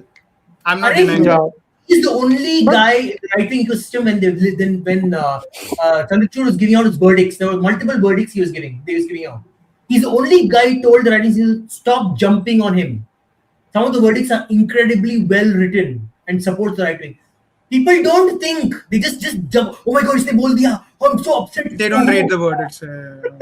In fact, Sanjay Dixit जब legal podcast करते हैं ना, जहाँ पर उन्होंने वक्फ board का पूरा act समझाया, he was with Adi Achint on this and he was doing Waqf board stuff. Yes. अबे याद है वो वक्फ में जो सेक्शन है 3A या कुछ जो कि बोलता है कि only those structures will not be touched जिसको लेके हिंदुत्ववादी बहुत भुगतते हैं, मगर वो एक्चुअली है कि वो मतलब एक बहुत बड़ा लूप होल है वो 3A या 4A में कि आई थिंक वो प्लेसेस ऑफ वर्शिप एक्ट, वो जो एस्टैब्लिश है, तो एस्टैब्लिश करने का जो नियम है वो तो प्रो हिंदू है, at least it doesn't harm Hindus. नहीं, So the law, मैं बताता हूँ, you can't address it only if it is whatever it is, a temple or mosque, you can't change it. But by definition, you have to first check whether it's a mosque or temple. The moment it's established as a temple, then you can redevelop it and make a temple out of it. That's what the loophole in the law says. And Sanjay Dixit had pointed this out. Sanjay Dixit ने ये बोला था कि definition of temple क्या है. आप कोई structure को तोड़ करके उसके ऊपर मॉस्क बना देते, that does not cease to be a temple, because temple में प्राण प्रतिष्ठा होती है. उन्होंने यही बोला था. वही बेसिक प्रिंसिपल है. तो जनरली जो मॉस्क 47 के पहले भी बन गया था, मंदिर को तोड़ के उसके ऊपर गुम्बद बना दिया था, that is still technically a temple, because that temple never cease to exist, क्योंकि प्राण प्रतिष्ठा हुई है और आपने उस प्राण प्रतिष्ठा को तो नहीं हटाया ना. Yes. तो ये कर दिया था. Before we move on from this thing about that No, point, now we'll end the live stream now. Importantly, a question. There's a reason why I mentioned bringing it up. Youngsters like this are required for you to co-opt. You need to push the libertarian ideal to these kind of youngsters because they are perfectly suited for the ideology. Harsh Dubey is one of them, obviously. And he's available on Twitter. Talk to him on Twitter. Today also on CNN, News 18, another one boy, he took the task all the parties, including BJP. He got so upset with the government. I forgot his name. He gave so many suggestions that are practical, actually meritorious suggestions. He didn't talk once about the politics. He's like, these are suggestions, please implement them. You need to co-opt these people who only care about policy. They don't care about this political. Actually, Dada, I would suggest one thing. I would suggest you one thing. If you can reach out to these youngsters somehow, if you can contact Harsh Dubey and all, bring him to your channel. There's one I tried to tag you in, but I don't know if you managed to reach him. Civitas Samir, he's from Bangalore. He went to now Delhi to study. I know that profile. So so try to bring them on your podcast. Let them vent out their frustration. Even if they are coming to your podcast to vent out their frustration, because he's a youngster. I mean, 18, 19-year-old. Yeah. But he can talk policy. That shows the talent of the guy. We should hunt these people who can think critically. But the anchor that brought both these kids on was Shivani Gupta. She is I'm telling you one more thing. Contact Shivani Gupta.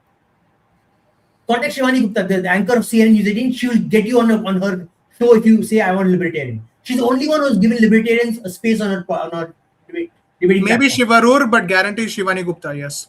Shivarur is very ideological. Once he sticks, like he was making a fuss about the fact that the GNU gave advisory to students. Oh, advisory doesn't force people to do anything. It's advisory. It's covering your ass. It's an advisory, yeah. If goes and gets beaten up in the road, and then the advisory was not issued. Oh, by the way, just a random thing to make it funny on before the podcast ends on a note, is that we had an advisory during COVID to not quote unquote do the deed in the sink because it was locked down and clog the showers. If you know, you know. Yeah. Okay then. Thanks, guys. I think. Dada, can you add me into the WhatsApp chat, please? Because I think we can talk a lot there. Yeah. Okay. If that's possible. I'll send you the link on Instagram. Thank you. Yeah. Okay then. This was somewhat of a start of a fruitful discussion, which will be fruitful someday. Thanks for contributing to it. Good night, Abhay. Good night, Rudvik. Good night, Anand, and everyone else who joined. Thanks, guys. And it's very important to make systems argument, hold all the entire political class accountable, not just one political party or the other political party, because most of the people have this habit of whataboutery कि हमको क्यों बोल रहे उन्होंने भी किया था. That's not the point. बात है कि आप लोग सब जितने भी पार्टी के आप एक पॉलिटिकल क्लास के लोग हैं, आपने हमारे सिस्टम्स में इतने घपले को क्यों करके रखे, ये आप लोग कलेक्टिवली आंसर कीजिए. That's what we want. On that revolutionary note, on that revolutionary libertarian note, we'll end tonight's live stream. Thanks, guys. Good night. Bye bye.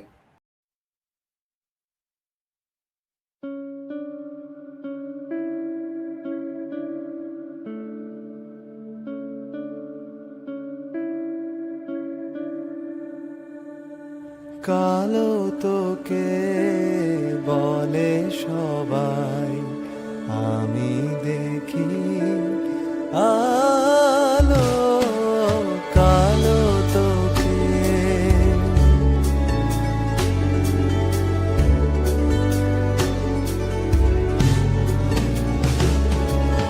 কালো তোকে বলে সবাই, আমি দেখি আলো কালো তোকে বলে সবাই, আমি দেখি আলো বিপদে মা তোকে ডাকে সবাই, আমি যেন তোকে রাখি ভালো। বিপদে মা তোকে ডাকে সবাই, আমি যেন তোকে রাখি ভালো। কালো তোকে বলে সবাই, আমি দেখি আলো।